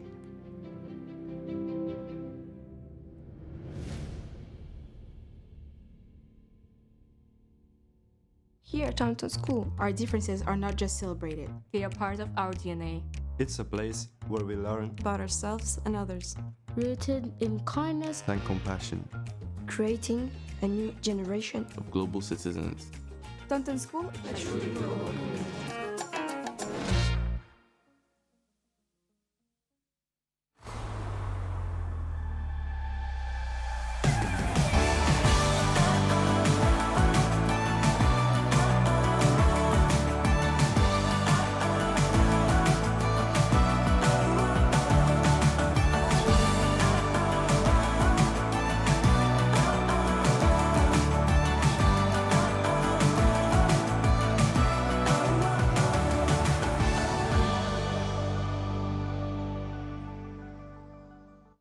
Sports scholarship, and it's really helped me, supported me. We have scholars on a Saturday morning. We have talks from people outside of school, so like nutritionists and psychologists. The scholarship has, speaking specifically for drama, really rounded me off as a performer and as a person, because it's taught me to work with people that maybe wouldn't have worked with before, but also to work really hard to perfect what I do. I applied for an academic and art scholarship September last year because I feel like when you're a scholar, it opens up a lot more doors. I've been really lucky to be selected onto the Great British Talent Programme for Modern Pentathlon. So I've been on it for the past year at school, and school's really helped me to stay on that track and to make sure that my PBs and training's going to plan. We get more academic scholars talks, so you widen like your perspectives and horizons.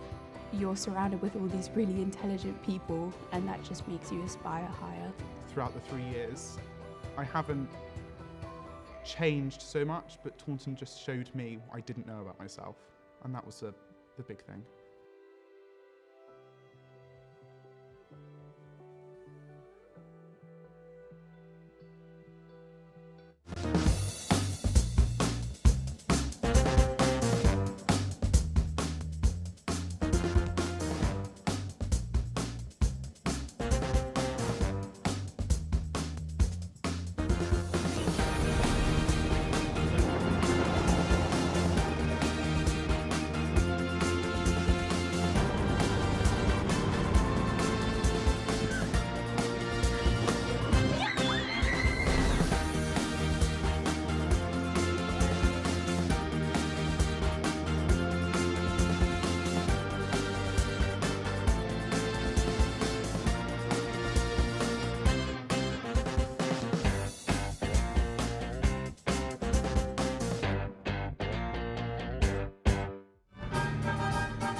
gosh, the words can't describe it. Words Unbelievable. indescribably wonderful.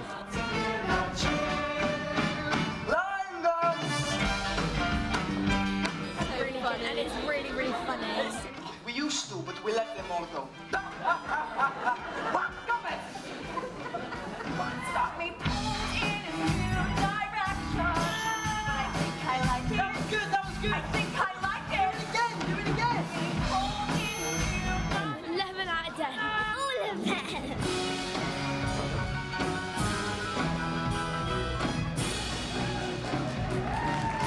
out of 10. I'd say it's better than the West End. You can't do better than the Adams family in Taunton.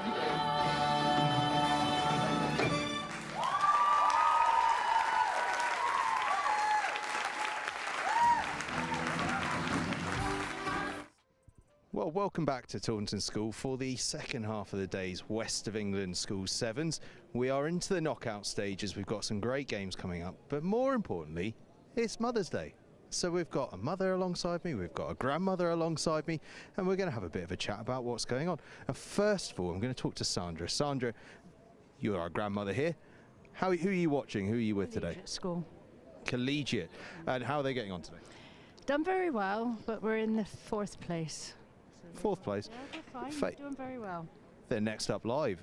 Yeah. We can see them getting ready to go up against Exeter School. It's going to be a great game, that one. And how's your grandson been doing? Excellent. I love to hear it. I love to hear it. And Suzanne, you're here with Christ College Brecon, is that right? Yes, Christ College Brecon. And as I was saying to you beforehand, it's a bit of a Welsh flavour to things today. Always is. It needs to be, really, doesn't it? St David's Day earlier on in the month, so why not? And hopefully Wales will have a big win this afternoon as well. Now, is this how you wanted to be spending Mother's Day? Breakfast in bed this morning was a Mickey D's drive-through en route, which wasn't ideal, but there we go. Well, you know, there's upsides and downsides to all these things. How's the boy been getting on today?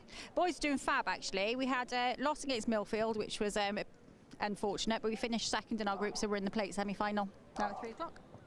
Plate semi-final, you'll be able to catch that one as well, I believe. So it's a pretty exciting day.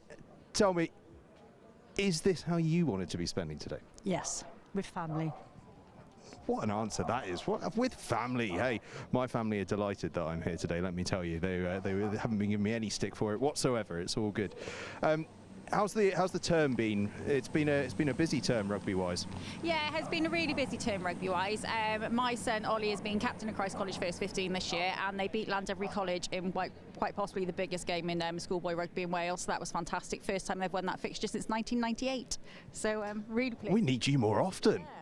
All the stats and details. My word, you put me out of a job within no time. Now, I'm just having a look. I can see one team out on the field, Exeter College. We're waiting on your Collegiate boys to get themselves out here. They're obviously having a very detailed team talk ahead of things. But let's just have a little look. We're looking ahead.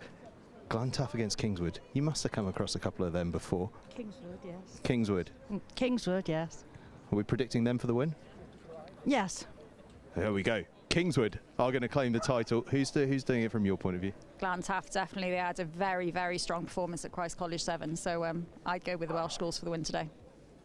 You heard it here first. Welsh sides are winning. I can see teams on the field. Collegiate up against Exeter School. Wilf will talk you through it.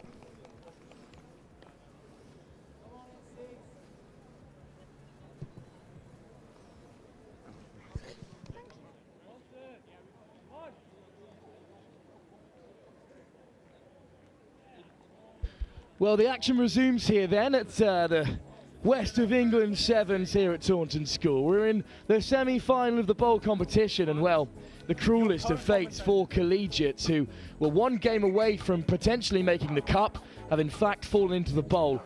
Exeter School, part of a really difficult group, which has seen them land in this competition, but this, a game very difficult to call as we head into the latter stages of the competition. It's 4 semi-finals back to back to back to back, followed by the Shield final, the third string competition, and then the Cup. Captain of Exeter School, Fordham, up top on the co-coms, and there's an Exeter School player who will be joining me alongside in just a moment as well.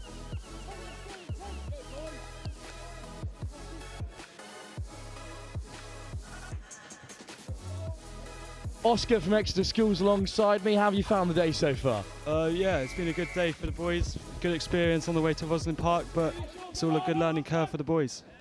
Absolutely, and it's Collegiate, however, who claimed the kickoff to begin with. It's Slade with a good run, and, well, he's just darting through. What a start this is for the Bristol-based side. Good physicality in the counter. Fumbled at first receiver, but Robson comes away with it and plays it wide. Here's Walker, a physical figure. A hooker who can play sevens, always a threatening concept. Slade puts it in behind, and he's first on the chase as well. What a take by Slade. Good tackle on the counter, and there's the intercept. But penalty goes Exeter's way. That's a tough call to begin with, an offside. Tapped quickly. Slade once again, back to his feet and driving on. Contest at the breakdown, the ball is loose. Thomas spins away, gets the offload. Short by only a few inches. Dixon does excellently well to keep it in play, but then the ball's down, and they did well to get back in the game, but that's a well-hung kick. But even better work from Leo Holbrook to wear the tackle, but a turnover is the call. Quickly by the try scorer Piggott Gill, but pulled back. Down to 6 players, Fordham, Turley, and suddenly there's a bit of space for Arden. A great tackle and a strip as well, and suddenly Collegiate in possession. Now down to 6. The call from the sideline is to press Oscar. Is that the right move here to try and put some pressure on this shortened team? Yeah, I think we've got to keep them down in their half and allow us to put a bit of pressure on them and make the mistake. Some lovely footwork as well on the turn. Excellent work from Collegiate and Sam Rudge to break away.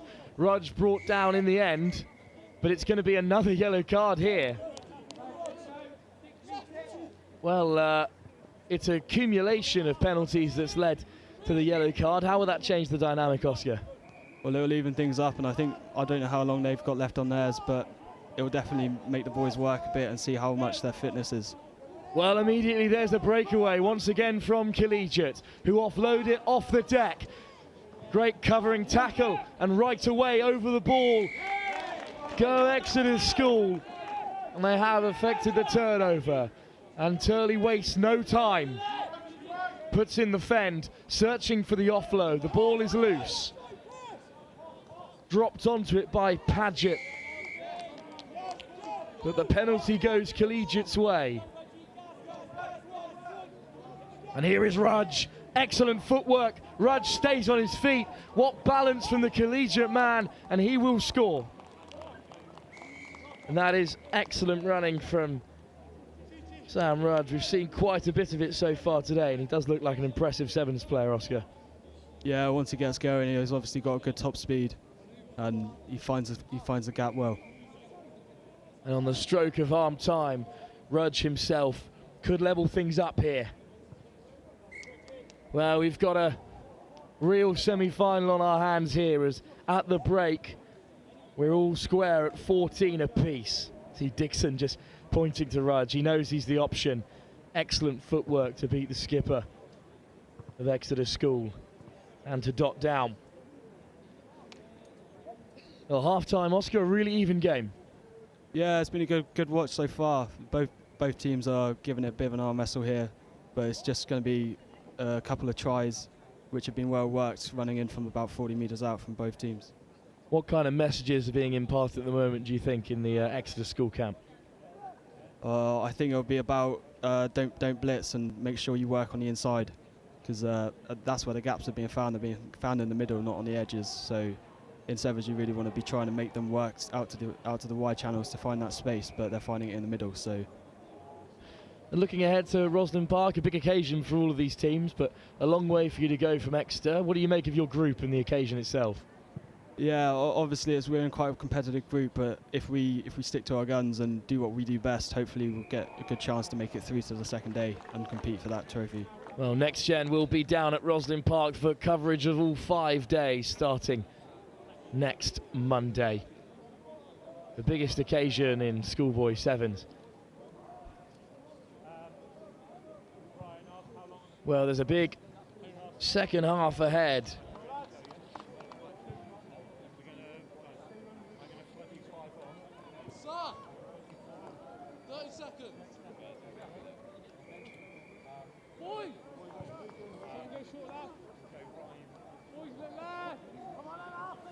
Let's go, Ryan, dig in here now. Let's go here, boy. Second half ahead of us then, and Exeter School hold a tenuous 2-point advantage, and they will claim the kickoff as well. Well, there's a couple of big shots coming in there, but Advantage over. only a scrum advantage, and Exeter will get to the outside through Bill. Just to confirm, it is 14 apiece at the moment. Yes, Harry. Excellent step on the inside, and suddenly Exeter in behind. There's the tap tackle, and there's been a knock on as well. Brilliant stuff. Well, there's the show and go. Oh, can you believe it? Parcell makes the tap tackle, and he's back to his feet to dot down for Collegiate and take the lead. And we've seen a couple of them already, but that was some show and go, Oscar. Yeah, really good show and go. Obviously sent him with the body, but it looked like Harry was a bit tired after making that break. To make the tap tackle and then get back to the feet as well, it's some work effort. There's the tap tackle. Beautiful textbook stuff, and then back to his feet. How about that from Josh Parcell? Collegiate with the kickoff then. Robson to get us underway. And for the first time today, Exeter School are behind in this semi-final. And the kicks evaded everyone and regathered in the end. And down the short side, look Exeter, always backwards. Some excellent leg drive from Ford.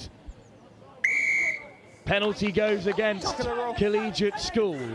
Intensity is the call.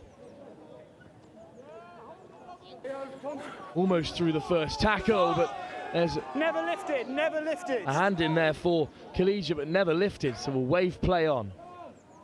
There's a big shot coming in, this time from Holbrook, and this time they do have the turnover, and Walker goes quickly. Archie Walker steps right then left, going for the corner all himself. Big contact in there. Never held. Never held, so Walker's back to his feet once again. But a huge turnover. How important is that for Exeter School, Oscar?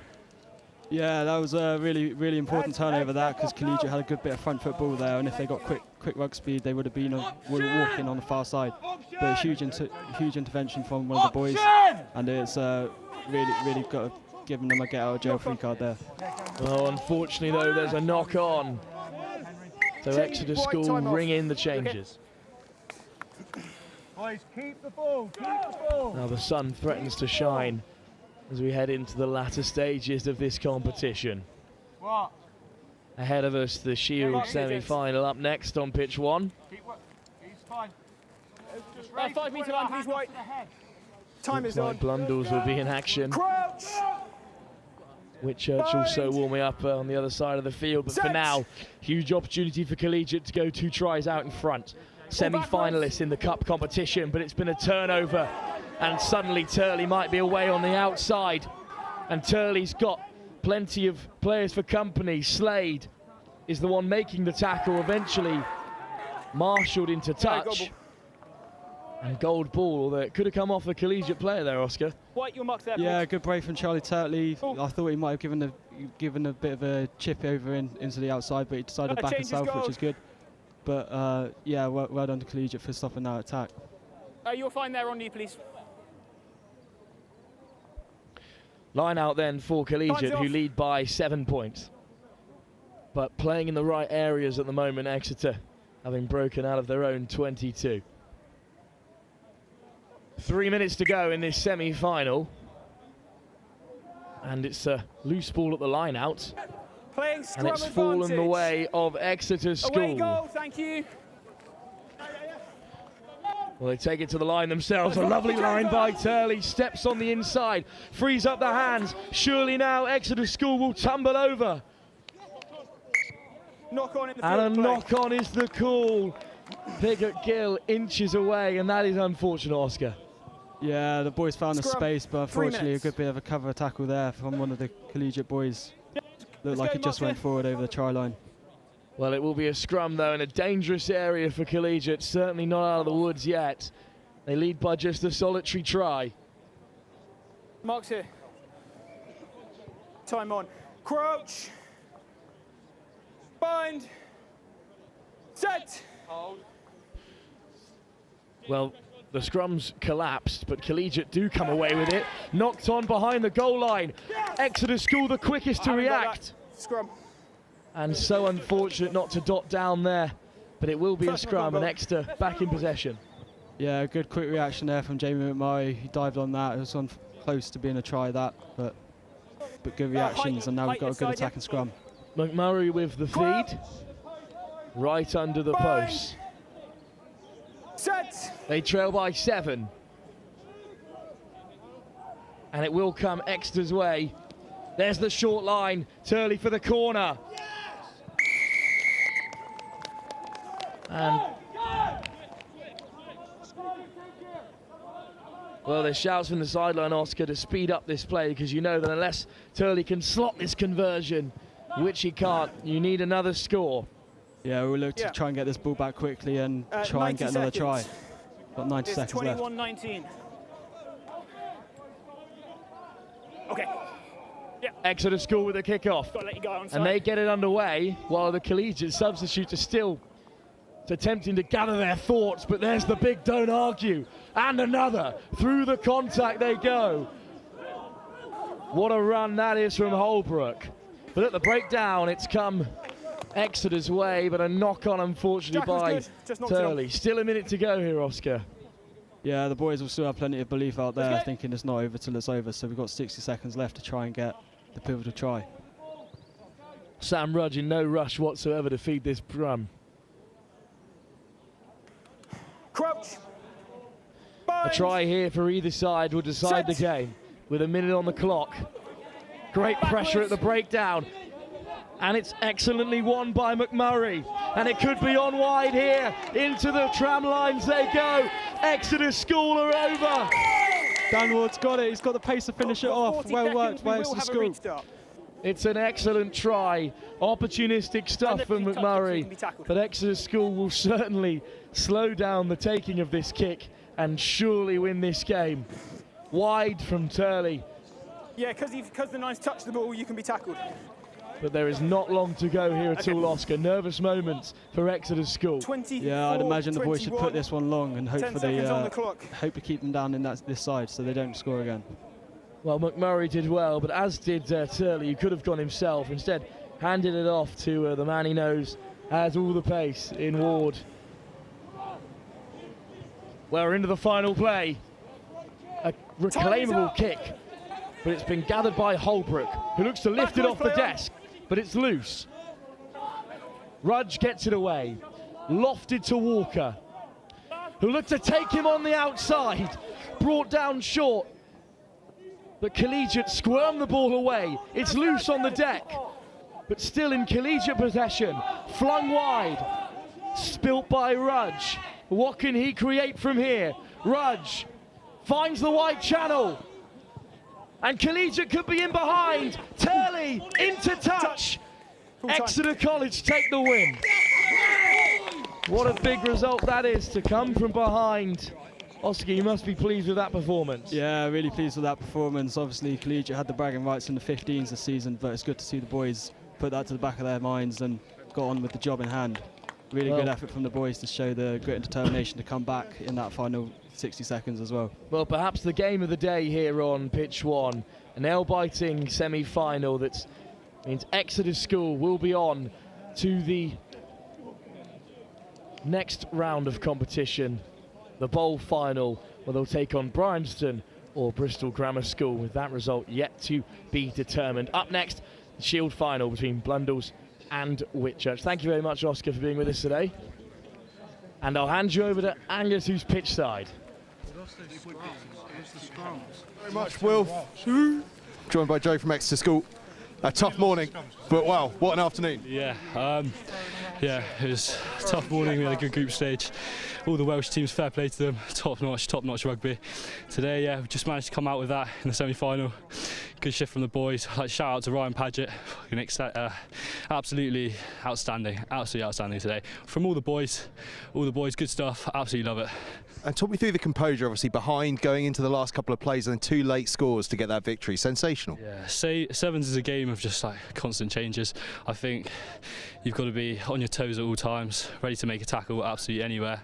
And yeah, excited for the final. Yeah, it's going to be Bryanston or Bristol Grammar School, schools you've probably come across a decent amount. Absolutely, yeah, can't wait. I'm sure the boys will put in another great shift. Well, go away and prepare for that. It's going to be a fantastic final. We can't wait to get it on the live stream and enjoy the rest of the day. Perfect, thank you. Cheers.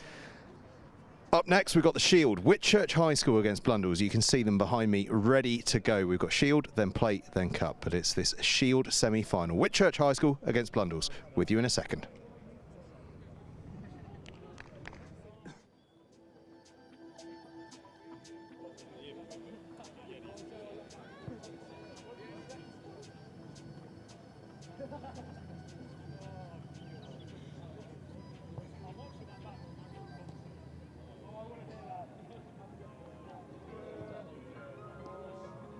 Well, we've seen plenty of Blundell so far today.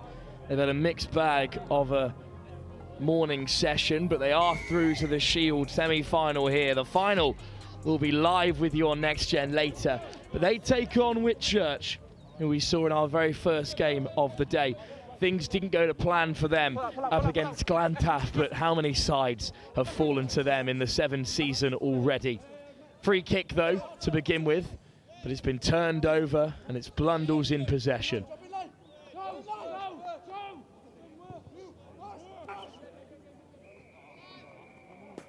Blundell's made good yardage and suddenly cutting back on the inside, and there's nothing but green grass ahead of Blundell's number 11, and Benton's going to score.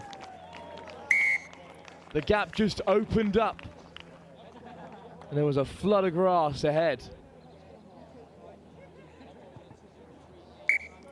of Benton, who's touched down to score the opener and go 7 ahead.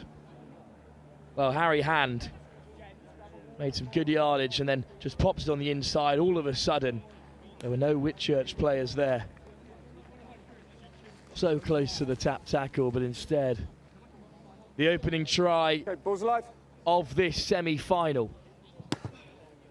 And Blundell's hit it long, far too long. It's a free kick instead.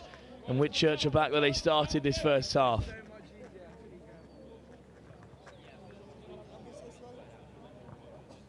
Well, they looked impressive at times in that opening game against Glantaf, but it was tough opposition. A loss to Monmouth as well sees them in this competition, but they have had a win today in the earlier stage of the morning. And here's Leston Hutchins, the captain.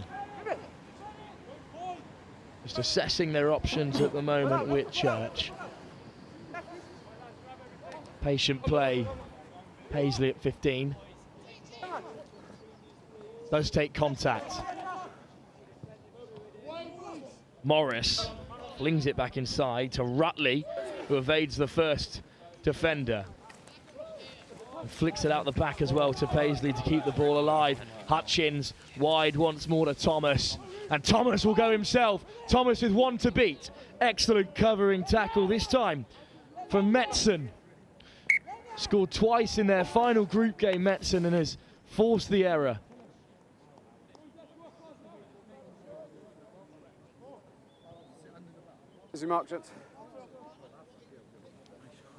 Forward pass, so a scrum for Blundell's. Well,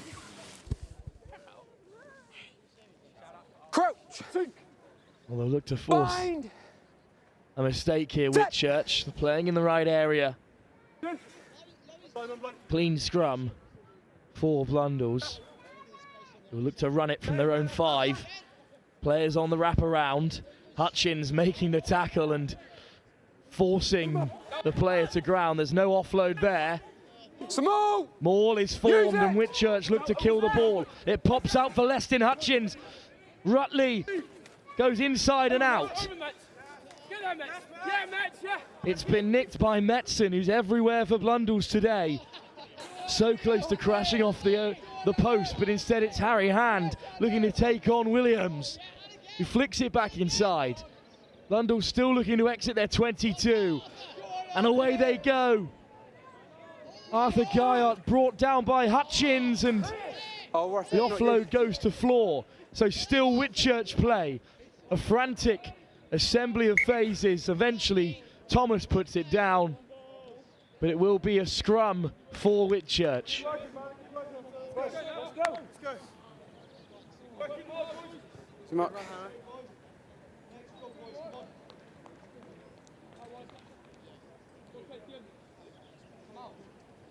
Well, the scrum will be Whitchurch's, and everyone takes a breath. 3 minutes to go.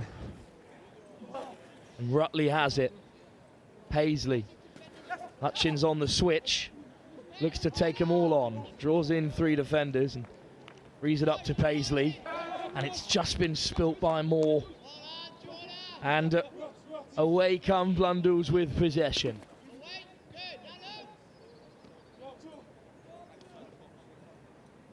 Through the hands, into the wide channel. Benton searching for his second, looks to take on Thomas.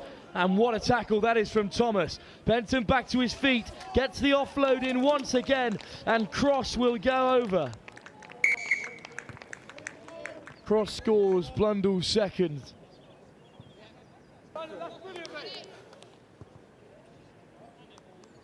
And converts as well. 14 to the good. Blundell's forced, capitalising off another error.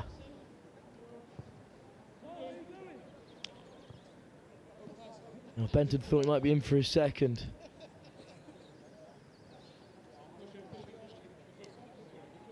Okay, pulls alive. But instead it was it's a free kick for offside. So it will be a quick ball for Whitchurch to play from on halfway. And they do cap quickly. Rutley. Yeston Hutchins. Paisley looks to take it to the line and finds Morris. Morris evades the first, cuts back against the grain and takes contact. And it's a turnover for Blundell's. And Whitchurch lose 10 yards to boot. Got enough. Metzen gets us back underway.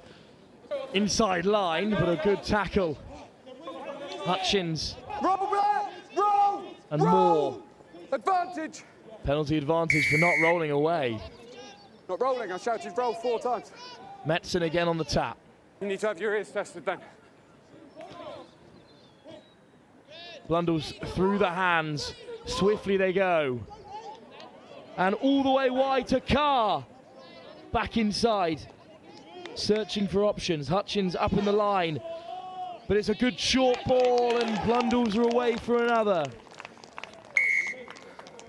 Toby Butler this time with the score. And Blundell's are steaming out in front here by 3 unanswered tries on the stroke of half time. Rattles the post and through the uprights. Well, it's been a pretty strong performance from Blundell's here, who have dusted off the cobwebs of the morning. They did well to get out of their tough group into this competition. And they are 21 points up at the break. A mountain for Whitchurch to climb in the second half, which will be live very shortly. But once again, it's just keeping the ball alive, keeping it off deck. And here's an excellent line picked up by Butler. Now the drive of Blundell's, they lead by 21 at the break.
back underway in this semi-final, and not for the first time. There's a free kick on halfway. Butler would rather have gone himself as he was free. The free kick is given as soon as the players are offside. There's no advantage for that call, but they might not need it as Carr once again flying down that left-hand side. Unfortunately just knocked on. And Whitchurch have a chance to rebuild.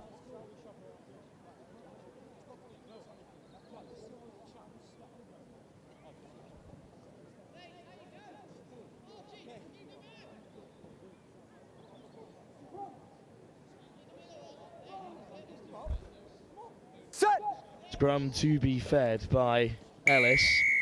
Free kick goes Whitchurch's way, so they'll have even cleaner ball. And Ellis taps quickly. Not tap advantage. Paisley, penalty advantage, so they chip him behind. Well, it's eventually regathered by Carr, so we'll come back for the penalty on the 22.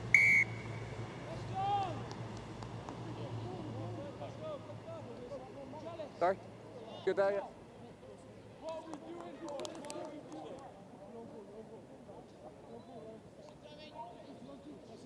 Paisley, loose pass, but regathered. And through the tackle goes Evans.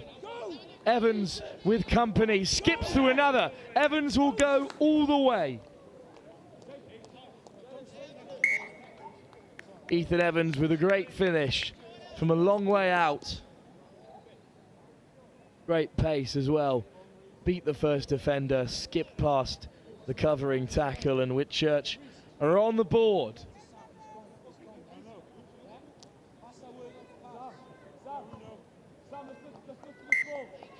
Paisley converts. Whitchurch need two more. 21-7.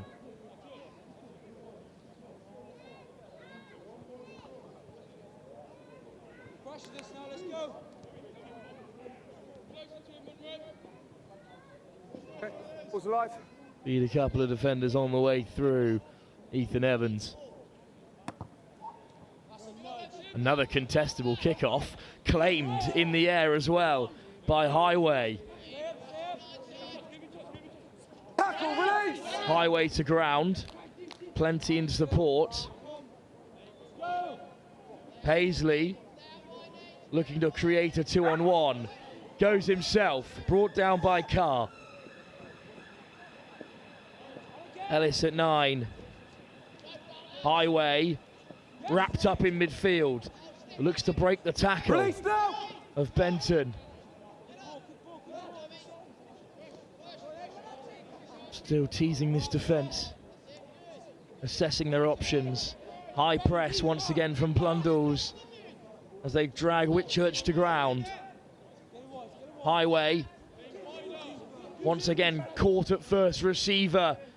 Now they could be in trouble. Excellent clear out by Neil, and now they'll look to break off the deck. Evans on the carry. Then Paisley at 9. Prangley at 12. Highway. And there's the fend and the out the back door offload. Thomas is away. Thomas for the corner. Thomas will dot down right under the sticks. And we've certainly got a game on here. Clean conversion, 21-14, 3 minutes on the clock. Whitchurch are very much in the game. 2:48. Well, we've already seen a semi-final go down to the wire. Blundell's 21 half-time advantage cut to just the single try. That'll be Paisley on the kickoff once again.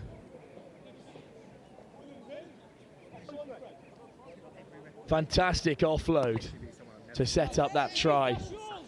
And this time it's been claimed, but it's a huge shot in the line by Evans, the try scorer. Neil drags them down. Highway over the ball. Prangley with it, but not through the gate. A hand in the ruck. Gives Blundell the desperate respite they needed. Well helped by the scorer, Benton. He hands it off. Metzen just assessing his options. Still Metzen. There's a bit of space in behind. They've looked to chip it through, but it is regathered by a blue shirt. Straight through the breakdown. Go Blundell's. Metzen gets the offload away, but suddenly it's fallen for Thomas, and Thomas is in behind. Thomas has got two for company, but he'll go himself, and all of a sudden Whitchurch have levelled it up. If Thomas can convert from here, from right under the post, it's a 21 apiece game. What a turnaround by Whitchurch. It was a good chip through and great hustle from Blundell's to come straight through the breakdown. But one loose offload from Metzen undid the Blundell's defence, and suddenly Whitchurch in the ascendancy. Thomas has his second. Ball's live.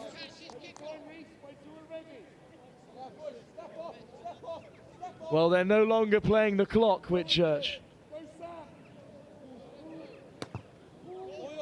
We're a minute away from sudden death, golden point if you will. Or it could be Blundell's flying away to score because they've got a man over. Metzen flicks it off the deck.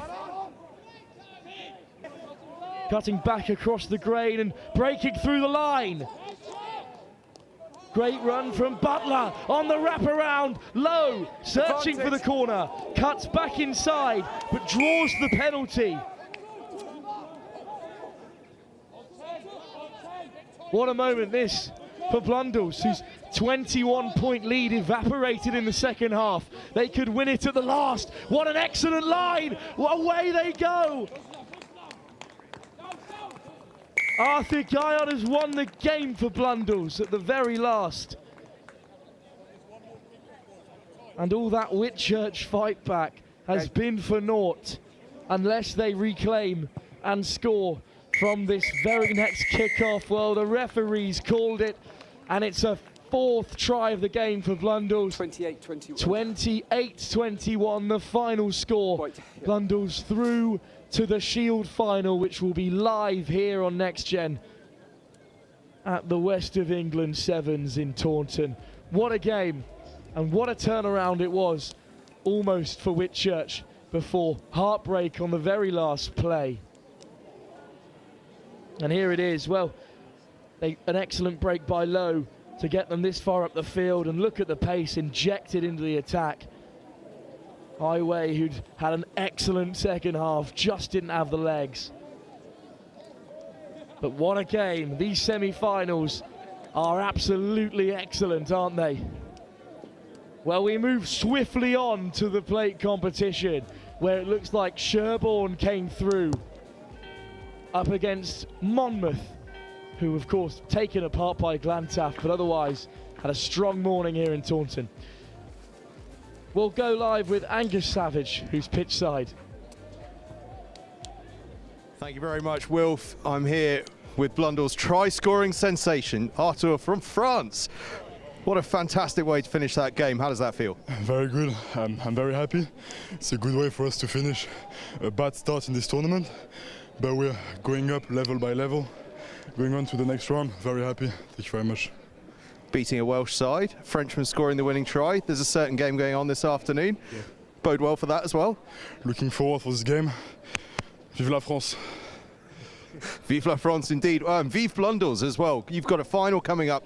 What time's that going to be at? That is going to be at 3:40 p.m. Shield final. Must be excited after a thrilling game like that. Very exciting. Ready to hit people. Thank you very much. Thank you very much. Go and enjoy yourself. Get ready for that final. Good luck to France as well this afternoon against Wales. There's a strong Welsh presence here today, though, so I don't want to be saying that too loudly. Anyway, up next, we have the plate semi-final. Sherborne up against Monmouth. I had to double check that one there. Monmouth against Sherborne. Another Wales versus England clash. I wonder if there's any Frenchmen on the field for this one. We'll find out very shortly. Wilf is going to talk you through it.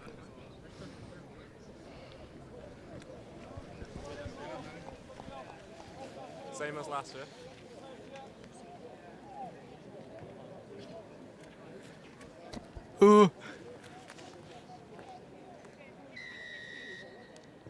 plate semi-final then.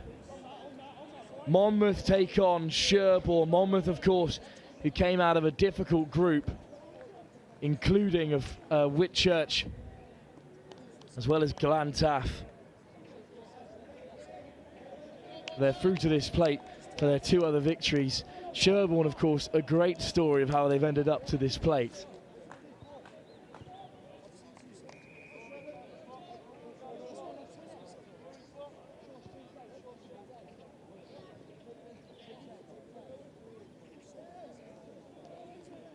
And at the start, it's going to be a scrum for Sherborne, and they get the free kick as well, and they waste no time getting us underway.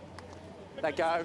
It's a slightly late shot there, but an excellent line picked off, and this will be the first try. Gledhill, once again, another score. And Monmouth go behind early. I was saying Sherborne's morning is a real mixed bag. They did manage to beat Blundell's by just 2 points, and then a draw with Kingswood, a huge result for them. They'll be in the cup semi-final.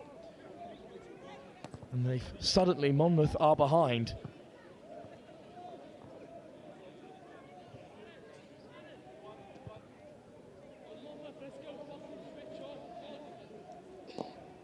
You ready? Well, the captain, Obi Bamond, will get us underway. It's a deep kick taken by Monmouth. They look a little shell-shocked in these early stages, but there's plenty of time left as they look to string together their first attack, and they are in behind, and they put the kick through, and this is certainly on if they can get the bounce. So unlucky. Todd Chin did excellently well, but just unfortunately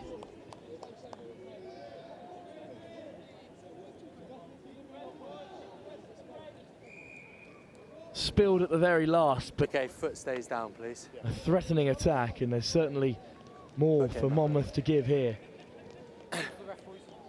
Crouch. Bind.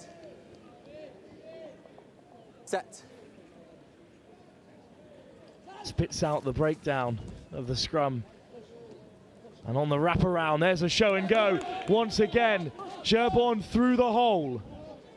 Gledhill carries into contact. No, hands on the floor. Dragged down, this time by Daniels. But it's on wide if Sherborne can find the pass. Boardman-Hurst back against the grain. Lifts it. A wonderful pass to find Gledhill.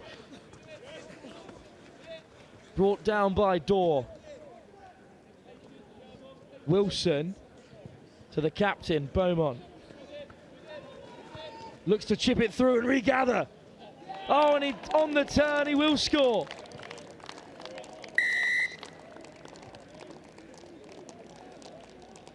Toby Beaumont, influential as any captain here today.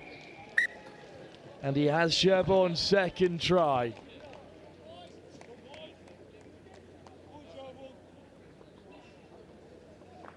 This is an excellent try. Wilson, Beaumont, who just takes it on himself. Just dabs it through, and then in this battle with Doyer, beats him.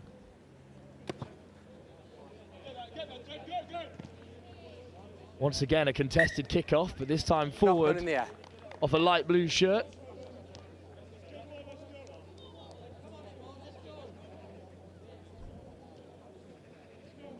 Both And front Monmouth rows, you now must with be the better. opportunity. We're not scrummaging for that ball's in. Give me that space, please. Mark's there, both to the left. I'll step back. Crouch. Bind. Set. Well, it's a powerful drive from Sherborne, but it is Monmouth who come away with it. Round the corner they go, all the way into the tram lines. They're darting down the left-hand side. Harry Dawes will score.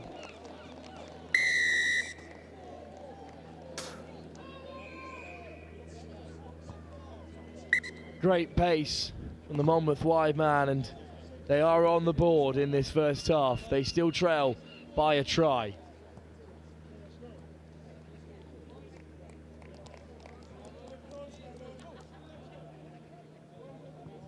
simple hands. Salter gave the pass. Had the pace to beat Kerr in the wide channels. And another contestable kickoff. Excellently taken this time by Stedford. Daniels. Bruce. Salter. Goes himself. Driving through the contact. Dawes could be in for another. Patient option from Dawes. Eventually brought down. Salter takes contact. Bruce at 9. Daniels. It's on wide. Fernandez Ford throws it all the way. Chin will easily touch down in the corner. And all of a sudden we could be level here. Well, a testament to the tournament that every semi-final so far has been so evenly matched. Blundell's led by 21. We're pegged back to 21 apiece. And here, Sherborne have had their 14-point advantage cut to 2.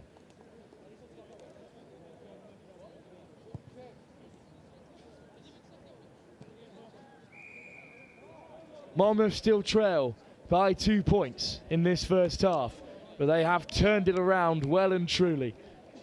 Stay behind. Todd Chin in the end, the beneficiary of all that hard work. And Salter this time goes deep as we tiptoe towards the end of this first half. Sherborne still want one last attack.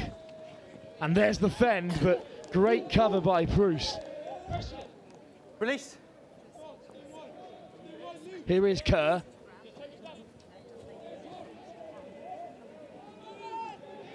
A lofted wide pass this time. Jem Lai wrapping up defenders, takes 2 to bring him down, and he frees up the offload as well. And suddenly Sherborne are in behind, and they're darting for the corner. Langley will touch down. That's half time. And Sherborne will re-establish their decent advantage. They'll extend it once again to a margin of 7.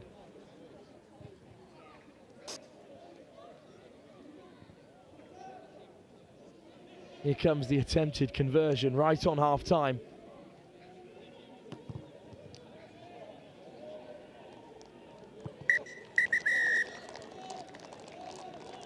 Well, an excellent kick, but unfortunately it won't do enough to see off this game for Sherborne, who have been pegged back twice already by Monmouth. Needed 2 scores to almost level it before right at the very end. An excellent finish by Langley. Second half to come in this thrilling Blake semi-final. Both teams certainly still in the game, but at the moment Sherborne lead by 19 points to 12.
Here at Taunton School, our differences are not just celebrated. They are part of our DNA. It's a place where we learn About ourselves and others. Rooted in kindness and compassion. Well, we're back for this semi-final, and there's a high shot to begin things there. And Sherborne in the ascendancy. They lead by a try already. And Glantaf searching for the corner once again. In support is that try scorer at the very end of the first half, Langley. Kerr looking to inject a bit of pace into the attack. The captain looking to dart through. Kerr. 2-on-1 is the call, but lovely footwork. Langley goes close. Gledhill at 9. Broadmoor-Hurst flings it wide, excellently well taken, but contact made. The captain Beaumont once again. Broadmoor-Hurst this time taking it to the line. Just inches away now. Playing the 9, penalty try is given. Great scrum cap. You're never onside. Offside is the original call, and well, Harry Fernandez Ford will miss the next 2 minutes of this fixture. Sherborne extend their advantage to 10.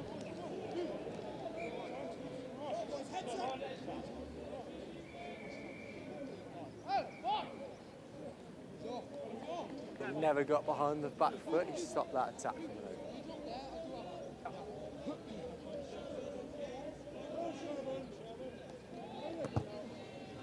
1:10, sorry, it's 12:29 for that. From that penalty try.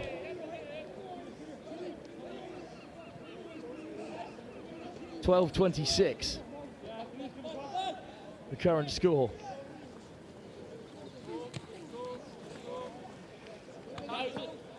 Monmouth still coming, even down to 6. Good contest at the breakdown, but there's a hand in there. Hands on the floor. The hand on the floor is the problem. Lyde taps quickly. Kerr taking it to the line. Beaumont. Powerful carry. Roll it! In the 15s. Oh no. Okay. Right. Are you okay, yeah? Okay, scrum like blue ball.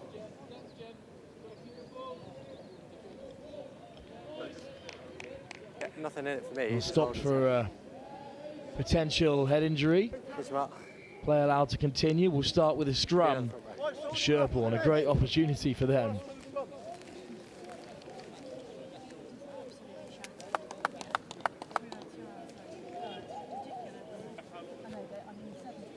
Just under 4. Crouch. Bind. Set. Clean ball for Sherborne as they attack through the midfield. There's the step inside, but wrapped up by Monmouth. Gledhill's on the edge. Another tackle, this time from Dawes. The captain snipes. Dragged down again, but on the flick on. A good carry this time from Mahon. Penalty at the breakdown. Sherborne denied another. On the 5 for me. Dawes taps. And the 6 men of Monmouth assess their options.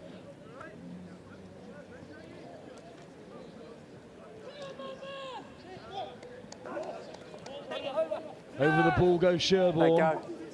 Thank you, my job, not yours. No turnover for them this time. Chipped in behind, and the race is on. Who will it fall for here? Gledhill makes the tackle, but it's Monmouth in possession. Flicked up once again, lovely offload. Dawes in behind. And Dawes will score. Knock on. Oh, knock on is given. Jem Lai with a crucial intervention at the very last. Mate, you're 30 metres away. And although Monmouth are returned to a full complement, they will not cut the deficit. We have another look here. You're okay.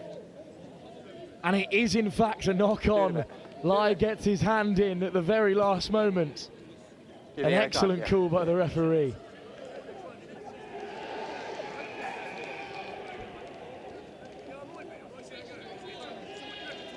Crouch.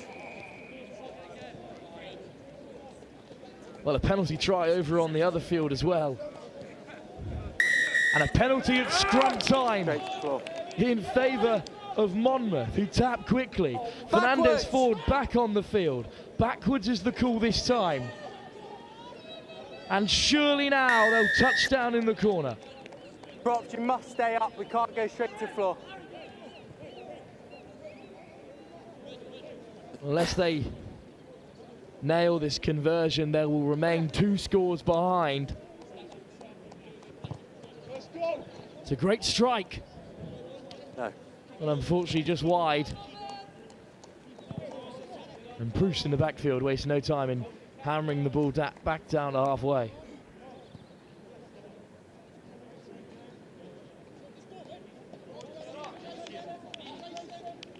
Twenty-six, 17.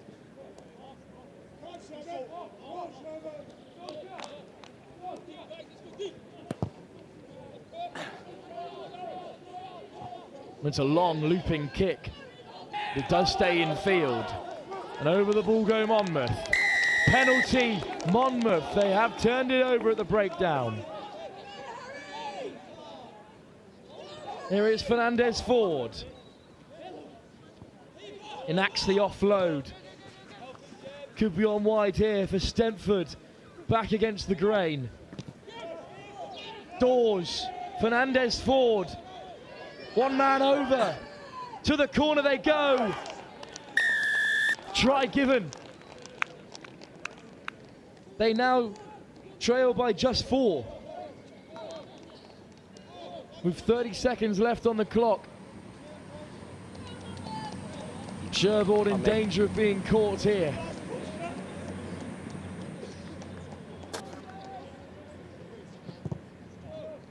No. Well, the kick is short, but it wouldn't matter either way. Monmouth then, trail by 4. With just seconds on the clock. Time is up. We will restart.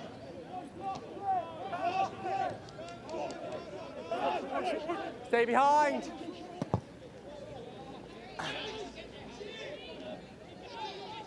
All Sherborne need to do is clear the ball off the field.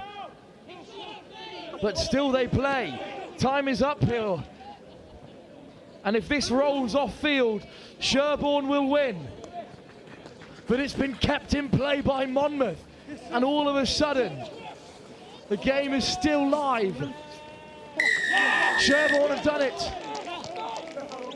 Time is up, it has been for a while. Time is up.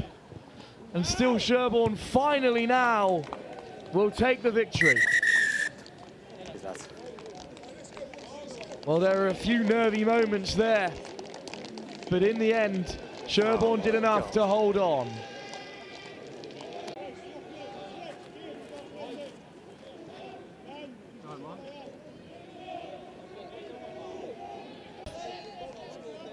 What a start for them. What else did you expect from the reigning champions? Not another player in shot. No pressure on Clark.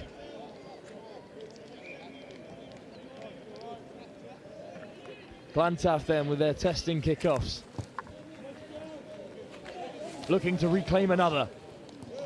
And it's off the toe of a Kingswood player. So an offside is the call. Williams gets us underway. O'Brien, Lloyd. Lewis all the way through. Glantaf are making a mockery of the West of England Sevens.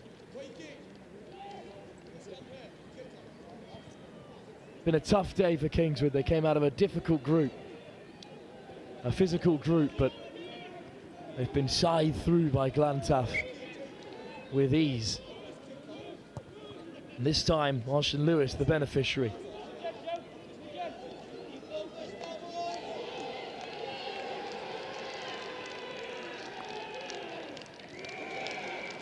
well, the noise you can hear is the plate final over on pitch 2, which has just been won by Christ College Brecon by a golden point. They'll be taking on Sherborne in the plate final, which unfortunately runs at the same time as the cup final. And once again, Glantaf have won back a kickoff. Death taxes and possession off the kickoff. The Glantaf moving right to left and scything through again, freeing the hands. Up goes Lloyd, who wants the kick on this right-hand side, but instead they go through the fingers instead. On the turn is Roberts, keeping the play alive. Still Roberts, finally brought down. A few men over down the tram lines for Glantaf. The try scorer Clark, Williams, O'Brien. Backwards is the call, so Lucas Lloyd plays on, or Lloyd Lucas even. Roberts. Back to Lloyd Lucas. O'Brien just teasing the Kingswood defence. Lankilder just about brings him down. The try scorer Clark presents it back for Williams. O'Brien. Lloyd Lucas. Roberts stepping back inside. Dragged down just short. Lucas. Great take this time by Thomas. Williams. Surely now in the corner. They'll saunter home. Clark has his second.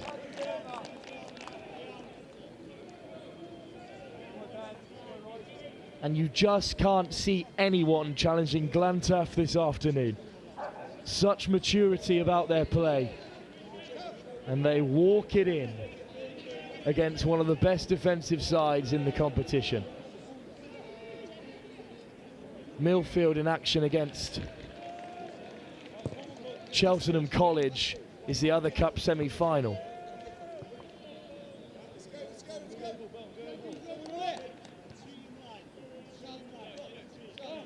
Well, it's great defence from Kingswood. They really have marshalled them well for this period of play, but just too long in the defensive saddle this time.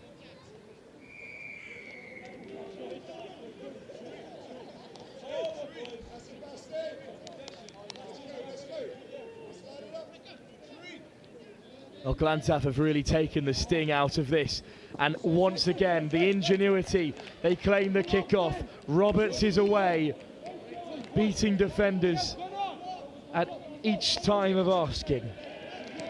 Lewis, Clark on a hat-trick. Show and go, and he goes himself. James Clark has his third. And the game is over before it began.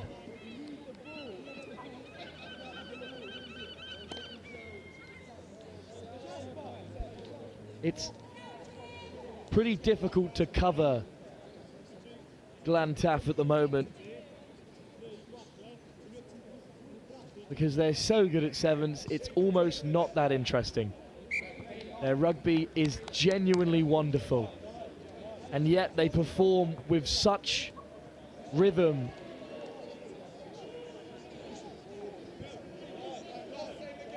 They are by far and away the best team in this competition, and they are 22 points up, and they haven't got out of second gear. James Clark with the simplest of hat-tricks. And once again off kick-off they look to disrupt. Finally Kingswood in possession. Lloyd Lucas penalised for a high tackle. And Kingswood desperate to bring a bit of pace into the game. Defended for all 6.5 minutes so far. And they trail by 24. And good leg drive, and they're back up. The captain, Bolton with the carry, but Spilt in possession. Time. And that will bring an end to the first half. And Glantaf have scored 4 of the simplest tries you've seen today against some of the best opposition. that the West of England Sevens has to offer. 24 unanswered points Glantaf have run in this first half of what is, to remind you, the Cup semi-final. Can Cheltenham or Millfield bring anything in this final game, which will be live for you later? But what a side Glantaf have pulled together here at Taunton School.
Second half to come here. Glantaf with a commanding lead. It's a great take off the kickoff from Jacob Boltono, the captain. And Lankilder could be through here. And well, the whole home side here are on Kingswood's side. And that is an excellent start to the second half. And have I spoken too soon, Angus? Is there a game on here? Well, there's not a game on yet, but there's certainly a little hint of the possibility, isn't there? That's the only start that Kingswood could possibly have got to the start of this second half if they were to stay in this one. Absolutely perfect. Excellent take from the kickoff by the captain. Lankilder in support. Took some finishing as well. The Glantaf defence was not about to shut up shop without a fight. Done really well there. We were speaking at the break about the upcoming tournaments to come. Surely Glantaf have got to be a competitor for the Roslyn Park title. They're certainly up in the mix, aren't they? I mean, they've been dominant in just about every tournament they've entered. 15 aside as well, they were terrific in Wales. You know, they've got to be a serious contender at Roslyn Park. And they might have their first try of the second half here. Hacked through and finished by Finn Armdale. And just as a Kingswood fight back was about to begin, it's been put to bed with a perfectly weighted kick in behind. And it's been a feature of their game all day, hasn't it? Just that clinical edge. You know, what did they need to do as soon as they conceded the score? They need to get back on the score sheet early on just to avoid any hint of a possibility of this one getting turned around on them. And that's exactly what they do. A simple enough score, but just really clinical. Oh, the Manchester City of Sevens rugby at this level, certainly. Just relentless in their play. An incredibly well-drilled setup at Glantaf. And this without, perhaps, Angus, their strongest team. Yeah, they've got, I think it's 3 players, possibly 4, that are away with Wales under 18. You know, it's extraordinary. They've got a bunch of lads in the team that were playing with the development Wales side last weekend against Scotland A. You know, there's some real depth to this side, and it does make you incredibly excited to see what more they can produce when those boys come back. And in fact, it's Kingswood looking the more likely to produce at the moment. But the commentator's care strikes again as Glantaf turn it over. Lewis on the deck. And as the rain starts to fall, that might impact how the next couple of games go, Angus. Certainly might dictate how the next couple of interviews out on field go as well. It's looking a bit hairy out there. Well, he's put my hat on. We'll see if they deserve any time in the tent that we have here. That's Taunton. Okay, then, let's go. Scrum then with Lankilder to feed. Crouch. What's going to be interesting though with the rain coming down is how these sides adapt to that, particularly, assuming Glantaf progress through to the final here, it's going to be a very different set of conditions to that they've been playing in all day. Will that affect them at all, or will they just carry on as they have been? Oh, a lovely show and go from Archie Wake, and darting for the corner. Dragged down at the last, burrows in to make a mess of things, but Kingswood do come away with it. There's a physical carry from Wilbur Ridgway. Gets the offload away as well. Martin under pressure. They still in possession. Caleb Bonello this time to ground. Lenkilde with the missed pass. Stepping inside and out, a great chop tackle by Armandale, but a penalty goes Kingswood's way. Lenkilde taps and will take it himself. He finds Wake. And Kingswood have their second. Yeah, they're making a fight of it, aren't they? They may not have enough time for a comeback, but they are not going to let themselves meekly slip away, are they? Oh, Archie Wake's been working hard all day. Had a very good tournament down at Collegiate in Bristol. I remember as well, Kingswood here, without their fly half, James Lineker, who obviously, this sort of a tournament is tailor-made for his skill set. He's been away with the England under-18 side, so even to progress this far without such an instrumental player is a real testament to the depth and the quality of this Kingswood side. Well, they will have the kickoff to boot with about 2 minutes left in this semi-final. And Glantaf in possession and choose to nudge it through, and now Wake, who's just scored the try, having to gather back. Tackle away now. Over the ball they go. Penalty Glantaf. You don't have to. And they've tapped quickly, and they will have another. Well, they do it again, don't they? Every time Kingswood have got themselves across the line, Glantaf respond immediately. Tom Payne this time. And they'll extend their advantage to 38. You don't have to let him up, gents. As long as you don't dive on him. Could they crack the 40-point barrier in just 14 minutes? Gents, what I think is extraordinary is that they just keep playing. We've seen it all day. Rather than, rest on their laurels, perhaps save some energy for bigger tests to come, they just keep going relentlessly. Ball's just disappeared under the bus. That could take some finding. Time off, ball away, sorry. 45 seconds. We've got they need a replacement. Got the Shield final to come, Angus, before the Cup as well. That's our next live game. Yeah, Blundell's against the host, Taunton School. I think that's going to be a cracking game. Both of those two have shown us some real moments of brilliance. I mean, Taunton School came ever so close to progressing all the way to the Cup. Ended up in the Shield and would be desperate to bring home some silverware, or keep home some silverware, I suppose. But Blundell's really have progressed through the day. You're playing on the floor. Penalty Glantaf as they cheer each decision that goes their way. Absolutely right, Angus. There's no intention of resting on their laurels here. Oh, great footwork once again by Lloyd Lucas. Hall. Williams. 10 seconds. I'll tell you when. Just keeping possession now, looking to kill the game. Time now. Cleared away by Lloyd Lucas. What a performance by Glantaf, who killed the game in the first half when they went 24 points up. Millfield and Cheltenham College still playing on the far side, but they've both got some serious work to do if they wish to challenge this dominant Ysgol Gyfun Glantaf side. What a performance. They have yet to score less than 30 points in a fixture. Will they replicate this kind of dominant showing in the final here and complete their West of England Sevens hat-trick? We'll find out later at 4 o'clock. But up next, it's the host in action, up against Blundell's.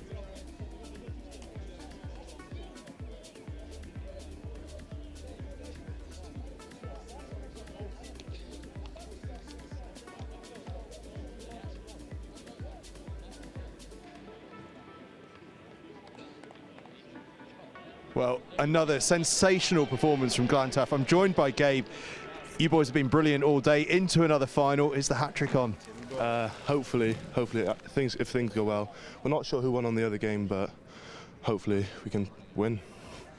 And it seems to me as though you guys, we've been chatting about it on commentary a little bit. You're just relentless in that you keep wanting to go. Even when a game is safe, rather than rest on your laurels thinking about the game ahead, you just want to keep scoring more and more tries.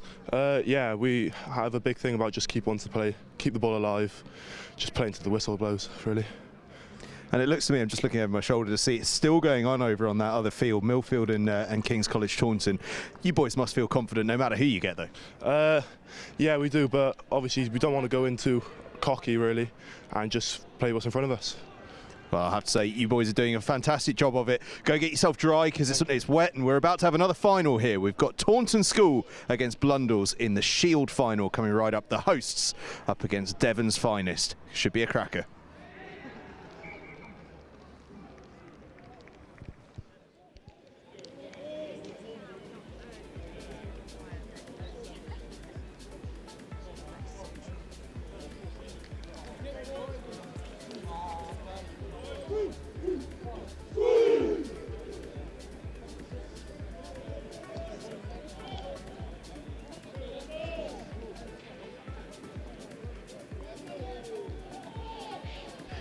Well, it's some silverware on the line for the hosts as they take on Blundell's Taunton School in action here.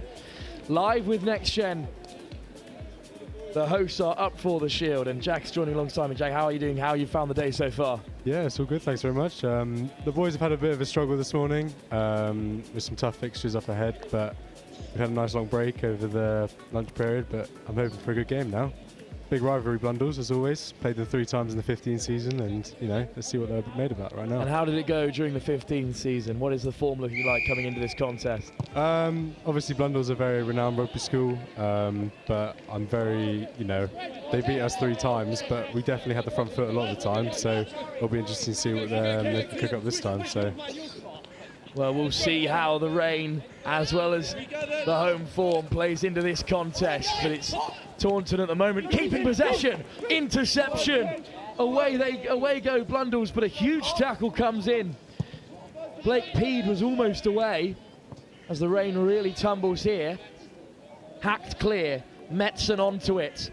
Under pressure from Raymond, but Blundell's now in possession. Excellent chop from, this time, Frey Land to the turnover as well.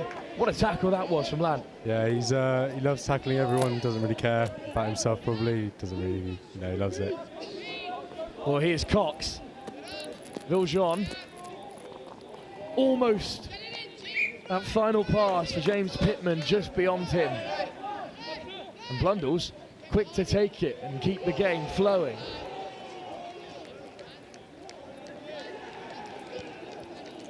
What can they do? Here's Harry Hann. Penalty Blundell. The rain really pouring now. Pitch is held up in excellent fettle at the moment. Hann. Once again the ball's wide and spilt. High press from Taunton. And now Blundell's take it to the line. Metzen through one. The physical Arthur Goyot. And Jack Cox just looking to hold him up. The shirt's come off and everything. The maul is formed, and he still managed to free the ball. And surely now it must be on. Out wide, if they can free the hands. Well taken in the end by Blake Peed. Hann looks to spread it wide again. Good footwork from Banton.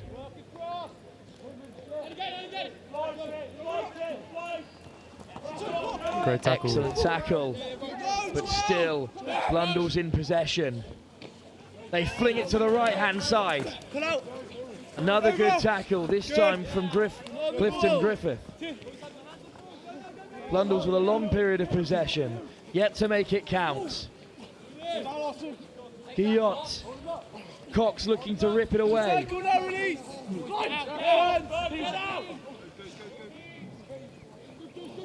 Blundell sniping, searching for a option. Joyner, big contact there in the midfield.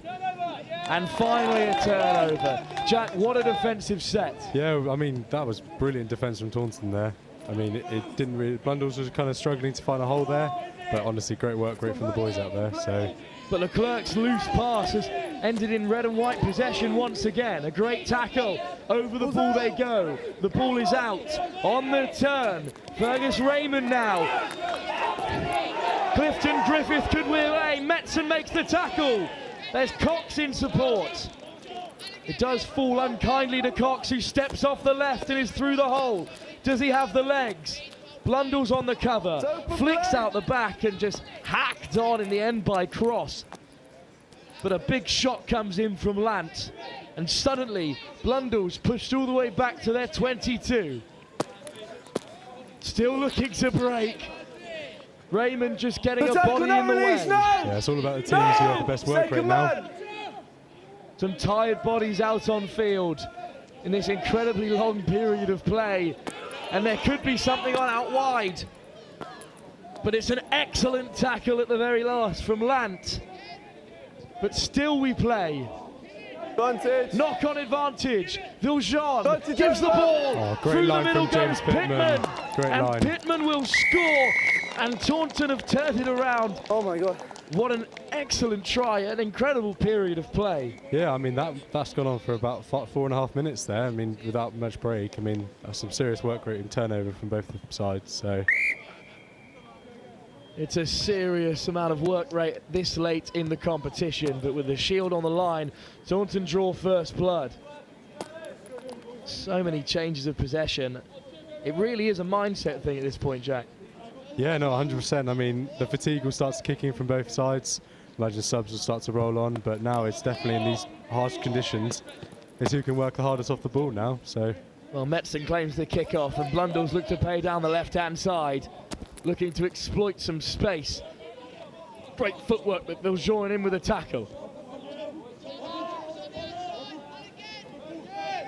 Blundell's moving from left to right. Metzen has it.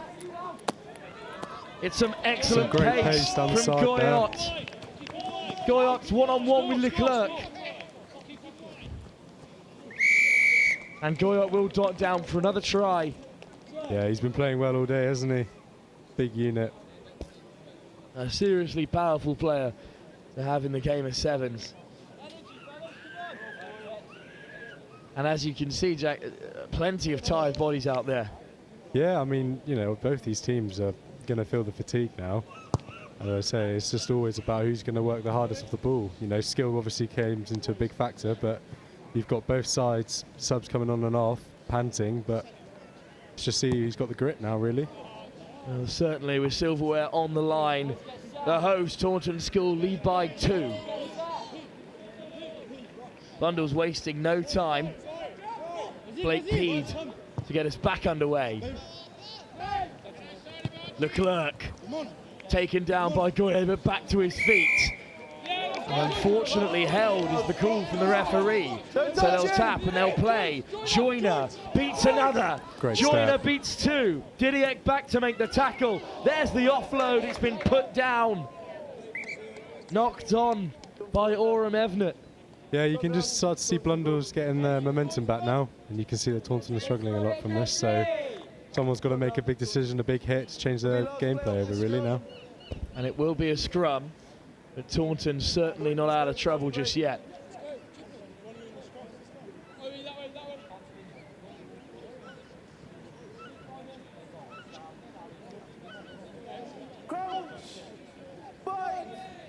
Well, a scrum then. To be fed by Taunton, but Blundell's get the shove on and they're back behind the gain line.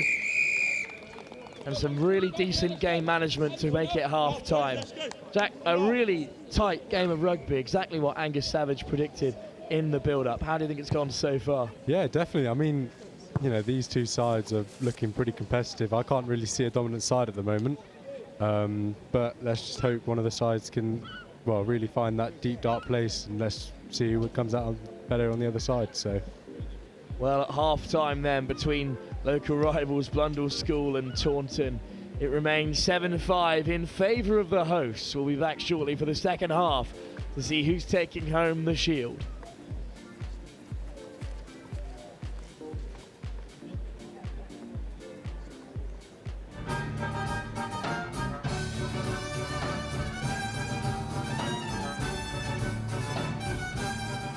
Oh my gosh, the words can't describe it. Words Unbelievable. indescribably wonderful.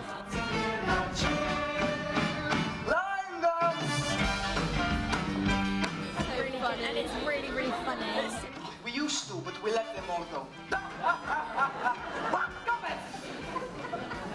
Stop me pulled in a new direction. I think I like it. That was good, that was good. I think I like it. Do it again.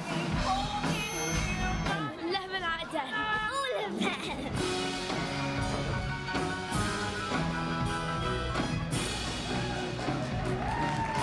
out of 10.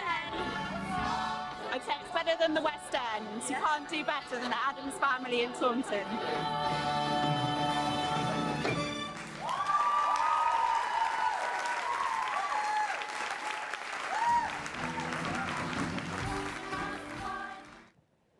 Second half underway here. The host Taunton School lead by just 2 points against the Blundell side. They've fallen to a couple of times already this season. Jack, it was a good first half, but Blundell's have looked threatening. Yes, definitely, but you can never doubt Taunton's work rate currently on defence. They've probably made a good 50 tackles so far in the first half. But here's the line break from Blundell's though. Well, Carr's on the outside, but it's an excellent covering tackle. And a counter-ruck to boot. Goyot ships it on. Low, hands it off once more. Blake Peed. Clifton Griffith with the tackle. And the rain really starting to pour here. Big shot comes in, but there's the donor, argued from Goyer. And Nate Carr is away down the left-hand side, wrapped up by Leclerc. And is there a turnover? Great turnover there from Nick. The last man, Nicholas Viljean, makes the turnover. Just back to his feet. What an intervention by the number 9. And this time, Blundell's have a turnover of their own. Mark's over here. And they tap quickly. Butler gets around one, but dragged down by Leclerc, who's back to his feet to counter-ruck. There was a hand on the floor there. And the referee's wave play on. Contact taken this time by Joyner. Another counter-ruck. Hacked through by Clifton Griffith. Playing on the floor. Well, you can definitely see that rain having a big effect now. Advantage, not 10. Well, it's another advantage for not 10. Leclerc puts in the fend, dragged down by Lowe. And we'll have another penalty, and we could see a yellow card here. Can't shove someone like that. Not at the moment, but a two-handed shove. As Taunton ring in the changes, what can we see from these substitutes? Yeah, definitely. I think we've got to, we're getting because the conditions now, we're getting the big boys on, getting some big, strong players, running powerful. So I think maybe the long passes aren't a big option now. So short lines. Who's got the big physicality now? Well, it's Pittman with the offload. Clifton Griffiths out the back, but the ball goes forward. Cox hammers it through, but will come back for a scrum. Scrum down, Blundell's ball. Come forward there. Scrum down, 4 minutes to go in this final as Blundell's themselves ring in the changes. And the rain continues to pour, but playing in the right areas at the moment, Taunton. Be good to see the defence is set from Taunton here. On the Blundell's 22. Come a bit closer, boys. Scrum to be fed by Lowe. Blundell's, of course, in the shield following their loss to Sherborne. Currently competing in the, we missed out, sorry, in the plate final. Good defence from Cox. Blundell's at the moment kept where they are. Great Huge shot from comes in. Another brilliant shot from Fraser Kent there. But a penalty goes against Taunton, although the defensive pressure mounting up. Blundell still looking to attack. Biting in goes Joe Clifton Griffith. Left well by Pittman. Blundell still searching for an exit. Have they found one here? They are in behind. Away goes Oren Everett. He's got Raymond for company, but will he go all alone and tuck down in the corner? Excellent try from the Blundell's boys, trying to get out of their 22 there. Oren Everett goes coast to coast, and both players absolutely shattered. Yeah, definitely great choice from Fergus Raymond there. Well, for the first time in this game, Blundell stretch out a narrow lead with 2 points to come. Metzen. Definitely see the fatigue now in the players, hands on the knees and stuff like that. And a miss from Metzen that leaves Taunton within 3. I hope somebody from the coaching staff has brought their tea down for this final. 3 points in it. Blundell's with the kickoff, and it's a great effort from Raymond. And well, Raymond forced that conversion wide, so we'll see if those 2 points that were missed by Metzen have an impact on this game. Pittman through the hands, and this time it's been spilt by Cox. And that really is the conditions having an impact on the final, Jack. Yeah, definitely. Those long passes aren't an option really anymore. You've got to start playing a bit more compact and start using your pace a bit more instead of these big loopy passes. So, scrum for Blundell's. Once again, low with the feed. Interesting to see how Blundell's will score from this, if potentially they do. Well, it's a mess at the scrum, but Lowe ships it out eventually to Cross, who takes it to the line. Put him down by Cox. Leclerc over the ball. But the penalty goes Blundell's way. Joyner, driven towards touch, flicks the ball back in field. There's the show and go. What a dummy by Blake Peed, who crashes over to extend Blundell's advantage. And he sold absolutely everyone with that one, Jack. Yeah, he did indeed. Sent about 2 people there, so I'm sure Freylant will be watching that back and going, oh God, what's going on there? Well, there's not long to go, and a 2-score advantage has been extended. Got a minute and a half against the host. A minute and a half to go. More time than we thought. Definitely interesting to see if Taunton can bounce back from this. Minute and a half. 15-7 to Blundell's. Well, 15-7 the score. Let's go. Blake Peed, the try scorer, to get us underway. Well, an excellent touch off the kickoff. What skill that is from number 15, Melon Chip. And over the gain line go Taunton, keeping the ball alive. Good support in there as well. The ball spits out the breakdown. Pittman, too narrow at the moment. Cox in the wide channel. Has he got the pace? He's on the outside of Cross, cutting back against the grain to beat Metzen. Cox goes under, right under the sticks, and will surely cut the deficit to 1. This game has definitely got very interesting now, coming down to the final line. About a minute on the referee's watch, and Jack Cox has scored a crucial try. 15-14, the current score. Yeah, you could just see Taunton there starting to get a little bit more momentum, just trying to play the way that they want to play there.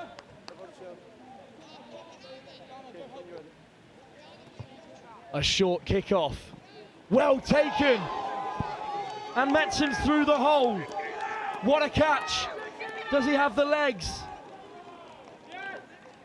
In the end, it's not Metzen, but Blake Peed with his second to surely kill the game. And sometimes luck just has to run your way in a final, and it just hasn't there, Jack. I mean, that was a great pick off the kickoff there. Not the easiest of balls to catch in these conditions, so.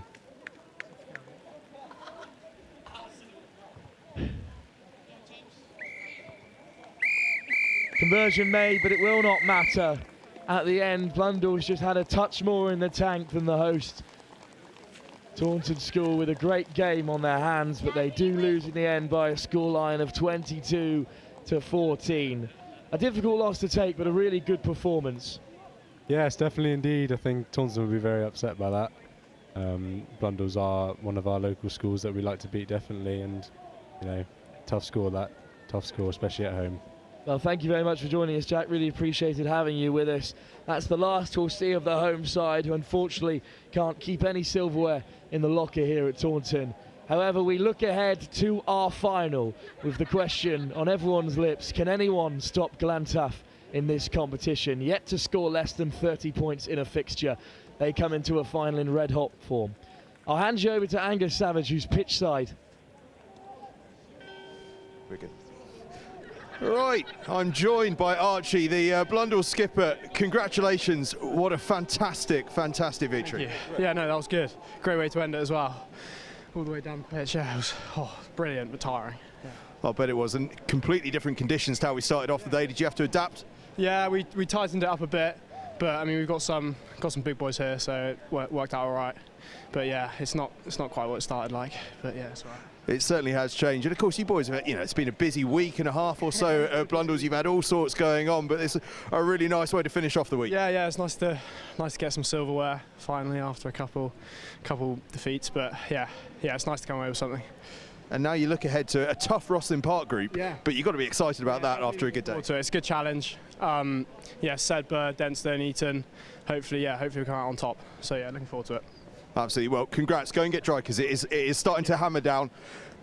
Taunton School, of course, unfortunate, the hosts to go down there, but Blundell's get their victory here at the West of England School Sevens in the Shield. We move on now to the Cup, the big grand finale. Glantaf going for 3 in a row up against a Millfield side that have been absolutely fantastic. A few second 15 players in there, but they're doing so fantastically well. Can they challenge this Welsh side? Nobody's got near them so far. Could Millfield be the side to do it, or are Glantaf going to make it a hat-trick of titles? It's all to find out. Wilf will take you through it as Glantaf run through their kickoff routine around me. So we'll go over to comms.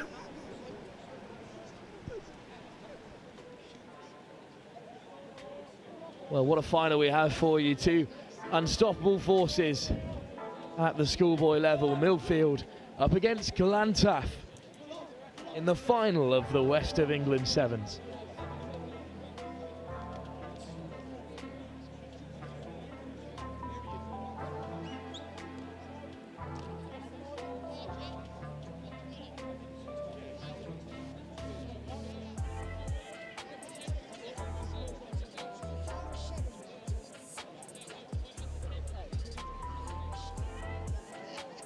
Well, Millfield is certainly not a full-strength side, but they've still managed to come through a difficult semi-final against King's College Taunton. The home crowd will be glad they haven't made it to the final. But the real question, of course, Angus, is will Glantaf finally be challenged at this tournament? Well, if there was ever a time to challenge them, it's now, isn't it? And these conditions are certainly going to be a leveller. It is absolutely hammering down. Nobody's got close to them yet, and they have played fantastically. But this Millfield side have impressed everyone so far today. Just as well as I was saying something nice, because half the team's just come to stand right next to me. But it's going to be a cracking final, and I think with these conditions coming down, it really is going to make things interesting. What a final we have lined up for you here in the pouring rain. The full spectrum of British weather on show for us here.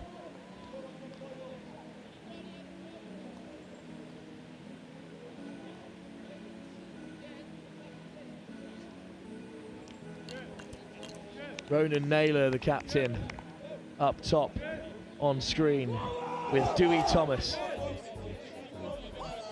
And it will be Millfield to have the first say in this outing.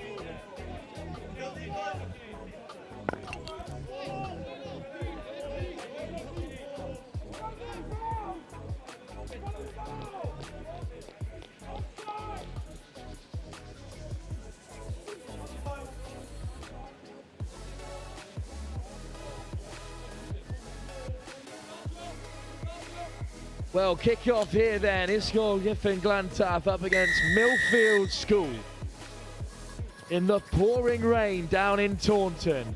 And the kickoff is short. So Glantaf will have the first attacking set of the game. The conditions already playing a part, Angus. Yeah, I think so. You could actually see it off the kickoff, couldn't you? As he dropped it, the ball's almost stuck in the mud as he's tried to swing through on it. But away goes Roberts for Glantaf. Hands it off to Lewis, the Welsh under-18 development player. And a hat-trick in the semi-final for James Clark, who takes it to the line. In the tackle there. But an unfortunate call there. Not popular with the lads on the sideline with this Angus for the scrum for Glantaf. And right away from the first carry, they look dangerous. Yeah, challenging the line early on. I wondered if we'd see a slight change in tactics, and that is a slight change in tactics from them there. Normally we would have seen them through the day pulling out, recycling again. On this occasion, though, they're just going straight and hard, trying to see if they can get an edge in this slippery conditions. Oh, dummying down the blind side is O'Brien. Lloyd Lucas puts it to ground, but always backwards. And here goes the captain, Dewey Thomas. Lewis, O'Brien. There's an overlap here. Williams, Clark, taking on his man one-on-one, but he won't beat him. Eventually driven into touch. A great tackle.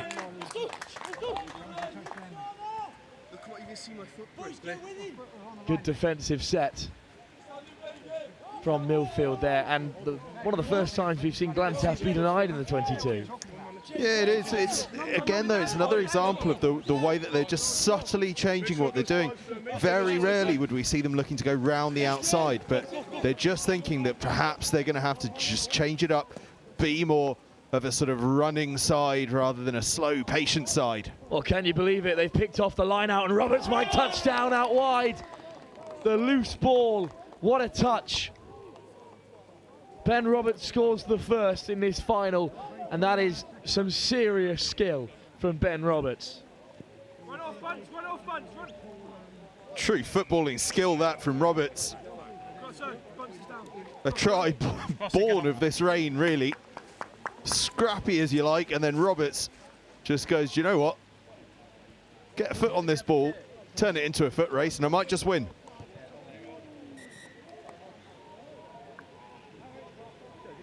Well, unlucky from the conversion, but they picked off the line out, and it only took them a phase, just simple hands across the face. And we'll talk about this for improvisation. Just chipped it beyond Jonah Miller, who's no slouch at all. That's really, really smart from Roberts. Would have been so easy to try and, you know, bend over, pick it up, and would have fumbled that pickup given the wetness of the ball and the greasiness of the conditions, but instead just gets his foot on it. Brilliant stuff. Well, we've seen the conditions play a part. Glantaf robbed of their usually perfect kickoff record. Millfield darting down the right-hand side. There's the offload that finds Miller, who's going all the way. Miller stepping off the left. He will score. Millfield will equalise, and Glantaf pegged back for the first time today. Well, now we're going to find out a lot about these boys. Tested, as you say, for the first time. What a response from Millfield. A nicely worked try. Just testing that outside. Ball goes to ground, but it doesn't really stymie the momentum. That's a really strong carry, and then the offload and a bit of pace does the job just fine for Millfield. Look at the gas on him as well on that outside channel.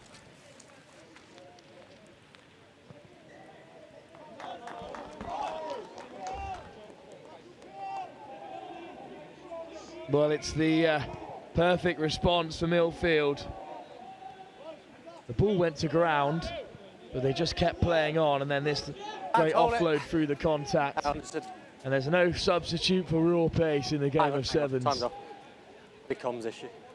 A fact I've found out to my own personal cost on many an occasion. Kick-off for Millfield. Tap back by Williams. Lewis now operating at pace in the centres. They're taking it to the line, and they're on the outside at first phase. Excellent footwork. Look at them go, skipping through the tackles. And it's another for Roberts. Well, what was it you said, Will? There's no substitute for raw pace. We've just seen it again there. Roberts, 2 scores. That one, electric. Absolutely electric. Brilliant from Roberts. It's been a star all day. And when his side needed him the most, he stepped up in a big way. Oh, no, Well, Millfield reacted perfectly to the first score. Let's see what else they have in them.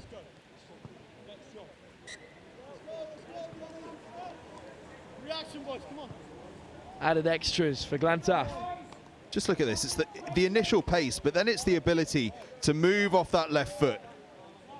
It's so slippy underfoot, but he has the balance and the guile just to be able to ease off that left foot, take the defenders out of the game, and away under the post. Brilliant.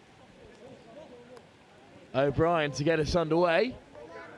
The last kickoff didn't go to plan. This one deeper to find Miller, the try scorer. Well, there's a hint of a high tackle there from Lewis, but they wave play on. Shipped on by Naylor. There's the switch.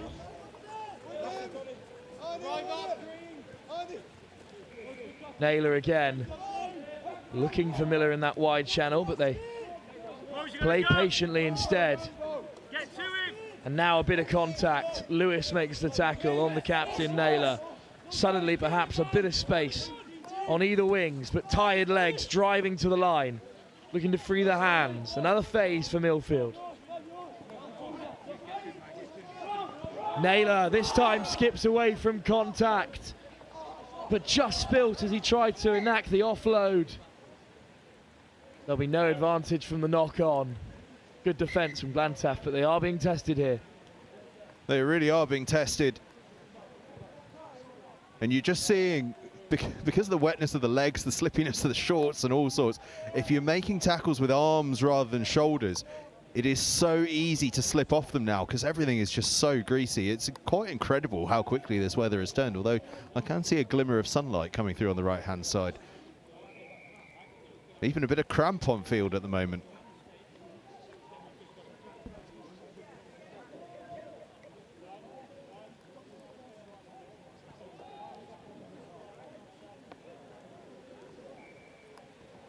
Well, it's been a very long day of sevens, of course, and a bit of fatigue visible throughout. It's more of a case of who has the right mindset going into the closing stages of this game. Certainly is.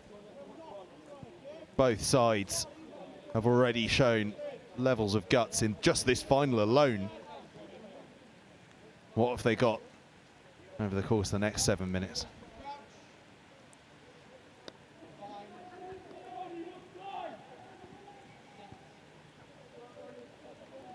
Well, Glantaf with a pretty powerful scrum. And they'll go wide off first phase and a bit of contact. Isolated though. And there's the turnover.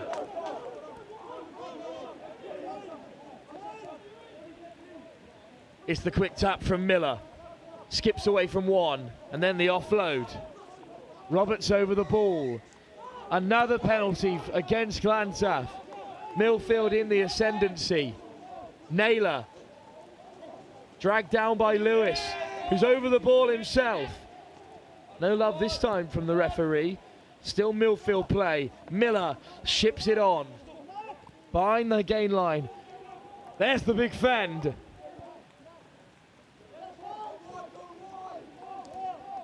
Once again the ball is free, but it can't find a Millfield hand. Off feet at the breakdown, a third penalty. Glantaf penalised. Not back 10. We could see a yellow card here. Instead, Millfield tap quickly. Miller on the switch, breaks through the first contact and will score. Jonah Miller has his second, and what a say he's having on this final. That's half time, right? Oh, that's huge. That is huge. I was going to say, no matter which way this goes, try or not a try, it could have a huge outcome in the impact of this game, the end of this game rather, because if Glantaf had got the stop there, the momentum they would have had from that would have been huge. But Millfield getting the score and the conversion to go in front, what a turnaround that is. breathless stuff. That was so many phases of play. We saw, what, 4 penalties in succession. I think Glantaf were just about hanging on to having 7 players on the field. They could easily have lost one to the bin given the number of penalties, but Millfield just kept going, and then Miller finds a bit of space and gets across for his second, and that keeps this final so in the balance. Well, we're all level here in the final of the West of England Sevens. So much still to play for between Millfield School and Ysgol Gyfun Glantaf.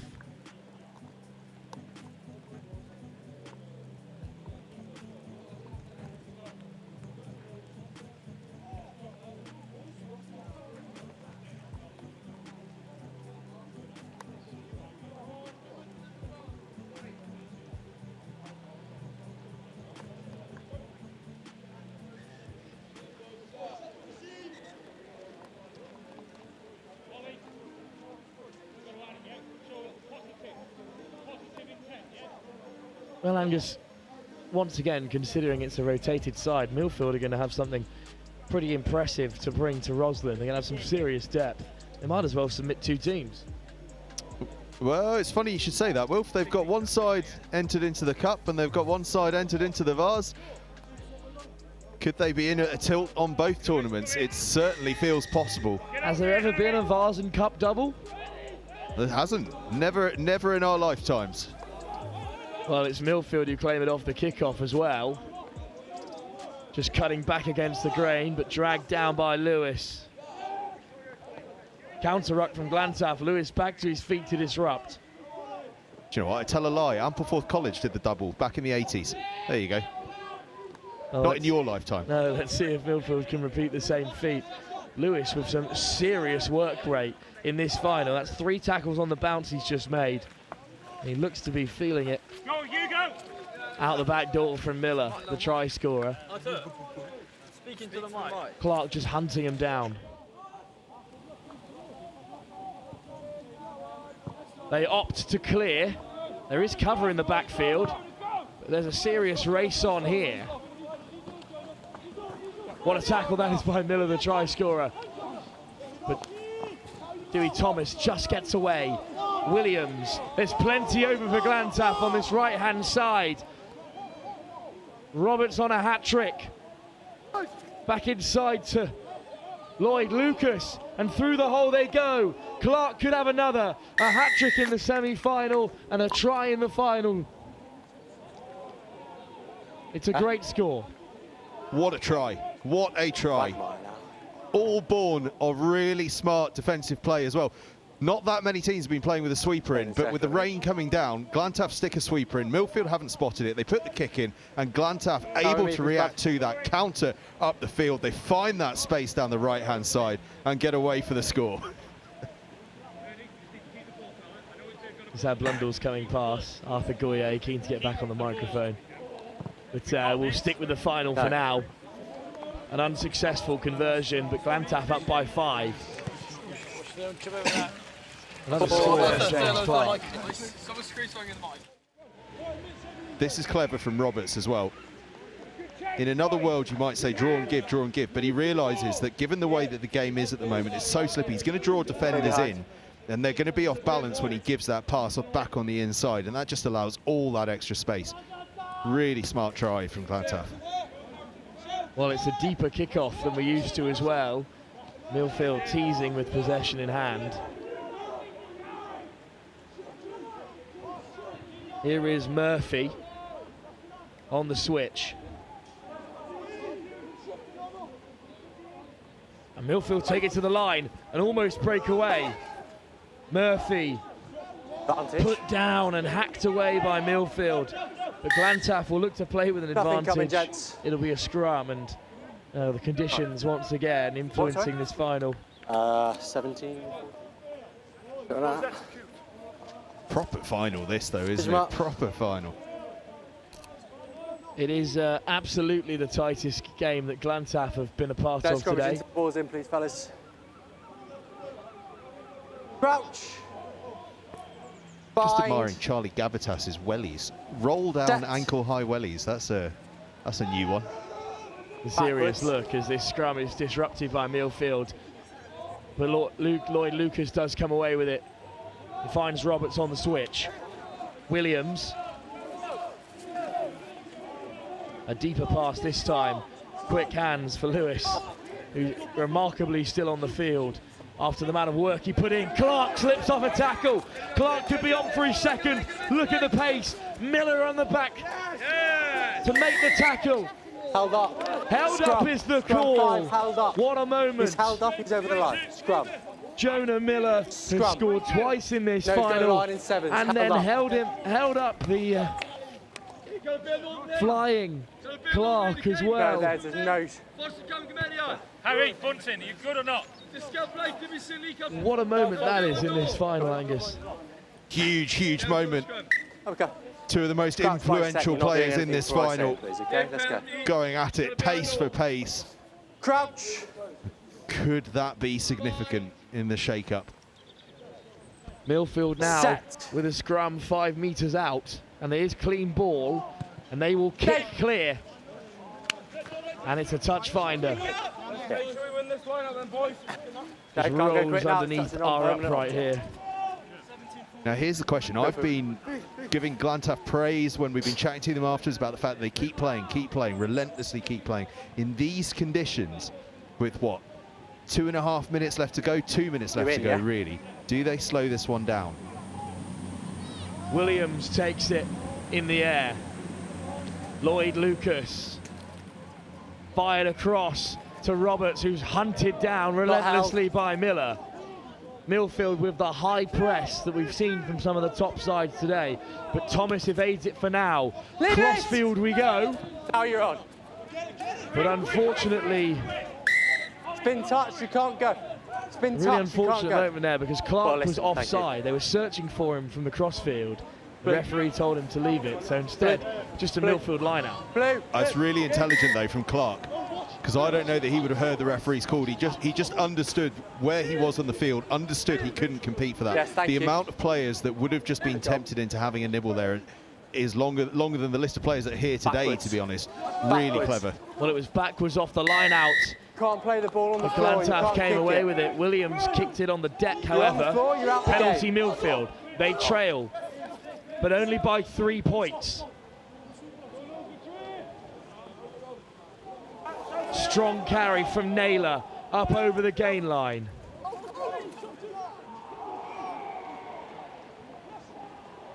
Roberts fended off. Millfield for the corner. Can they do it? Try Gyfun. You take the Millfield full score. 30, that is it. And time If is you up take the from the full 30. referee. So we will need to check. I'm certain that 1917 that to you, score conversion to come. makes it 1917 in the referee's mind. 10.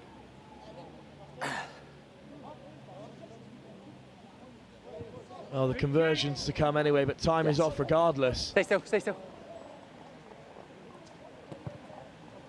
No. Well, time is up.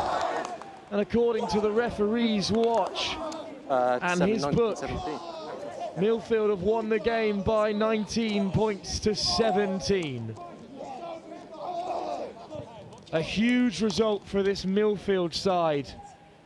Plenty of these players will be part of the Roslyn Park setup, whether that be in the Cup or the Vars. But what a performance as well from Jonah Miller, who defined that final. An excellent result. Glantaf looked undefeatable until the last. Millfield have taken it in the final play of the game. What a story for these Millfield players in the limelight because of a couple of rotations elsewhere. And they have come to Taunton School and tasted victory. I'll hand you over to Angus Savage just as we finish running through the round of tries. That is excellent work. Angus is pitch side, as is our production team. We'll go and have a little look at what's happening over there. Sorry to drag you away from the team huddle, but what a moment. You boys had to dig so deep there. Yeah, definitely. It's credit to everyone involved, sort of Crossy with the last minute try, and then all the boys just putting 100% effort in throughout the whole day. I don't know if you guys have been aware, Glantaf have been the talk of the town all day with some of the rugby they're playing. You guys have been playing some sensational stuff as well, but you must have picked up a bit of that and gone, we want a bit of this. We definitely know they're a good side, but it's sort of focused on what was in the circle with us and how we can get around and do the job on them. And talk to me about that try at the end of the first half, where you'd gone through phase after phase after phase. There were a load of penalties coming your way, and it felt like that score felt like a really decisive moment in the game. It was sort of just all the boys putting in the shift and not giving up. Definitely in terms of sort of penalty after penalty and able to keep our heads sort of. It's two games we've come back from. Semi and a final. We've come back. That's our heart, man. That's our heart. And talk to me. I mean, obviously, like, you've got a team playing elsewhere. You've got another team doing another thing. You've got all sorts of boys everywhere. You guys probably came here sort of feeling like you really needed to take on the competition, and you've done just that. And tell me about how that feels. Oh, it's just unbelievable, really. Just just coming over here, getting the dub. I mean, those were our expectations at the start. We came here to win, and we've gone and done that. Yeah, no, thanks, Barney Tibbs. Thank you, Barney Tibbs. I know you're watching. And it's going to be a pretty fun bus journey back to Street, I'd imagine. Yeah. Very good bus journey. Just important input there. Important input. You guys, obviously, you're going to Rosslyn Park as well. You've got a couple of teams entered into Rosslyn Park, one in the Cup, one in the Vars. High expectations? True. Go and do the same thing. I think we'd like to win, yeah. We'll win. Back to back, that's what we hear. Well, I'll tell you what, Millfield, you've been absolutely fantastic today. It's been a pleasure to watch you. Just a word on that Glantaf side as well. I know they pushed you really hard. Just a sort of word on how they performed today. Well, we thought that they came up the line really fast, and they had some nippy boys, but we did what we did. We came out with a dub.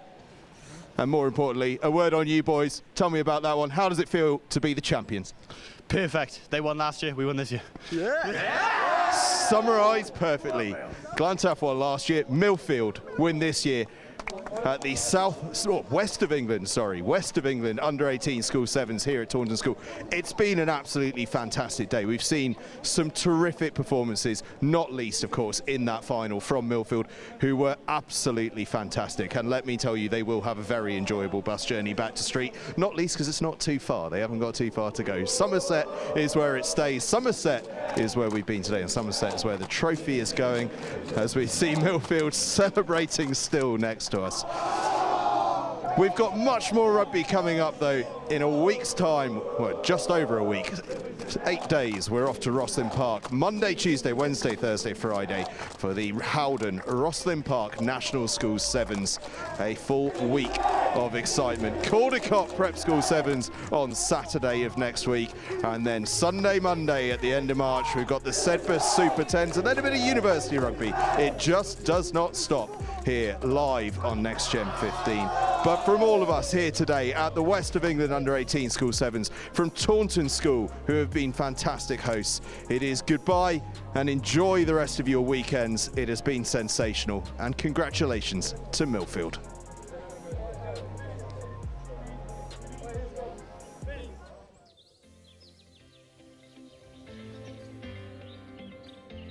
Hi, my name's Zachary. And hi, my name's Amara. And we're both Year 8 pupils at Taunton Prep School.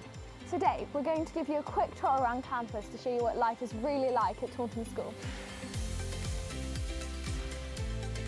Taunton School is 175 years old and has a rich history. Back then, it was just for boys, but today it's for boys and girls, all the way from nursery to sixth form. This is our prep school. And in this building is where our library is and most of our classrooms, all of which are modern and bright. This is where we learn about a wide range of subjects, from English and maths to humanities like history and geography. And not forgetting science. We get to do lots of creative things in art, cookery, computing and DT.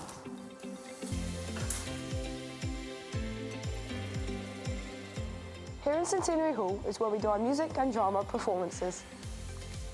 We have weekly lessons and after-school clubs. Then, every year, we put on a grand performance. Year 4 recently put on a production of Wind in the Willows here on stage.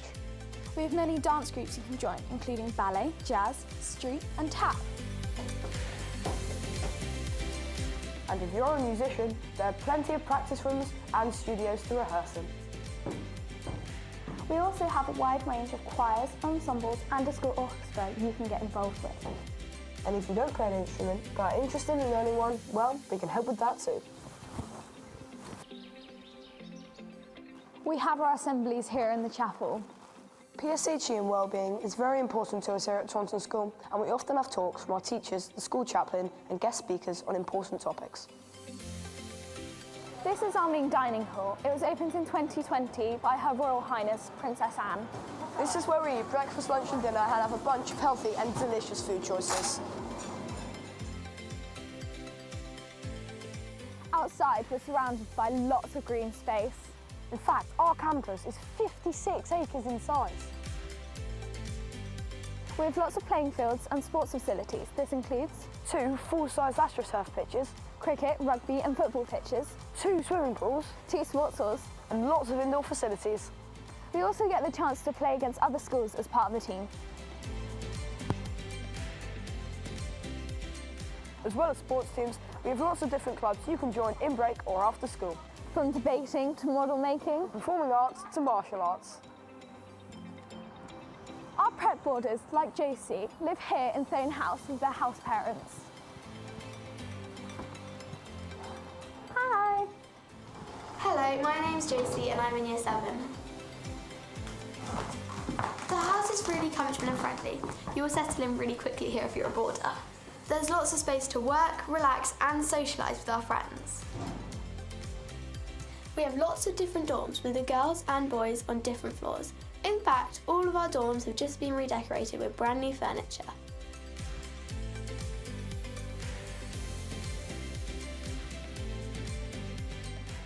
We do loads of fun activities, including trips on the weekend and movie nights on our big screen in the Boarders Lounge. All of this is located in Taunton, in the beautiful countryside. There's lots more to see, so come along for a visit and we'd love to show you around.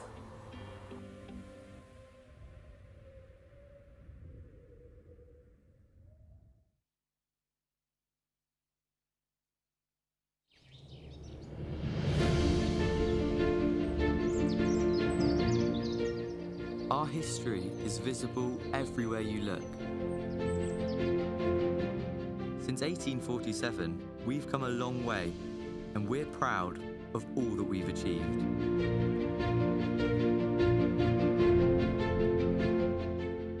We've challenged, nurtured, inspired.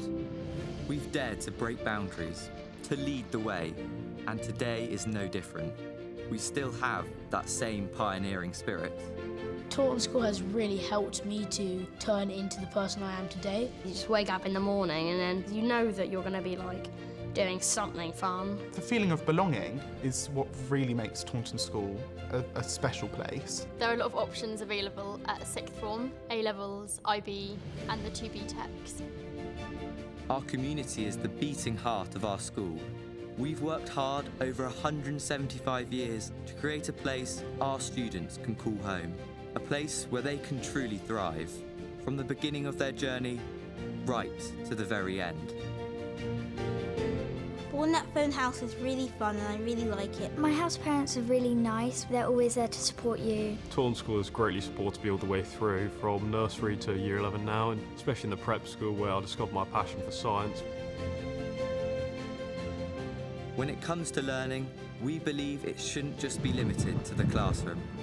With over 150 extracurricular activities, we've helped thousands of young people develop their passions.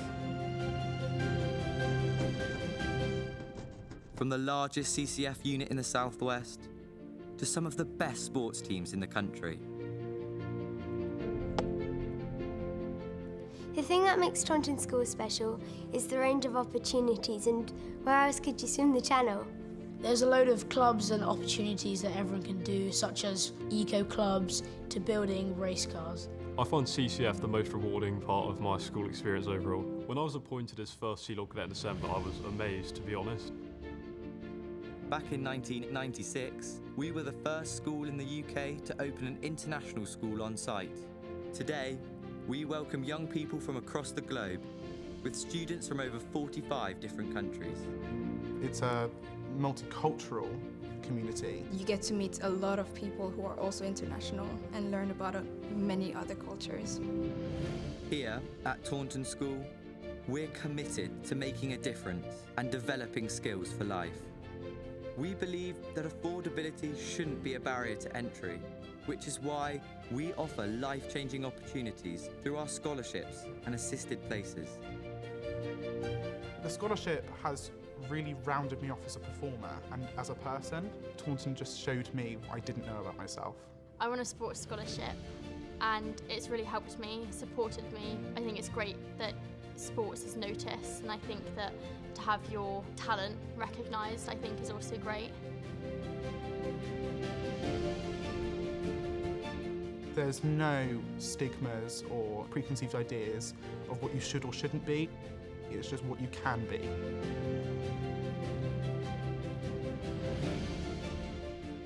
We're truly committed to changing lives and helping every student achieve their potential, no matter their background.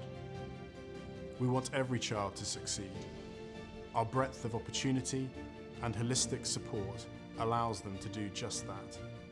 Today, as one of the leading independent schools in the Southwest, we look back on our 175-year history with great pride. We also look forward to the next 175 years and beyond with a sense of excitement and ambition.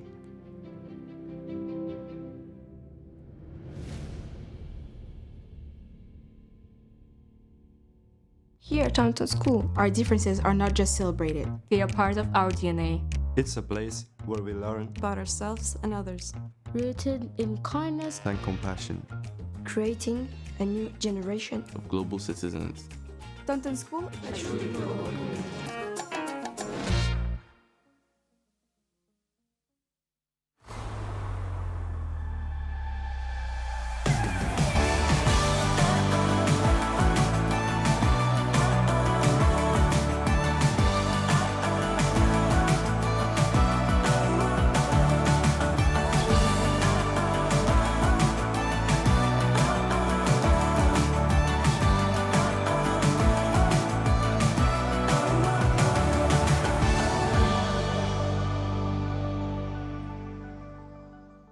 Sports scholarship, and it's really helped me, supported me. We have scholars on a Saturday morning. We have talks from people outside of school, so like nutritionists and psychologists. The scholarship has, speaking specifically for drama, really rounded me off as a performer and as a person, because it's taught me to work with people that maybe wouldn't have worked with before, but also to work really hard to perfect what I do. I applied for an academic and art scholarship September last year because I feel like when you're a scholar, it opens up a lot more doors.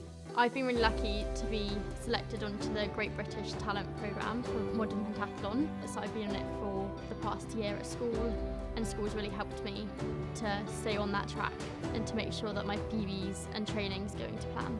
We get more academic scholars talks, so you widen like your perspectives and horizons. You're surrounded with all these really intelligent people, and that just makes you aspire higher. Throughout the 3 years, I haven't changed so much, but Taunton just showed me what I didn't know about myself, and that was the big thing.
Oh my gosh, the words can't describe it. Words Unbelievable. indescribably wonderful.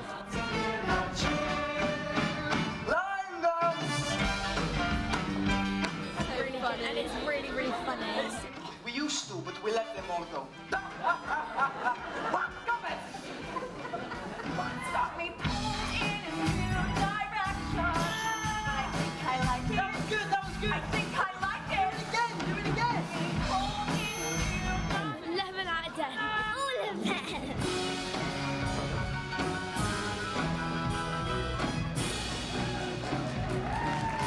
out of 10. I'd say it's better than the West End. You can't do better than the Addams Family in Taunton.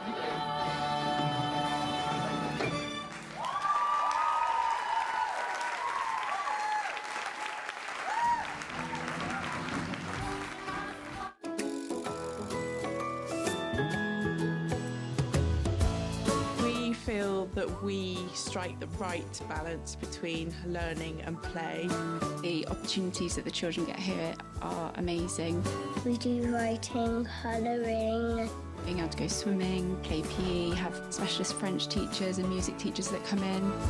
Looking at each of the children individually, thinking about their interests.